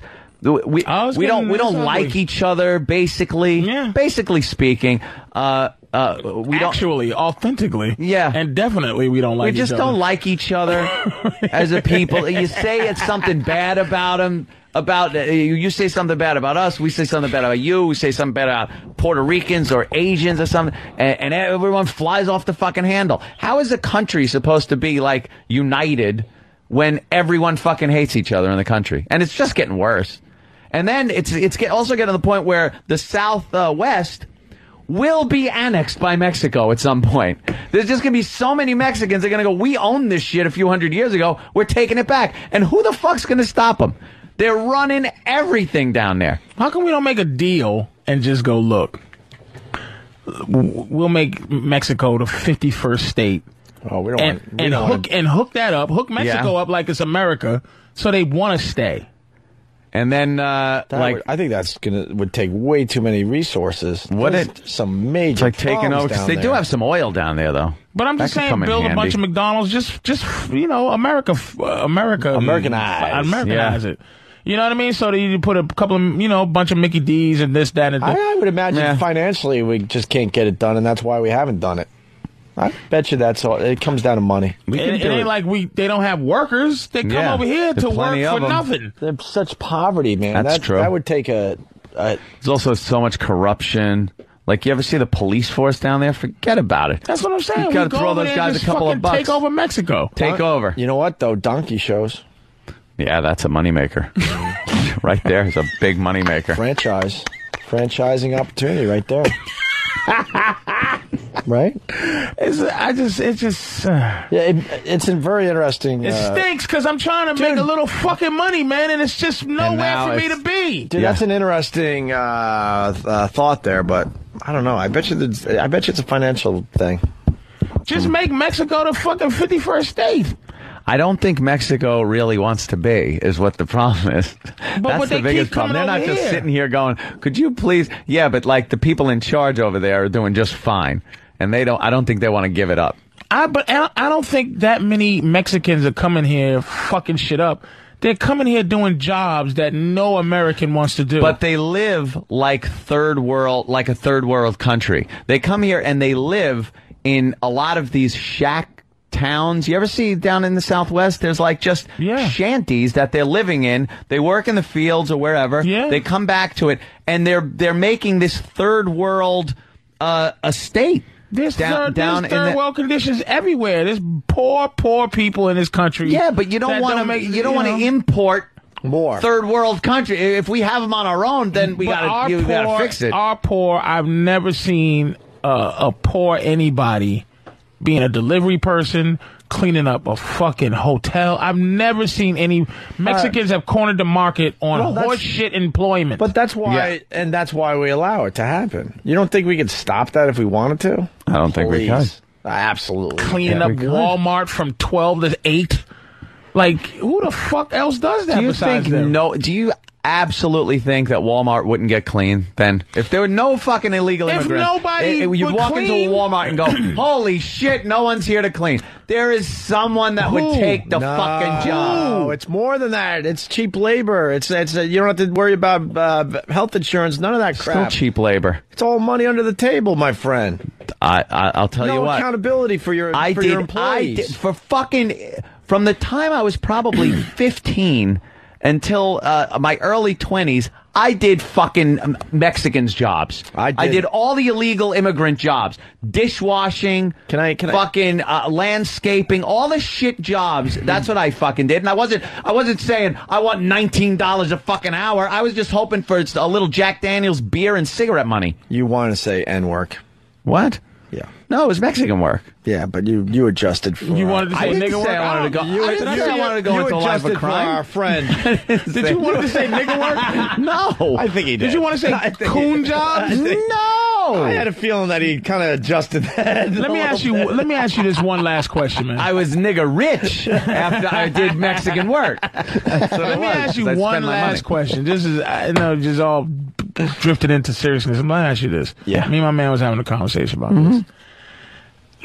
Is these big corporation white guys, these fucking guys that sit on the top and they rubbing their hands together, the harumph guys, the harumph guys. Is there like it was like, okay, Area 51 for instance? Yeah. Are they that evil where there's an alien somewhere and they go harumph, it's an alien, or harumph, there's a hole in the ozone layer that's killing everyone, but I'm gonna not fucking sell you electric cars to make things better. It's harumph money, and no matter what the cost. Is there any humanity to these fucking harumph guys? No, not as far as black people know. Anybody?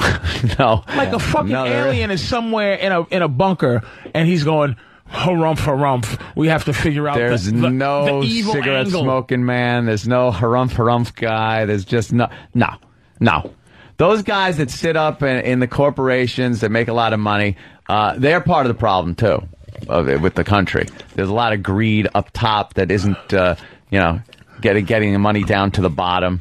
That happens. Is there not one motherfucker at the top of the pile, harumph, right? Yeah. Who goes, Jesus Christ, man, we're killing everybody.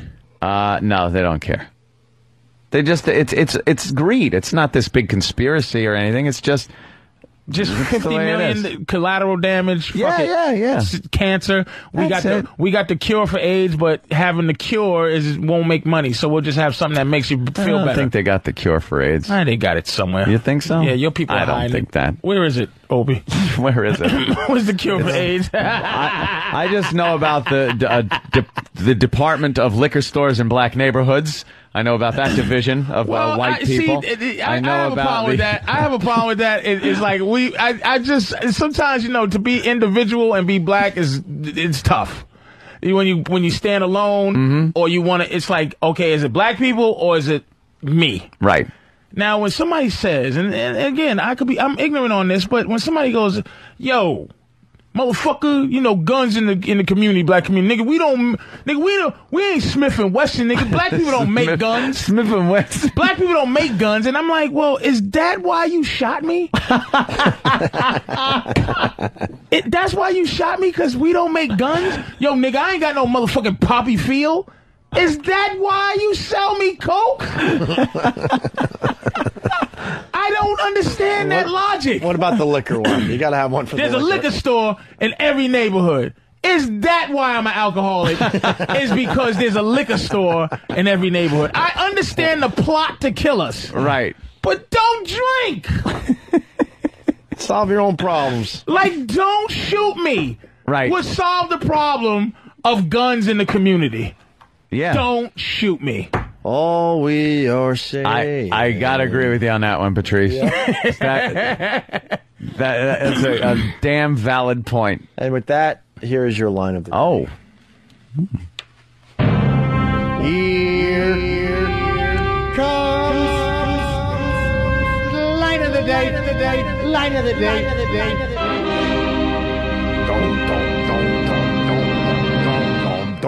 Oh, I guess they're size queens. Yeah, they say the monster guys are big enough to reverse menopause.